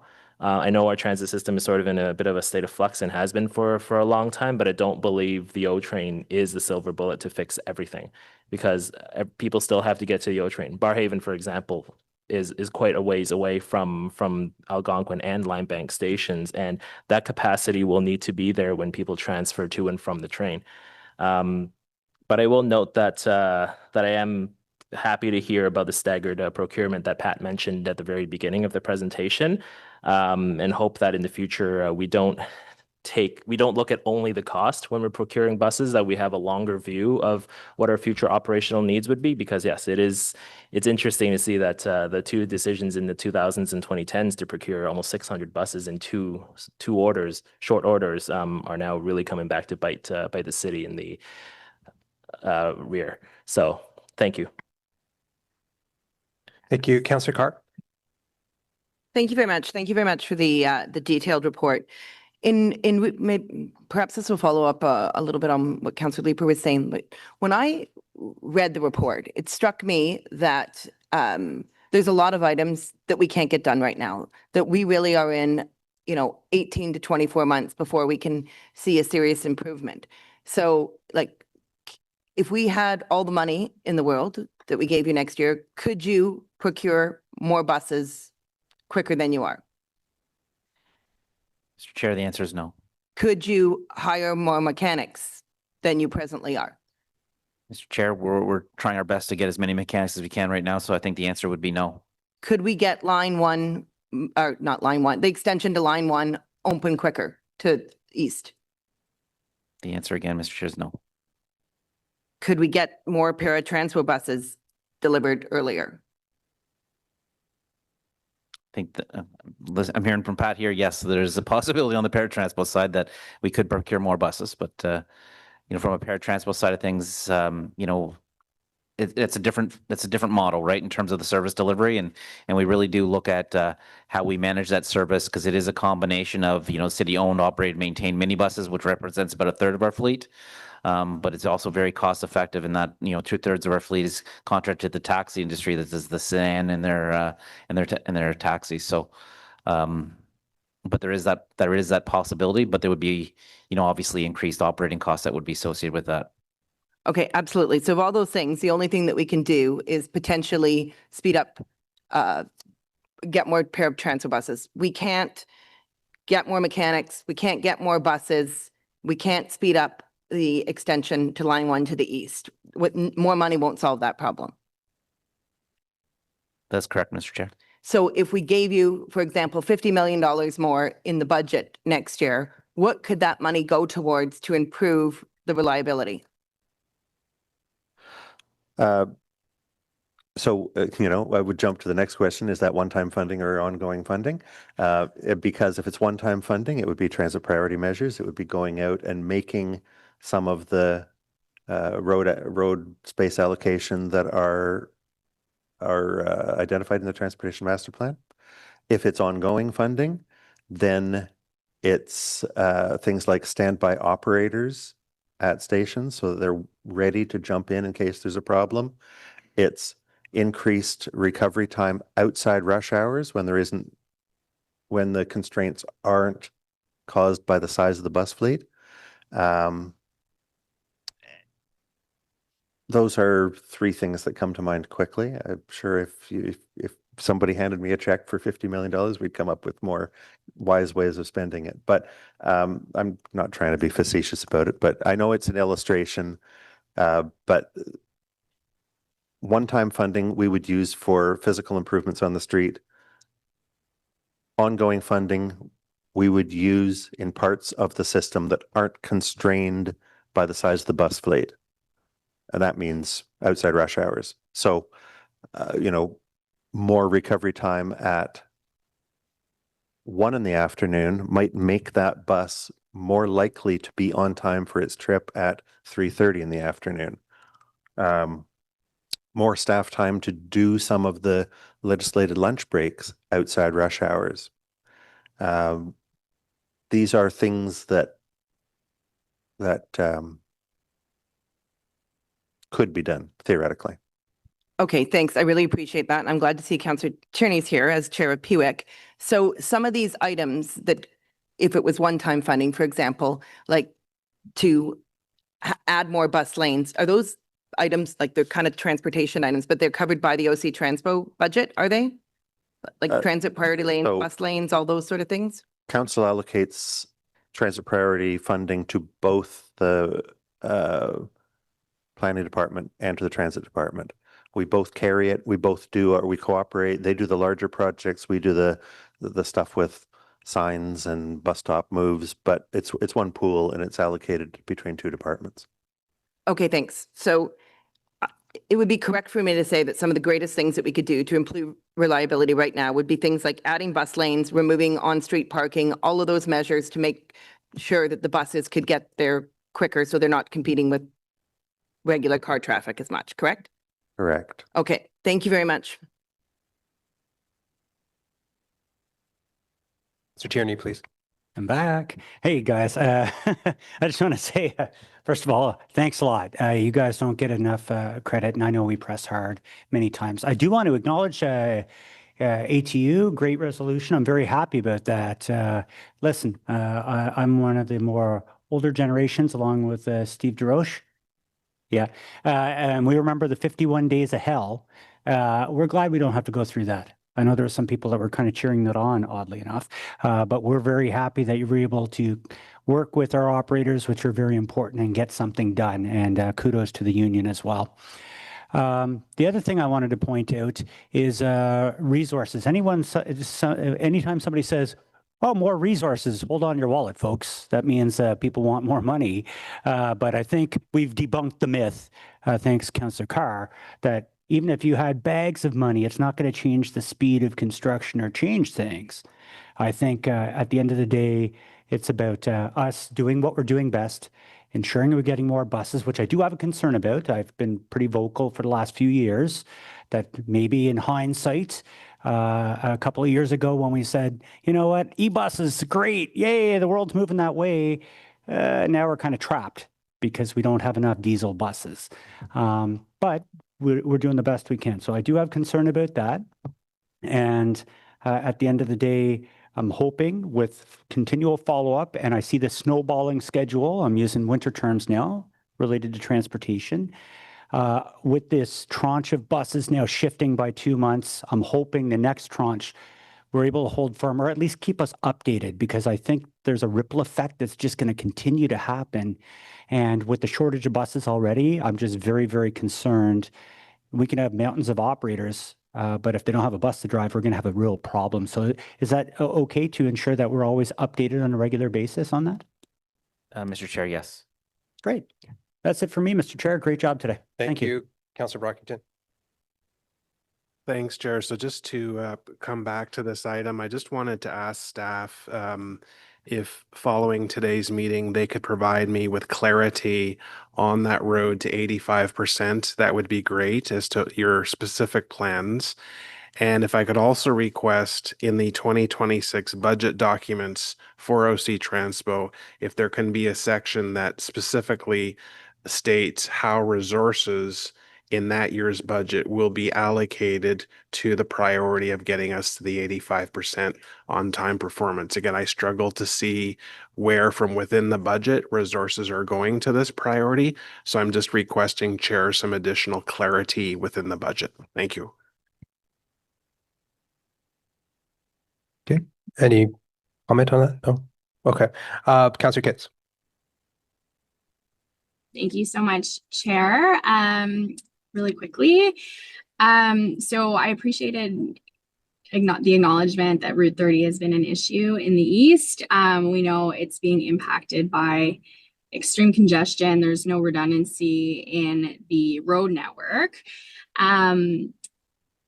So, you know, that when we're looking at the numbers, the on-time or the regularity at 81%, the punctuality at 72% for Route 30, for summer service, the AM peak performance was 64% and the PM peak was 42%. So obviously much lower. So I'm wondering, are there a handful of routes that are having these sort of exceptional challenges and are really dragging down the performance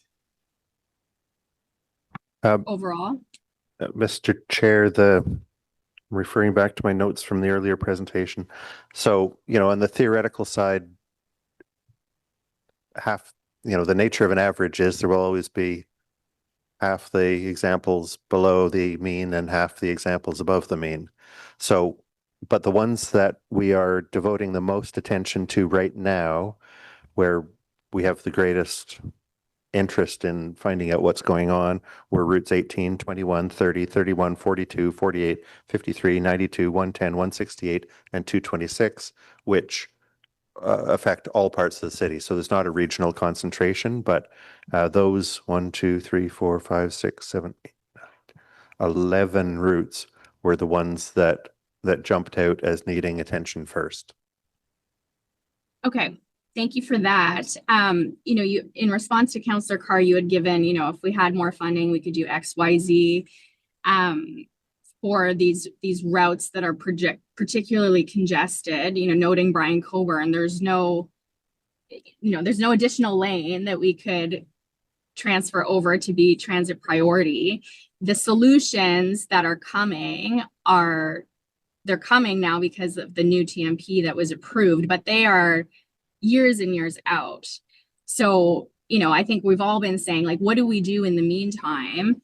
And what I'm wondering is, you know, in the budget that you're going to present, are there going to be some costed solutions for these routes that you are challenged by to say, you know, if we had X investment, those routes that you just named off, we could implement X solutions to rectify sort of the most problematic reliability issues that we're seeing?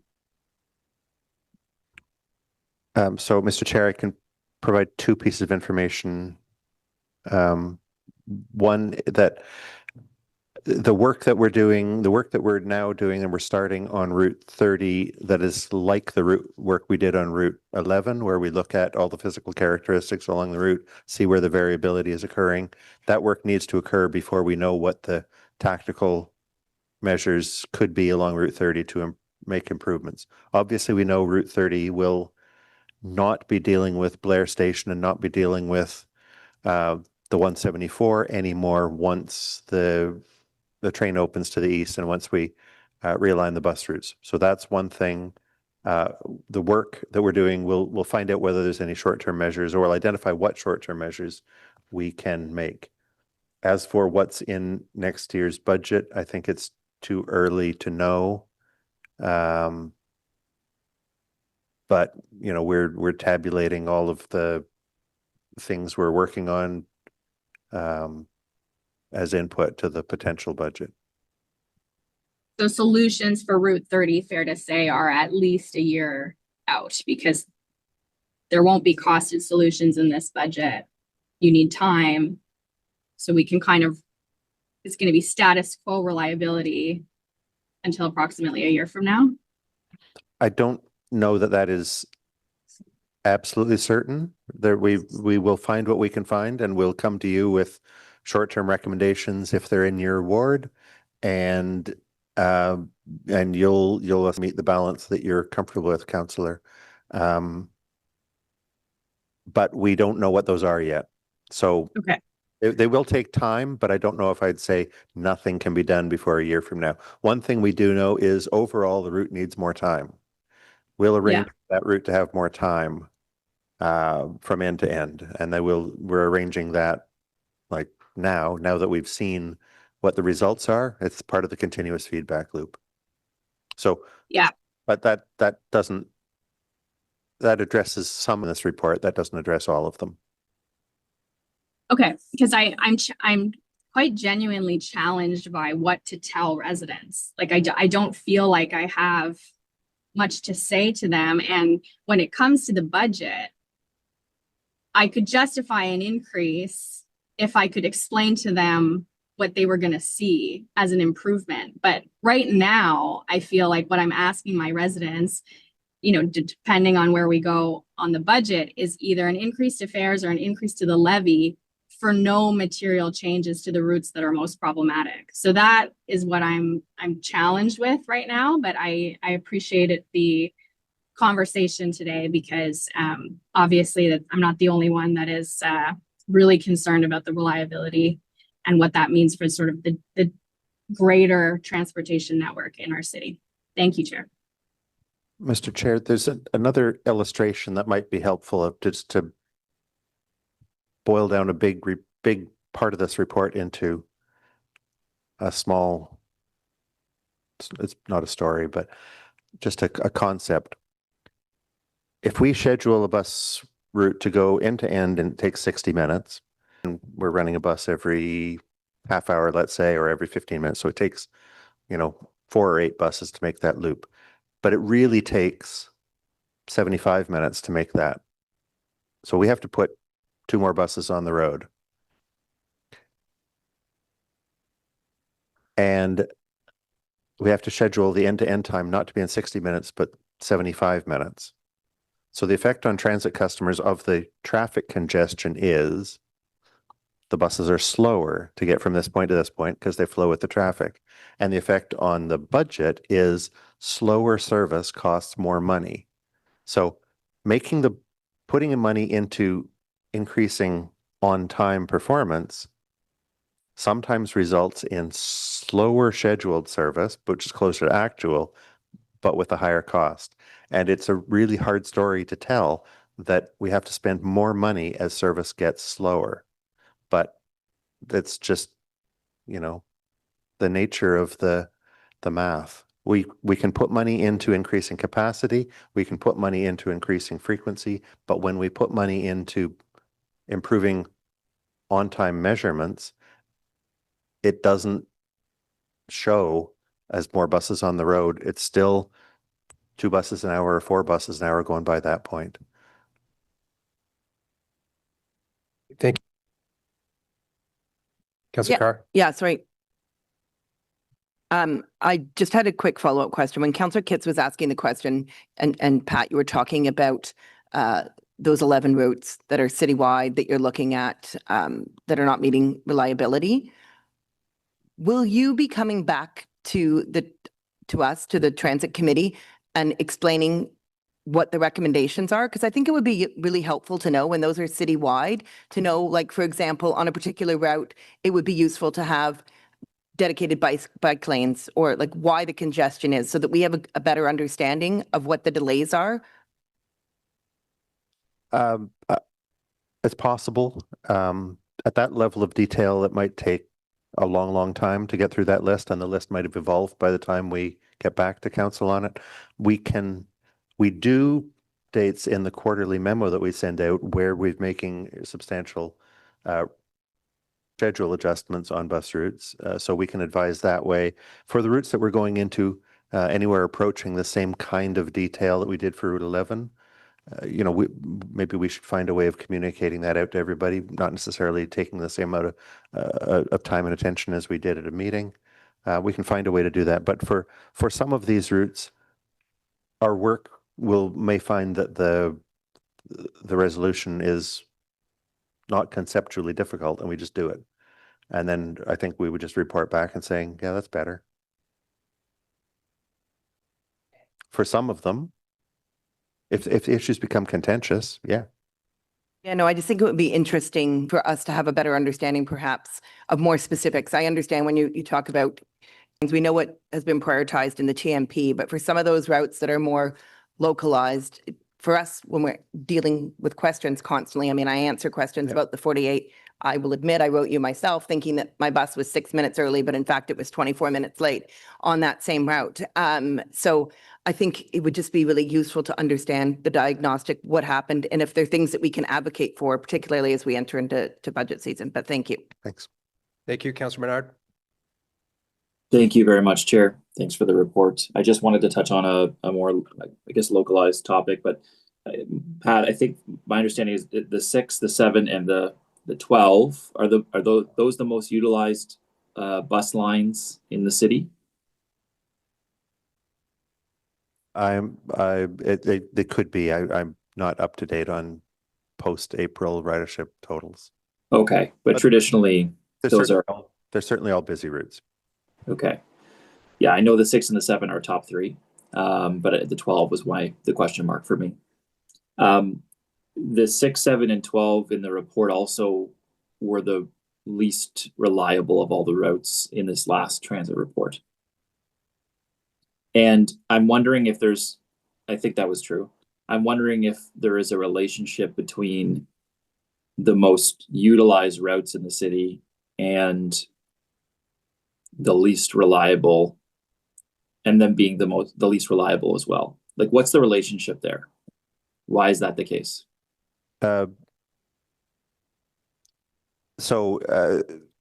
Fundamentally, no, there is not a correlation between what are the busiest routes and what are the least reliable routes. But since routes like Route 95 have been taken off the throne of the busiest routes and replaced by the train, the busiest routes are now routes that are running in mixed traffic with auto traffic and with left turns, right turns, delivery vehicles, and everything else that goes on a street.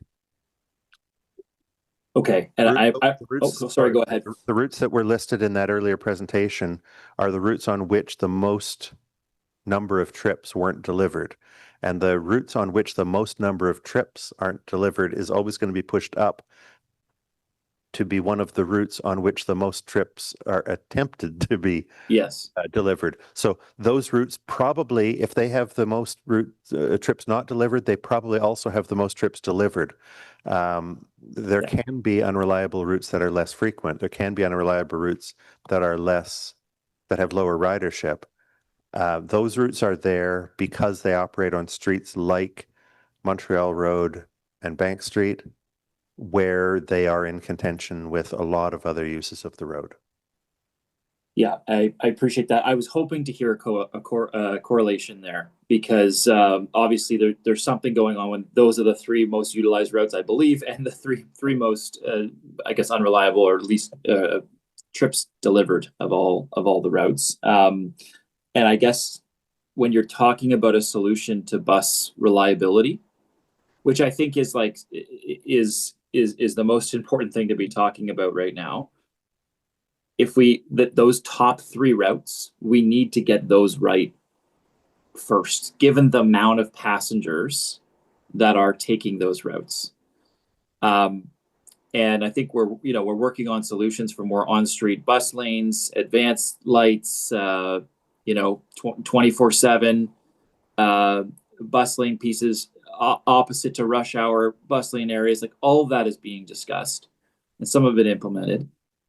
But if we don't have the reliability on those routes, even with implementing some of those pieces, because we don't have the buses or the drivers or the mechanics, then we're going to really suffer in the future and I think 5 years of suffering is not acceptable, right? This has to be fixed quickly. So what would it take to fix those 3 routes in the next year? What if you were just talking about the most utilized routes in the entire city, and they're not even close, as I understand it, they're much more utilized than most of the other routes. What would it take in the next year to fix those routes? Is it more bus capacity? Is it like, what is the solution to those 3 routes in the next year? Is it funding? Mr. Chair, if I could start with that, and I know Pat can get into more detail on this, but when it comes to bus reliability, it's our action plan to get to 99.5, right? It's getting that reliable fleet, getting those new buses on board, reducing the age of our fleet, reducing the maintenance requirements, which that's moving forward. The bus operator piece, we need to maintain our focus on recruitment. We've got through the main challenge. We were pretty far behind at one point in our recruitment initiatives, but now it's about maintaining and sustaining that for a long period of time. The third part was the new ways to bus network, which was put in place in April.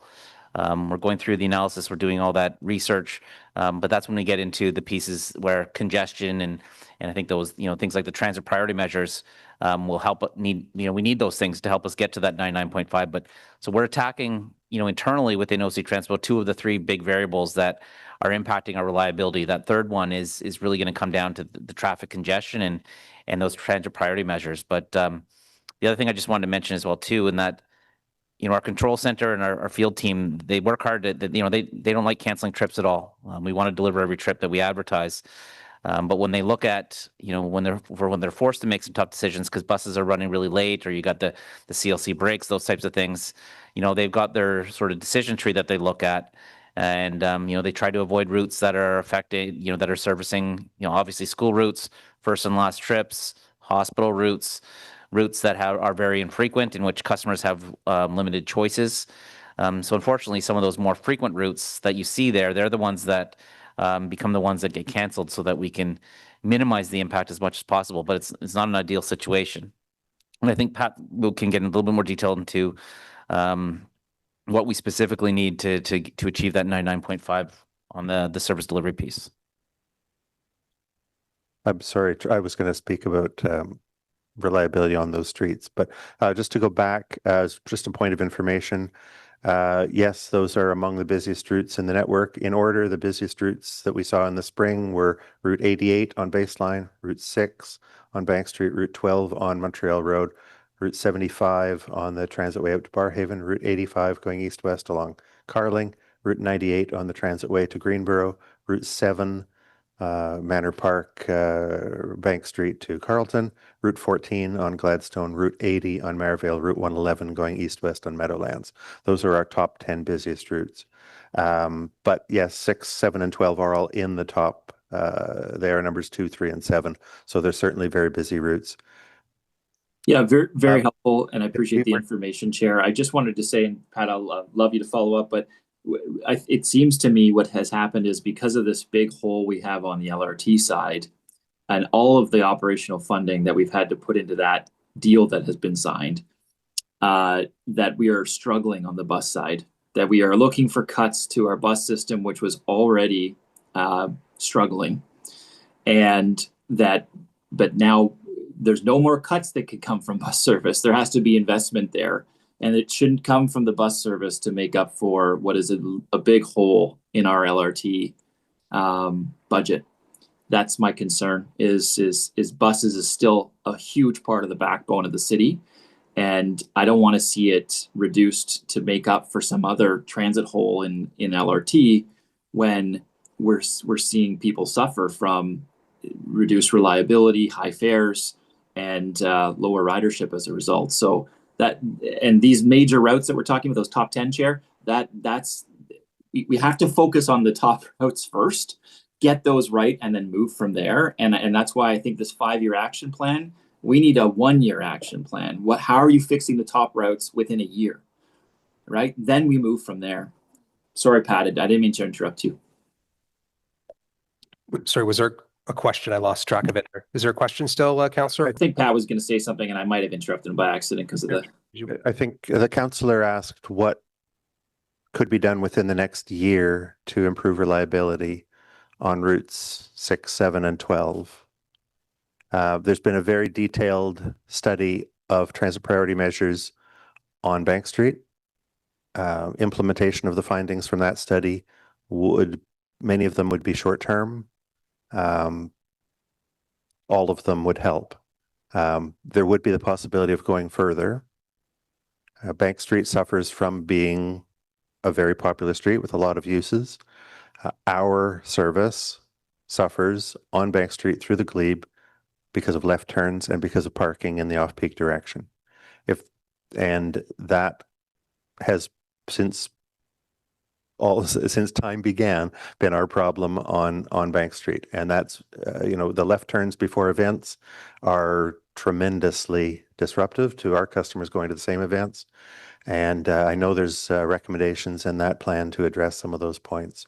On Route 12, the reconstruction of Montreal Road, huge reconstruction of Montreal Road between Vanier Parkway and Saint Laurent, set the path for the next 50 years till the next consideration. There's a bus lane in one direction. There were previously bus lanes in two directions. That decision was made. That decision's been built on the street. Other parts of Route 12 are doing very well. We've made improvements on Rideau Street, where there's a reconstruction of Scott Street on the west part of Route 12, all of which is helping. And of course, there's always construction through downtown. If it's not one building, it's another that narrows some streets, and I don't think we'll ever be ahead of that. Okay, thank you. Thanks very much, Chair. I guess that's the last question is, will you add more service to routes that you have a bus lane on? Because I think you're right, there's a lot of good changes coming to Bank Street. Will you add more service to those areas if there's a bus only lane on Baseline, on Carling, on Bank? Does that come with it, or is it just same old, and we're hoping that it works? I'm sorry, we're not in the position to be able to predict what council will approve in the budget. So if we approve more, though, this would mean more bus service on those types of routes. It's Mr. Chair, it's possible when we have more resources, we will allocate them first where we are seeing capacity problems. If the capacity problems are occurring on routes on these streets, that's where we direct them. If they're happening somewhere else, we'd direct them somewhere else. It would be really subject to the data available at the moment. Okay, thank you very much, Chair. Thanks, Pat and Troy, for your answers. Okay, next is Councillor Tierney. Great, thanks. Since it's brought back up, I want to thank you. You're taking a lot of flack for a decision that council made 3 years ago to invest in e-buses. Now that's starting to snowball down the mountain. I think we made it clear. There's no buses for people to drive. That point blank. I don't know what we're missing in this conversation here. There is no buses. You could have as many drivers as you want. They don't have a bus to drive. So I appreciate your candor on that. But you triggered something else because it'll lead into another discussion that we're going to have. Somebody threw some wild idea about blocking right turns on reds downtown. How would that impact busing?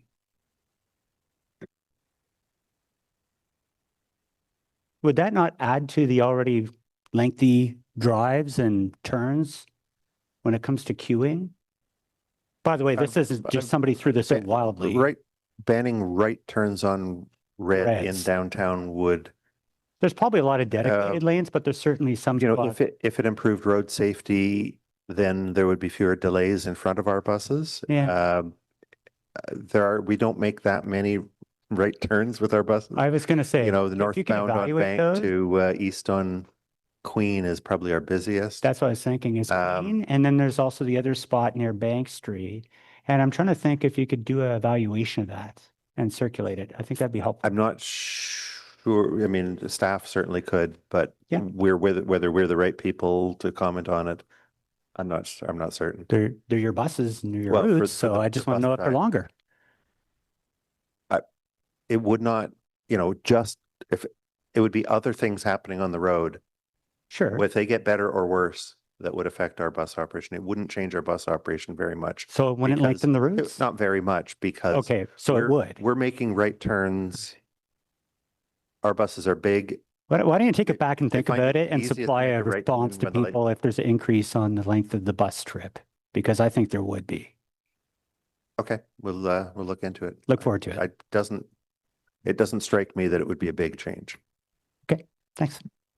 Okay, thank you. I don't see any other speakers. I had a comment and a question. I think Councillor Carr did a great job of going through those areas where we are working very hard to make a difference, but we don't have an immediate solution. Where we need to focus on those areas that are chronic problems, areas where there's significant congestion. And it makes no sense to me that we would send more good buses down a congested road or corridor that we've done nothing. And as you said, Mr. Scrimger, these are not new. These are stretches of roads that have had this problem for many, many years. And I think it was great that you started to show us and what we need to do. We've gotten into the details of where we're seeing the problems and where we would have great benefit from things like the transit priority lights and the jump lanes and what have you. Councillors need to make those a priorities in their asset budget. You mentioned that in many cases, we have to make some tough choices because those corridors are so tight. We cannot be all things to all people through this quarter. And we have to put transit first. And I agree, we can't just come here and be highly critical if we're not going to help you make some decisions in some tight spaces where we have to make the transit system the priority so that we can rely on a better and more reliable system. And it's not just for the people who use that bus. We know the system's entirely interlined. So a delay here is potentially a delay in some other part of the city. So I commend the transparency that we're starting to put on some of these routes that have had chronic problems for years, where it just hasn't been prioritized to put some of the measures that we're talking about. And I look forward to hearing the cases made for these kinds of infrastructure that is needed, and look forward to hearing from staff where we need to put in the jump lights and the various pockets that will provide some better relief for the buses moving through those tight corridors. I wanted to ask on people parking in bus stops, things of that nature, where enforcement, where potentially the fines aren't high enough, that if you are blocking the transit system, maybe the fines need to be higher. Can you just comment on that? It's it seems that in Ottawa, generally, people are more respectful of bus lanes than they are in other cities. So that may be less of a difference here than it is in other places. That, you know, most times a bus lane, like if you look at Woodruff can be very slow in the middle in the car lanes, and they'll still leave the bus lane open, except for, you know, people making a right turn onto another street or into a driveway. It's remarkable how compliant motorists are here. But we can look at whether that's a solution that has worked in other jurisdictions. Okay. And I know in the suburban context, just last point, as the school boards do less and less busing, there's a lot of congestion around our schools. In many cases, we've got buses that run through there during the peak times. They're delayed. I don't think there's much we can do about it, but certainly OSTA can do a lot more by busing more students so that we reduce the amount of congestion around the schools. And that's what's leading to these congestion problems. So I think we really need to blow the roof off where we're seeing congestion and explaining to people who can do something about it. In many cases, we can by prioritizing some of the pieces that we talked about. But around our schools right now, it is really problematic for the buses to get through. I think of Finley Creek and on Spratt Road and Riverside South. And that's not our challenge. That's started by limited OSTA buses. So that's all my comments. I appreciate the questions or the answers to my questions. And is this item received, committee? Received. Next item is Stage 2 Light Rail Transit Project. Thank you, Mr. Scrimger. Mr. Charter.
Okay, Mr. Holder, if you're ready to go, we can get started. I did speak to you during the break that you'll provide a truncated presentation on, certainly on the station by station. We know we're getting very close and we don't need, I think, the exact details of that. And if members have questions, I'm sure they'll follow up with specific station questions. So if you could keep to the most important points of this presentation, that would be helpful. I'm sorry, you always get this at the end of the session. I'll note that the chair will take the chair back over at 2:45 as well, just if people are following it. So that won't affect your presentation, but there'll be a different chair at that point. So with that, I'll turn it over to you, Mr. Holder, and your team. Thank you. Okay, thank you, Chair. And myself and our team, we will endeavor to run through the briefing as quickly as possible. As everybody knows, the deck is available.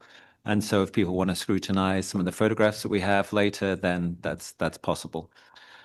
C'est un plaisir d'être ici. It's a pleasure to be here today to talk to you about the advancement of phase 2 of the light rail project. So I will start with an update on the O-Train expansion, lines 2 and 4, and then hand it over to my colleagues, Jocelyn Daigle and Mary-Ann Gleeson, for updates on the Line 1 East and West extensions. Next slide, please. Oh, maybe we should go back. So on this slide, we're explaining that we are continuing to collaborate with Transit Next to finalize minor outstanding works on lines 2 and 4. We have minor landscaping that continues along with the completion of multi-use pathways across various sections of the system. We also continue to make progress on the modifications needed to the locomotive video and voice recorder system known as the LVVVR. As I noted back in June, software updates were made to resolve poor recording of the microphones in operator cabs.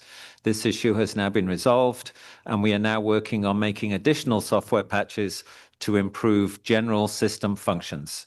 This work is expected in the next few weeks, and the team will be monitoring how the system performs to determine if additional software updates are needed. On the passenger information displays on platforms and next stop announcement systems on trains, additional software upgrades have been made. This has resulted in a decrease in issues, and we are now only seeing minor intermittent problems.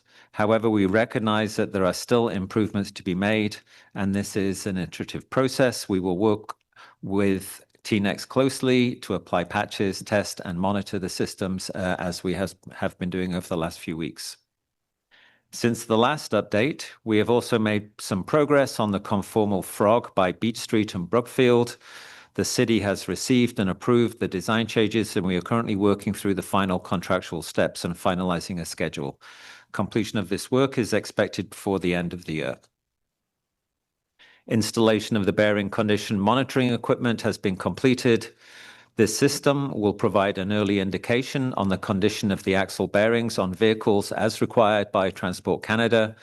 Testing to ensure proper calibration of the system will start soon and is expected to be completed early in Q4. This testing is not expected to have any service impacts. As a reminder, there are no safety issues at this time, and once complete, the bearing condition monitoring system will enhance the safety management of the whole overall system. With that, I will hand over the floor to Mary Ellen for an update on the West Extension. Thank you. Merci, Richard. Je m'appelle Mary-Ellen Gleeson. Mary-Ellen Gleeson. I'm the construction manager, and I'm very pleased to talk to you about the evolution of construction work. Of the presentation, but if you have any questions about the stations, please follow up, and I'll give some high-level updates. Next slide, please. So this is Westboro Station. Next slide, please. This is Kitchissippi Station. Next slide, please. This is the Kitchissippi-McCann Parkway. We are still in a 2-lane configuration right now for the construction of the permanent alignment. It's still the goal to get this back into a 4-lane configuration by the end of this year. There will be some remaining works that will carry through to next year, and the intersection with the transitway won't be removed until after the west substantial completion. Next slide, please. This is Sherbourne Station. Next slide. This is New Orchard Station. This is Lincoln Field Station. This is the first station that we had the Fairgate installation complete at. This is the first of 4 stations with which we had the Fairgate installations complete, with another one expected to be complete this week.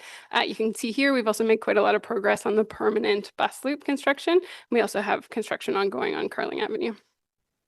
Next slide. This is Queensview Station, Pinecrest Station, Bayshore Station, and then our terminus station right now for the west. This is Moody Station. We also have construction for the permanent bus loop ongoing here. This is Iris Station and Algonquin Station. So we're still working on construction of the permanent pedestrian bridge and the tie-in there to Algonquin College, as well as finishing work inside the station. You can kind of see on the south side of the station there, we are constructing the permanent bus loop. We're also constructing the permanent park and ride, which we intend to complete later this fall. With the track work complete, the focus of the guideway works is installation of the overhead catenary systems. The OCS installation is well underway for the spur between Lincoln Fields and Algonquin. OCS installation is completed from LMSF to west of Pinecrest Station. This has allowed us to proceed with the first train move on the main line alignment for the west, which you can see on the right. Inside the Parkway Tunnel, installation of the brackets for rigid OCS are underway. Prior to pulling the contact wire, we have to complete the installation of the tunnel ventilation fans, which you can see on the left.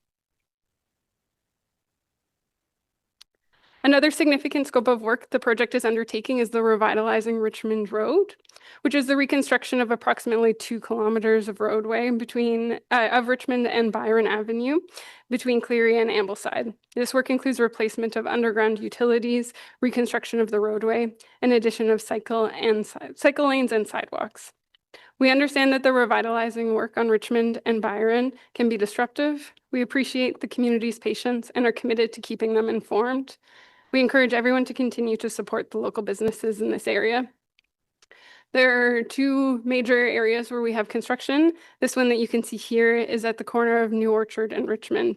Work is ongoing for the installation of the utilities and will be transitioning to construction of the ultimate intersection throughout the fall. Next slide, please. The other significant area of work in this area is at Woodruff and Richmond, as shown here. Works include the installation of underground utilities for water and sanitary, as well as the infrastructure for the permanent intersection. Woodruff Avenue north of Richmond Road is closed to facilitate this work and is expected to reopen later this year. These are some key highlights for the West Extension, which include the train moves, the West Main Line alignment, installation and completion of installation for the rail, OCS installations, which is nearing completion for the areas west and south of Lincoln Fields, system cable pulling through the Parkway Tunnel, which is a key critical path activity for the project, and installation of the tunnel ventilation fans, which are complete now, and just connection and commissioning of the systems will follow. For Revitalizing Richmond Road, work is expected to continue through the rest of 2025, with priorities being the work zones we showed at New Orchard and Woodruff. Work to advance this scope is expected to carry through 2026, with work on Richmond Road and Byron Avenue. Work to complete Byron Avenue and Byron Linear Park is expected to follow in 2027. The following 2 slides summarize the areas we have work that impacts roadways.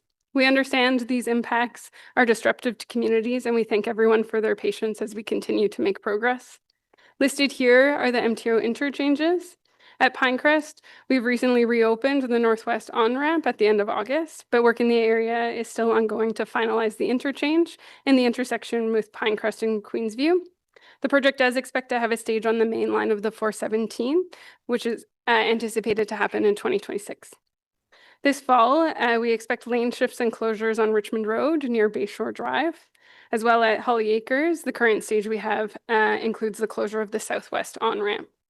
At the Moody interchange, there's 2 ramps that we expect to be impacted this fall. Upcoming is going to be the northwest on-ramp, followed by the northeast on-ramp later this fall. Next slide, please. Outside of the MTO corridor, we do have impacts as listed here, which include Corkstown Road, Kitchissippi-McCann, as I mentioned, and revitalizing Richmond Road, which has staging on Richmond, Byron, with the ongoing closures at New Orchard and Woodruff. We also have staging ongoing for Carling Avenue. Next slide, please. This is a high-level overview of the completion of the West extension. The expected completion is for the West is late 2026, followed by trial running and trial operations. Merci. Ensuite, nous avons Jocelyn Degg qui va Now we have présenter- Jocelyn Digg who will present the East. Thank you, Mary Ellen. So I'll give a progress update for the construction of the East Extension. Aujourd'hui, nous allons revoir ensemble un survol Today du we'll projet de construction dans l'Est. have an overview of the Next slide, please. East So we'll Extension. just pause here. Similarly, we'll do a pretty quick flip through the station slides, but as an overview of the current status of works, la construction dans l'Est, on a toujours du bon progrès. It's The East progressing Rider very well in the construction is east. complete, and we're La voie de currently guidage finishing est up work terminée. activities such as grounding of manholes. Operator training is underway. Trains can be seen running along the entire east alignment as rail operators and controllers are getting familiarized with this new east territory. We've been advancing civil works, so lots of progress has been made on both paving and flat works. Multi-use pathways in the east are almost complete with only a few ramp crossings remaining at this time. Sections of MUPs are being opened as they are ready. Landscaping works are ongoing and they'll continue through the fall. On the system side, we've completed train testing. Testing and commissioning of communication systems is complete as well, and we're just doing some deficiency closeout on that front. This week, as recent as this week, we completed testing of the Ottawa Fire Services fire telephone that's within the guideway and that's used for emergency situations. Significant progress has been made as well on system integration to the head end, and Richard Holder will elaborate further on that process as part of the next presentation.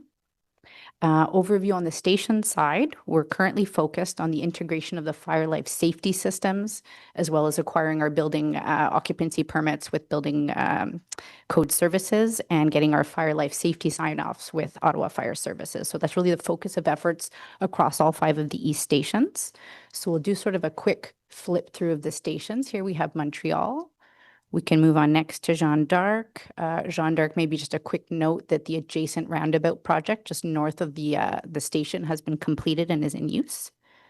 Next station, we have Convent Glen. We can move on to Place d'Orleans. Maybe just a note here that this is a sort of particularly complex station given the interface with the mall. And so the fire integration from the mall to the pedestrian overpass to the station is nearing completion. And that was a very significant scope of work. If we move on to our last eastmost station, so Trim Station and the Park and Ride, just a quick note here that the paving of the Park and Ride as well as the Old Trim Road roundabout are both complete. Now, if we just do an overview of upcoming East activities. So in Q3 this quarter, we have integration of the new head end equipment. And again, Richard will elaborate on that step. We've completed or in the process of completing the Trim Park and Ride. The paving there is done. We just have some landscaping works ongoing. We are completing train testing and operator trusting. We are in the process of obtaining our building code service occupancy permits. As mentioned, we're working with Ottawa Fire Services on the station fire life safety sign-offs, and that applies to the guideway as well. And we have some paving activities coming up this weekend on the 174. So why don't we move into the next slide where we can talk about that a little bit further. So before getting into the specific impacts we've listed, we recognize that constructing the extension of the light rail network to Trim has been disruptive, so both to residents and to commuters in the East End. We thank everyone for their continued patience as we complete roadworks this year and look ahead to the final highway realignment next year after revenue service. So on the 174 front, we currently have the 174 in final alignment east of Champlain in the eastbound direction. So that's from Champlain to Trim. This weekend, we have closures in the westbound direction in that same segment. So from Champlain to Trim, so that we can get the westbound highway in final configuration as well and final asphalt. West of Champlain, the final alignment of the 174 is contingent on first having revenue service for the East Extension. So those works will continue into next year. Now, a general note on the 4 East Main roadways is that the status there is really major roadworks are behind us, which is really a good news story. And so those are for the works that can be completed prior to revenue service. All lanes are open, only periodic closures are expected moving forward as we complete minor works and deficiency closeout. So Montreal Road in particular, again, bulk of the road work is behind us. We have the road in its final configuration. We do have ramp closures expected, so we can complete the 2 outstanding MUP crossings at that location. And then just to note that the Montreal Bus Loop project, that's not part of our scope, but is related to works in the area, is ongoing, and those works will continue into next year. For Jeanne d'Arc, we're in a similar status where all major road work is complete.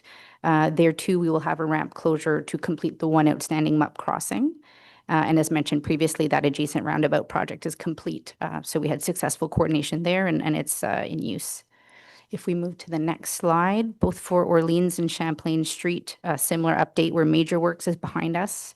Maybe just to note at Champlain, there's the potential of some upcoming work at the intersection of Champlain and PDO or Place d'Orleans, either this year or next year.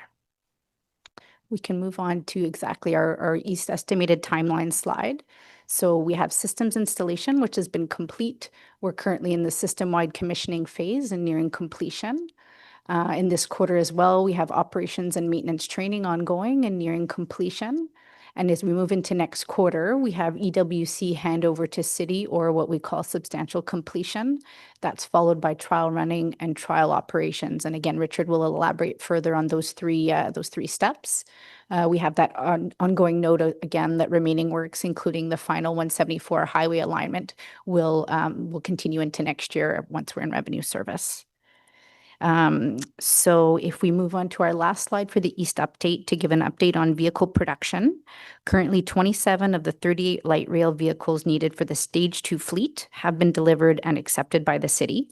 1 vehicle is in the acceptance process, and it's anticipated to enter the revenue fleet this week. 7 additional vehicles are either in production or testing, and the remaining 3 are awaiting production.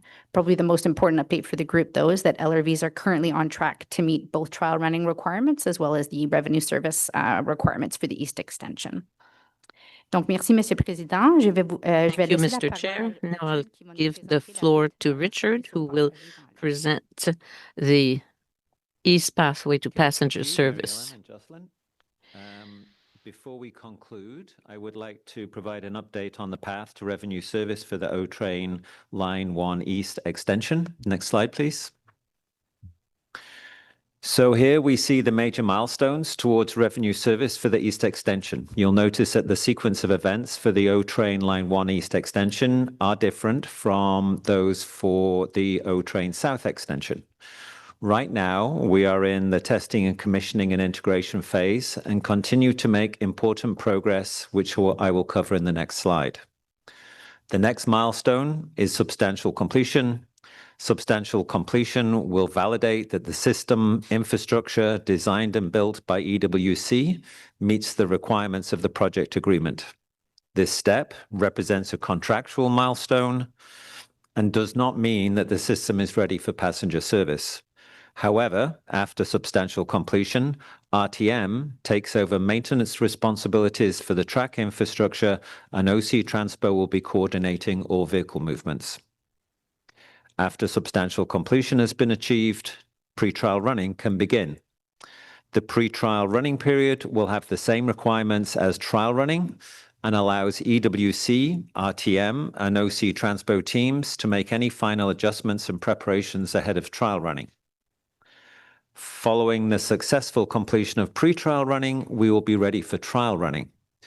This will be the final exam for the 3 partners, the city, EWC, and RTM, and will extend for a minimum of 21 days. We will all have a role to play to successfully achieve trial running. The objective is to demonstrate that all elements of the system function as intended.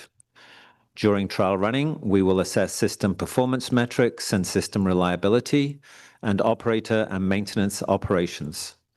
Our team will be hosting a technical briefing for council before the start of trial running to provide all the detailed information that is required.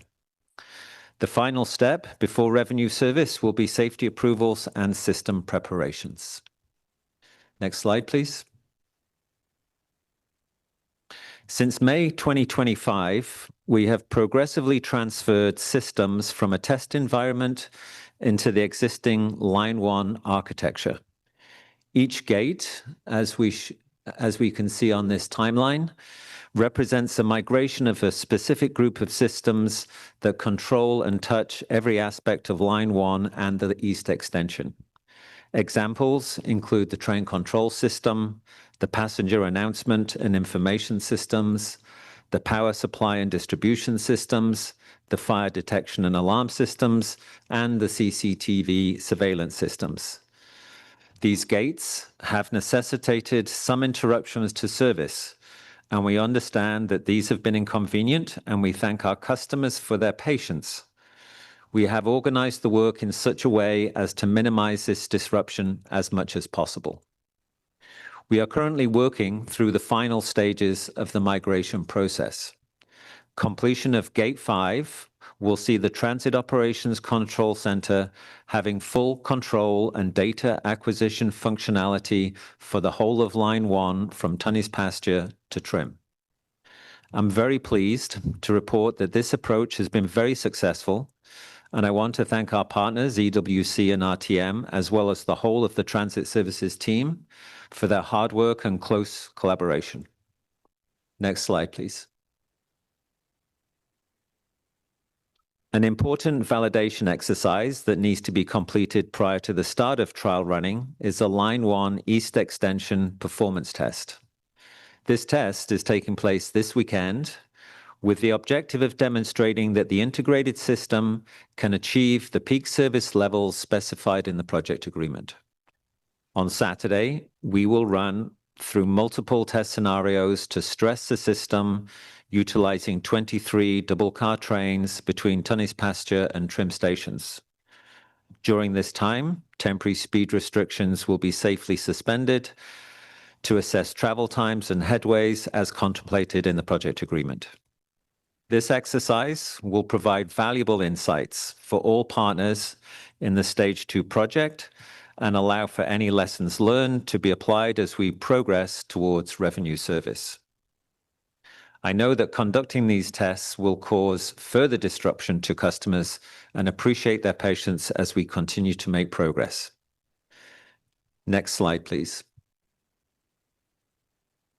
So in conclusion, we've covered a lot of information today, and I just wanted to summarize some key points that we covered.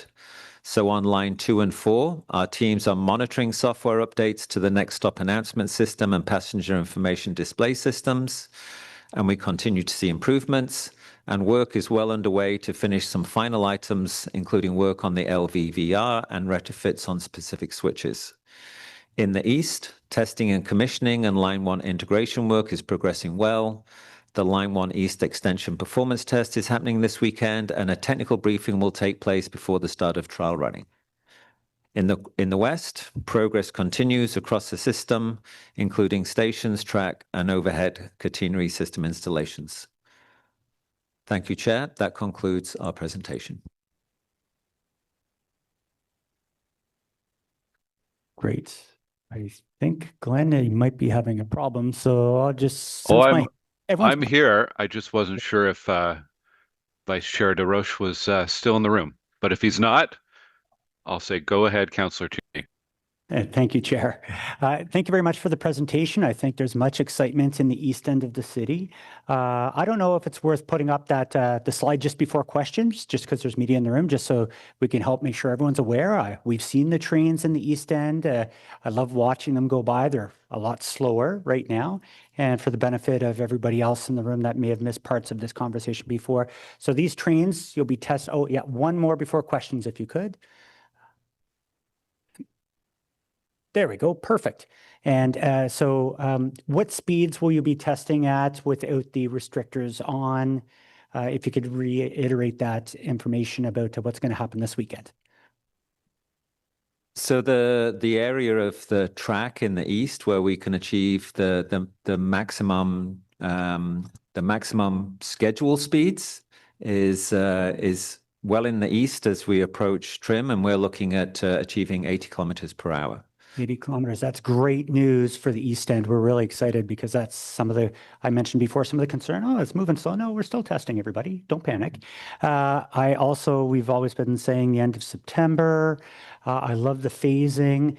I live right near the construction yard, so I know this place. I pass it like 10 times a day, walking, biking, driving. Yes, I drive. So when I go by there, I see it all the time. And the construction yard must be removed.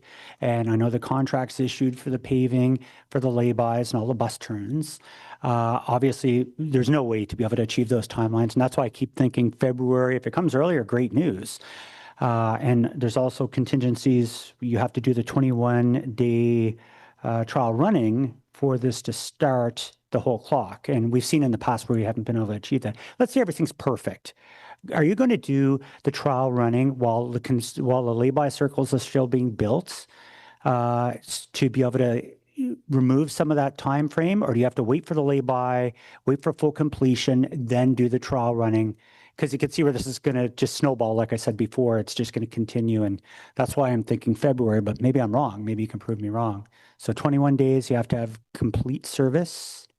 And you can do that while they're still taking out the rail yard and putting the lay-by in? I'll ask Jocelyn to give some further information on the progress of the bus turnaround at Montreal. Yeah. But in terms of the progress through substantial completion, pre-trial running, and trial running, then that will not be impacted by the progress of the bus loop work. Perfect. This is all about what's happening within the guideway. Yep. But in terms of that, the bus loop, maybe if you can just give an update. That's good news. Yeah. Yes, exactly. Well put, Richard. And so thank you, Mr. Chair, for the question. And so what's happening in the Montreal lay-by area is the construction of a temporary bus loop that's scheduled to be done later this year. There will be a subsequent phase where a more permanent bus loop goes in. But again, as Richard described, everything is the moving towards trial running is not hinging on this lay-by being ready. This lay-by is needed for revenue service. Oh, good. So there's like a temporary lay-by. So it's not the full solution, but it's enough to be able to keep the trains moving. And assuming everything goes on time, which we know you never can predict. You can't. You want to make sure it's safe. But if it was all on time, you still think you can actually achieve this before the end of this calendar year? So I was just specific to the bus lay-by construction. And I think as far as the project completion, that'll be discussed more in Yeah, I see them working together. And as you know, I've been kind of vocal about the construction and the multiple closures over many years. So I think residents are just more concerned about that, especially if we're going to be closing things and doing high-speed testing this weekend. We're kind of getting near the finish line here. So what does that look like? Do you think we could have passenger service before the end of this calendar year as originally predicted? I think what we have said previously, and you're probably familiar with the response that we will open when we're ready, and so that's the process we're following now. Yeah. So to reiterate, we are very clear. We need to achieve the scope of the project's agreements. Sure. We need to ensure that the system is running reliably and safely. We need to ensure everybody is ready. And we have a complex arrangement in this particular handover because there is a handover from one entity to another P3 entity RTM. So it's not straightforward. However, the timelines we're working to, as was indicated in the slide, is we're working, and we believe that it is achievable as a stretch target to be ready by the end of the year. That would be wonderful. I wouldn't hold you to it because I'm still saying February on my over/under, and I have massive bets running on this one. So we'll see. But if you prove me wrong, that would be terrific. And thank you again for all your hard work and discussion. Oh yes, Troy. No, Mr. Chair, if I could just add a little bit more information too on with regards to the bus side of things. We'll get into this level of detail when we get to that technical briefing, but our plan for the network changes on the bus side won't come until a few months afterwards, right? So that's part of the reason why we're not dependent on the bus lay-by and those types of things.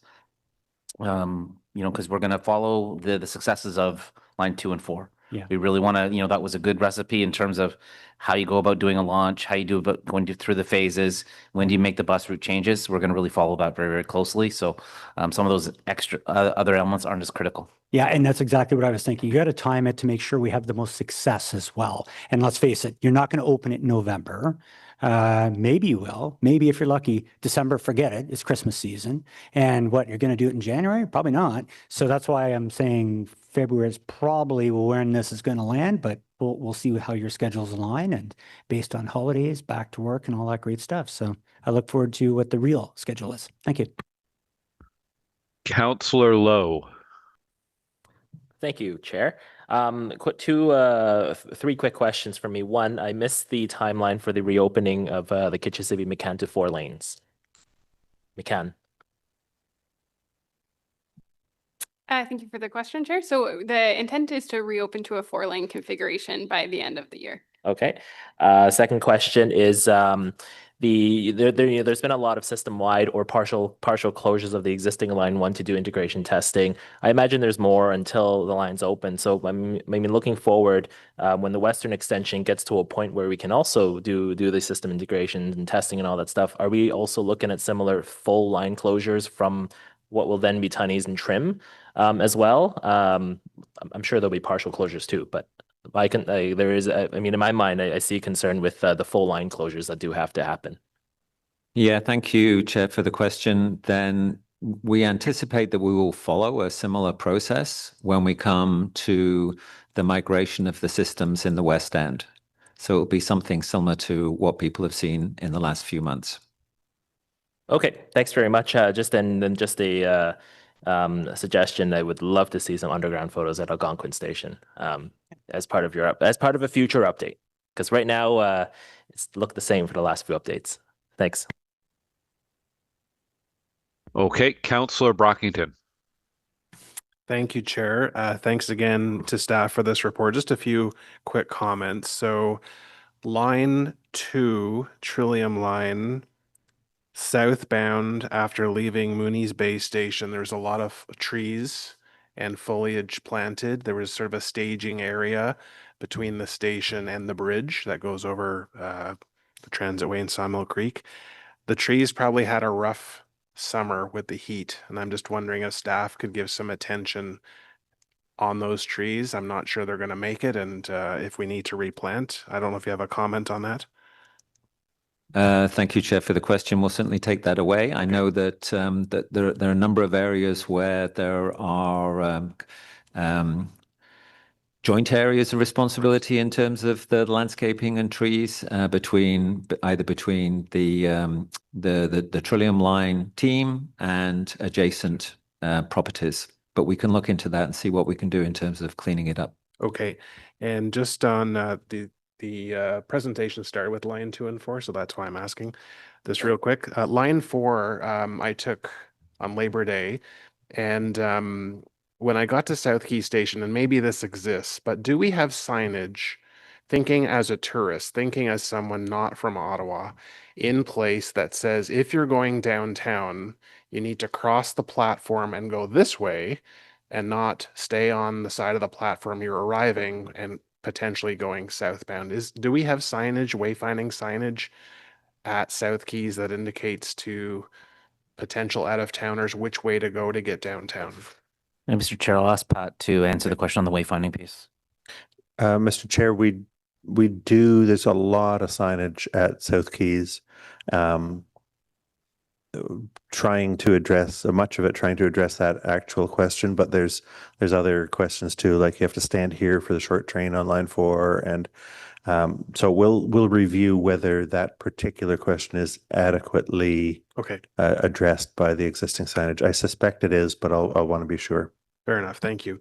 Just on the west extension portion, who ultimately is responsible working with all the merchants along Richmond Road who have, I know the local councillor is quite engaged, but open for business, additional signage, My mother lives very close to here. Getting there is next to impossible. I haven't been there recently, but is it exclusively the city of Ottawa? Is it the LRT team? Who exactly is working with that corridor of businesses to assist them as best we can to ensure that customers get to their businesses? Yeah, thank you, Chair, for the question.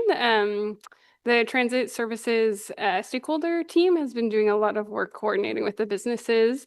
In this particular corridor, there is not a consolidated BIA, so a lot of the coordination requires one-on-one interactions with the businesses. So the transportation services stakeholder team is working kind of on a new signage plan that they're hoping to roll out this fall. But there's lots of communications that go back and forth between the local business owners and the project communication and stakeholders team, as well as the construction team.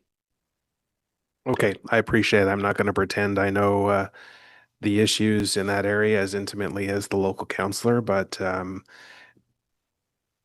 this matter has been years in the making now, and we're still hearing at least media reports about businesses that are impacted and their calls for more investment and attention. So I appreciate that.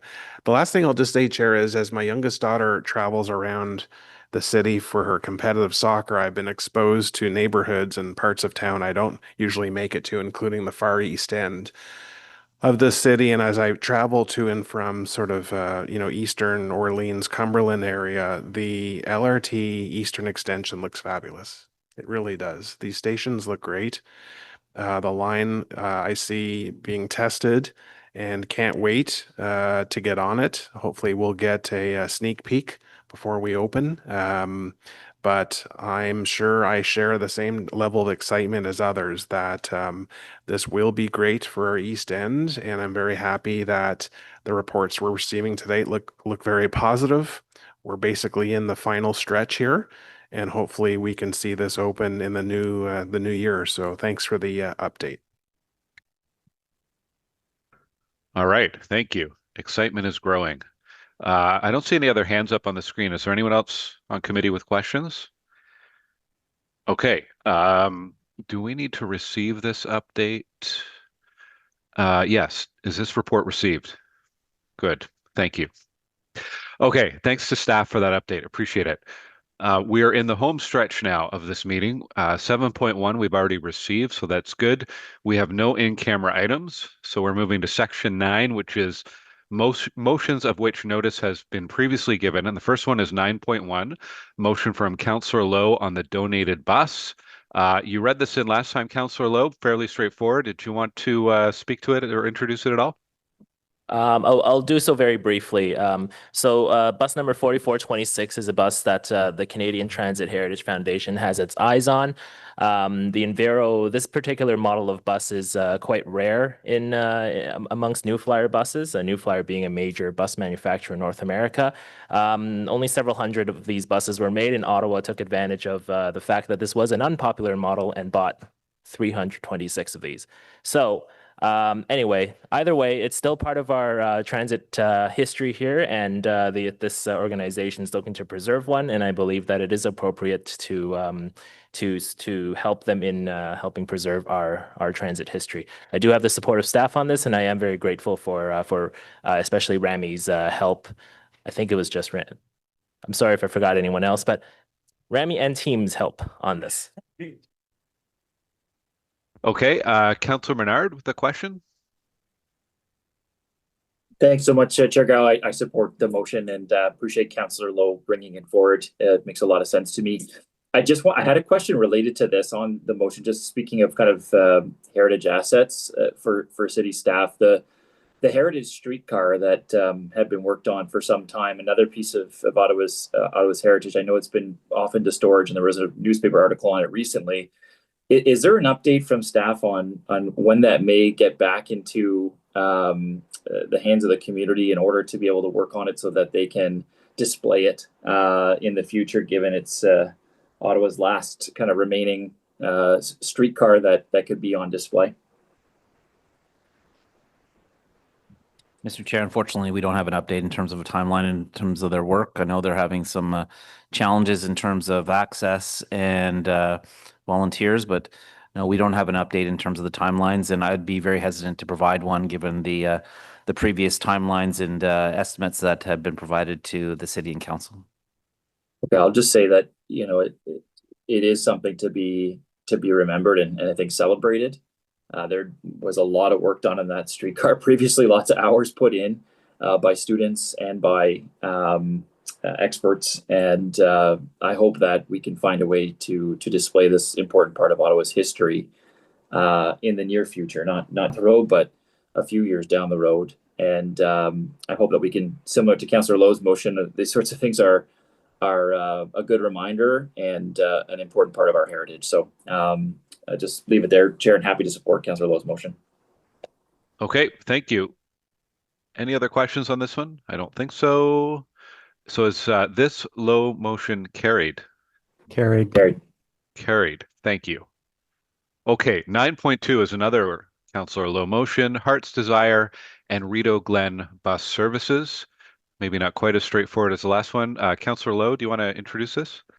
Yes, I'll read the therefore be it resolved first. So therefore be it resolved that Transit Committee recommend Council direct staff to introduce transit service, either fixed route or on demand, into Heart's Desire and closer to Rideau Glen by the autumn 2026 booking.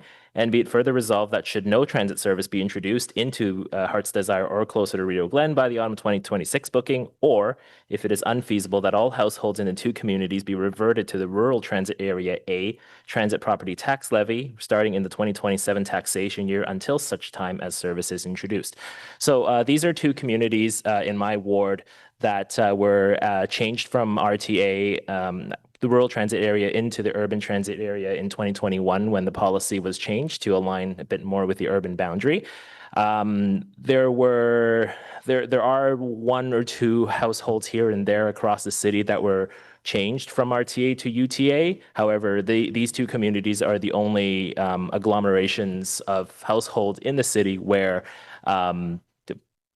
this change happened. So the change from RTA to UTA is a 320% increase in the transit property tax levy, but this was done with no additional service. This was done with no urban style service added to these communities. Rideau Glen's at the edge of Prince of Wales and Maryvale, while Heart's Desire is at the southern end of my ward, close to the Jock River. Staff have noted that these residents can still drive to Fallowfield Park and Ride, Nepean Woods Park and Ride, and other transit assets in the ward. But in the same vein, we can also say that residents in Manotick and Richmond can drive to these same assets and use transit there. So I believe that change was inherently unfair to these two communities, and I'm trying to. I'm hoping that I'll find your support in correcting this what I believe to be a mistake, and that we either bring them the service or we charge them the appropriate tax levy based on what service is available to them. So that's yeah. Thanks. Okay, Councillor Brockington. Thanks, Chair. I really appreciate staff to comment on this item. Is this the only area in the city where this exists, or are there other pockets of the city where the rate or the fee is changed, but service is not aligned with what they're being charged? Mr. Chair, when council made the decision to expand the urban transit area to be the same as the urban area as defined in the official plan, there were a number of areas which were brought into the urban transit area at that time. Councillor Lowe says, I wouldn't argue with him that this is the largest of those areas. It is certainly not the most distant of those areas from the transit system, though. So Councillor Lowe has a timeline of basically a year and change to provide service to this area. Is this already in the works, or is this a community that's queue jumping others? Mr. Chair, if the motion were to pass and we were to receive the direction here, we would conduct a feasibility, an actual operational assessment of the bus route that we described in the report. We'd be prepared to implement it. There would be some additional funding required, and we would list that as a budget request for 2026 if the motion were to pass. But on the question of would this be queue jumping? Yes. I'm just trying to ascertain whether staff were already going to do this or not. I'm kind of getting the sense that they weren't. I just want to be fair to all communities within the city who may be in a similar situation to those that Councillor Lowe has identified, because I don't want to favor one community over any other. I think the ultimate goal is to make sure these communities have service. And so how can we justify serving some but not all? So that's what I'm wrestling with. Maybe the mover can clarify further, but I think we have to be careful. Okay. Any other questions, comments? Yeas and nays. Yeas and nays called by Councillor Tierney. Councillor Lowe, did you want to wrap up at all? Sure. I'll note something that the communities rather that are referenced in the motion, they are the closest bus stop to them. I have a whole chart that measures the walking distance from every single household. The walking distances are something like the maximum is more than 1.2 kilometers. While there are one or two households where the walking distance is a little shorter within what's known as what we can call acceptable ranges in an urban area. But the best comparison I have is that Manotick and Richmond receives more service in these areas, and they pay a 320% lower tax levy. So it's I'm just advocating for my residents here. And while other parts, the other parts of the former RTA that were brought in is mostly Greenbelt. There's maybe one or two scattered households here and there, but in terms of communities, these are definitely the largest. Thanks, Councillor Lowe. I'll say I don't like the precedent of carving areas out of the urban transit area. I've got a couple neighborhoods in Stittsville that are more than 1.2 kilometers from transit, and I think if we start carving out, it goes against the strategy we've had for quite a while around the urban transit area, matching the urban boundary. But we'll do a recorded vote if I get Marcella, our committee coordinator, to help us with that. Councillor Hill, Councillor Tierney, No. Councillor Leeper, No. Councillor Brockington, No. Councillor Menard, No. Councillor Carr, No. Councillor Lowe, Yes. Vice Chair DeRoche, Chair Gower, No. 6 nays and 1 yay. Okay. We'll move on to the next notice of motion. 9.3 is the motion from Councillor Hill, transit fare transfer window expansion. Councillor Hill is not here today. I understand that staff are prepared to complete this review. Is that correct, staff? You already have this kind of review in progress, in fact. Is that right? Yes, Mr. Chair, it's something we're prepared to do. Okay, so can we carry this motion? Carried? Carried. Thank you. Okay, notices of motion. Are there any notices of motion for the next meeting? Councillor Lowe, do you have a notice? I do. Thank you, You Chair. do. Good. So thank you. Whereas OC Transpo began electric bus operations in 2021 with a pilot fleet of 4 buses, which entered revenue service in 2022, and whereas staff deemed the pilot a success in January 2023 and proceeded with a $974 million program to purchase 350 electric buses and related charging infrastructure, conditional annual budget approvals up to 2027, whereas the $974 million comprises of $335 million in municipal funding, $289 million in Canada Infrastructure Bank loans, and $350 million in federal funding through the Zero Emission Transition Fund. And whereas the federal loan and funding covers the cost of charging infrastructure and offsets the cost differential between e-buses and diesel buses, And whereas due to a lack of options for and the untested abilities of high-capacity e-buses, the Zero Emissions Bus Executive Steering Committee in 2024 shifted from procuring a mix of 60 and 40-foot buses to exclusively procuring 40-foot buses. Whereas new ways to bus reduced bus service levels across OC Transpo's network, which compounded by fleet age and availability issues, has led to customer complaints and concerns about vehicle overcrowding and passengers unable to board full buses. Whereas operator recruitment challenges continue in the transportation sector, including public transit, rendering the option of using more 40-foot buses to replace the capacity of 60-foot buses unrealistic. And whereas in recognition of the need for capacity to replace aging vehicles in the bus fleet, Transit Committee in 2024 approved the purchase of 50 diesel articulated buses in the 2025 budget. Therefore, be it resolved that all bus procurements in the 2026 budget be diesel or diesel electric hybrid, depending on market availability, cost, and other operational considerations. Be it further resolved that bus procurements in the 2026 budget be high-capacity vehicles, including exercising any available options from last year's articulated bus procurement. Be it further resolved that if not exercising an option from a previous procurement, options for future years be included. And be it further resolved that staff explore joint procurement opportunities with other transit agencies for bus orders resulting from this motion. Okay, thank you. Any other notices of motion? I think we have several inquiries.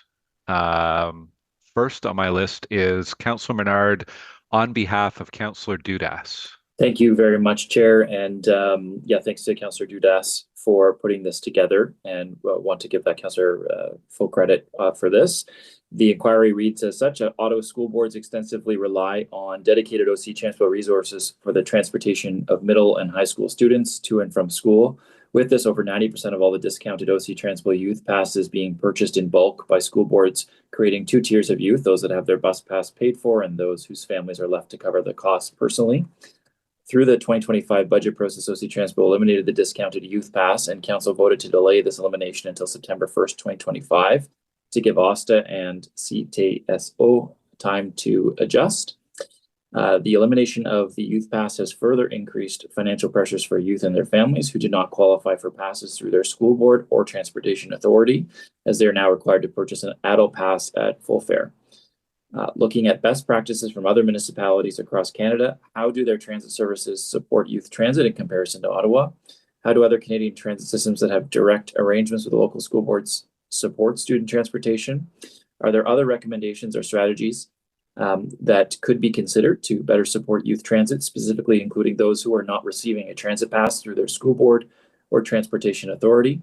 And can OC Transpo review and make recommendations on discounted single fares for youth aged 12 to 18, a monthly U-Pass available exclusively to individual riders, a discounted summer youth pass available for July and August? Thank you, Chair. Okay, thank you very much. There's an inquiry from Councillor Lowe. Thank you, Chair. On the 17th of July, 2025, the Toronto Transit Commission Board received an update on its Green Fleet program. The report notes some successes, notably reduction in emissions, and that the TTC now boasts one of the greenest large bus fleets in North America. However, the report also notes several considerations and risks of their e-bus program, including production lead times, the need to replace aging buses, run incompatibility, range limitations, charging capacity limitations, workforce requirements, and operational agility in unplanned scenarios. Left unaddressed, those considerations and risks could negatively impact service, delivery, and reliability in the City of Toronto. Most notably, the report recommends the TTC board procure up to 200 diesel-electric hybrid buses in 2027 as insurance against service disruptions, with options for additional purchases in future years due to those risks and uncertainties. Both OC Transpo and the TTC have New Flyer XC40 e-buses with the same Siemens engine. However, the TTC's pilot fleet of 25 New Flyer e-buses is 3 years older and was tested in an environment more representative of regular operations and care, as their total e-bus pilot fleet comprised 60 vehicles compared to our 4 pilot buses. Differences in service design aside, the TTC offers a 3-year preview of what we can expect in principle as OC Transpo's e-bus fleet grows, at least for the New Flyer e-buses. As such, it is entirely appropriate to consider some of the TTC report in an Ottawa context, as we face the similar issues with e-bus production timelines, an aging fleet, and future financial considerations, among others. So it's a list of questions, but I'll read through them because I feel they're relevant.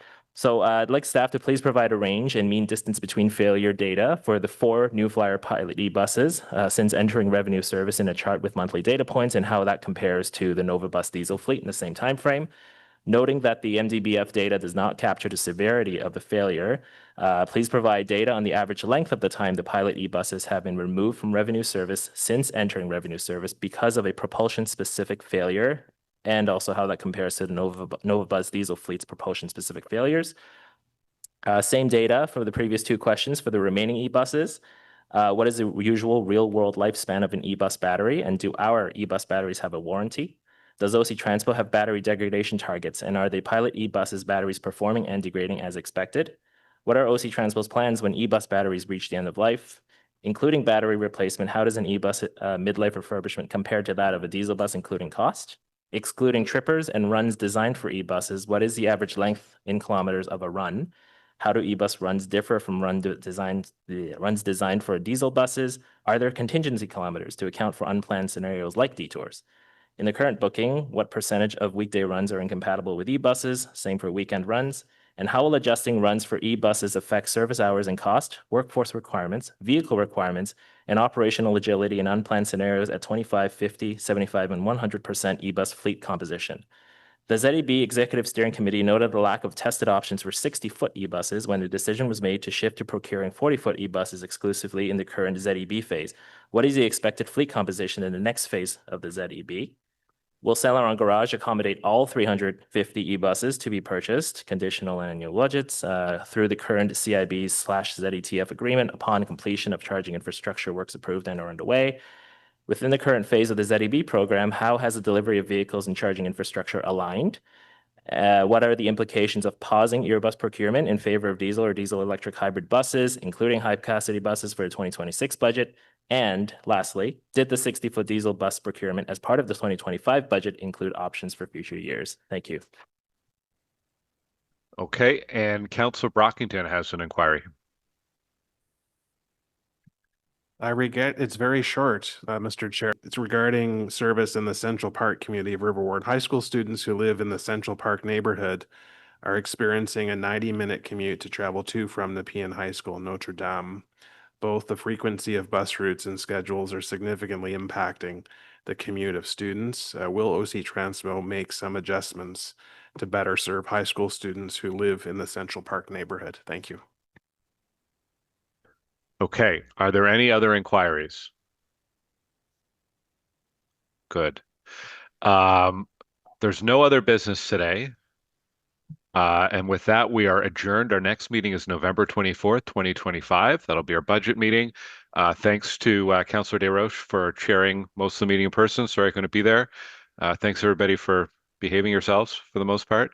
And a big thanks to OC Transpo staff and to the clerk's office for all of your help with the meeting today. Have a good day. Thanks, Chair. Thanks, Chair.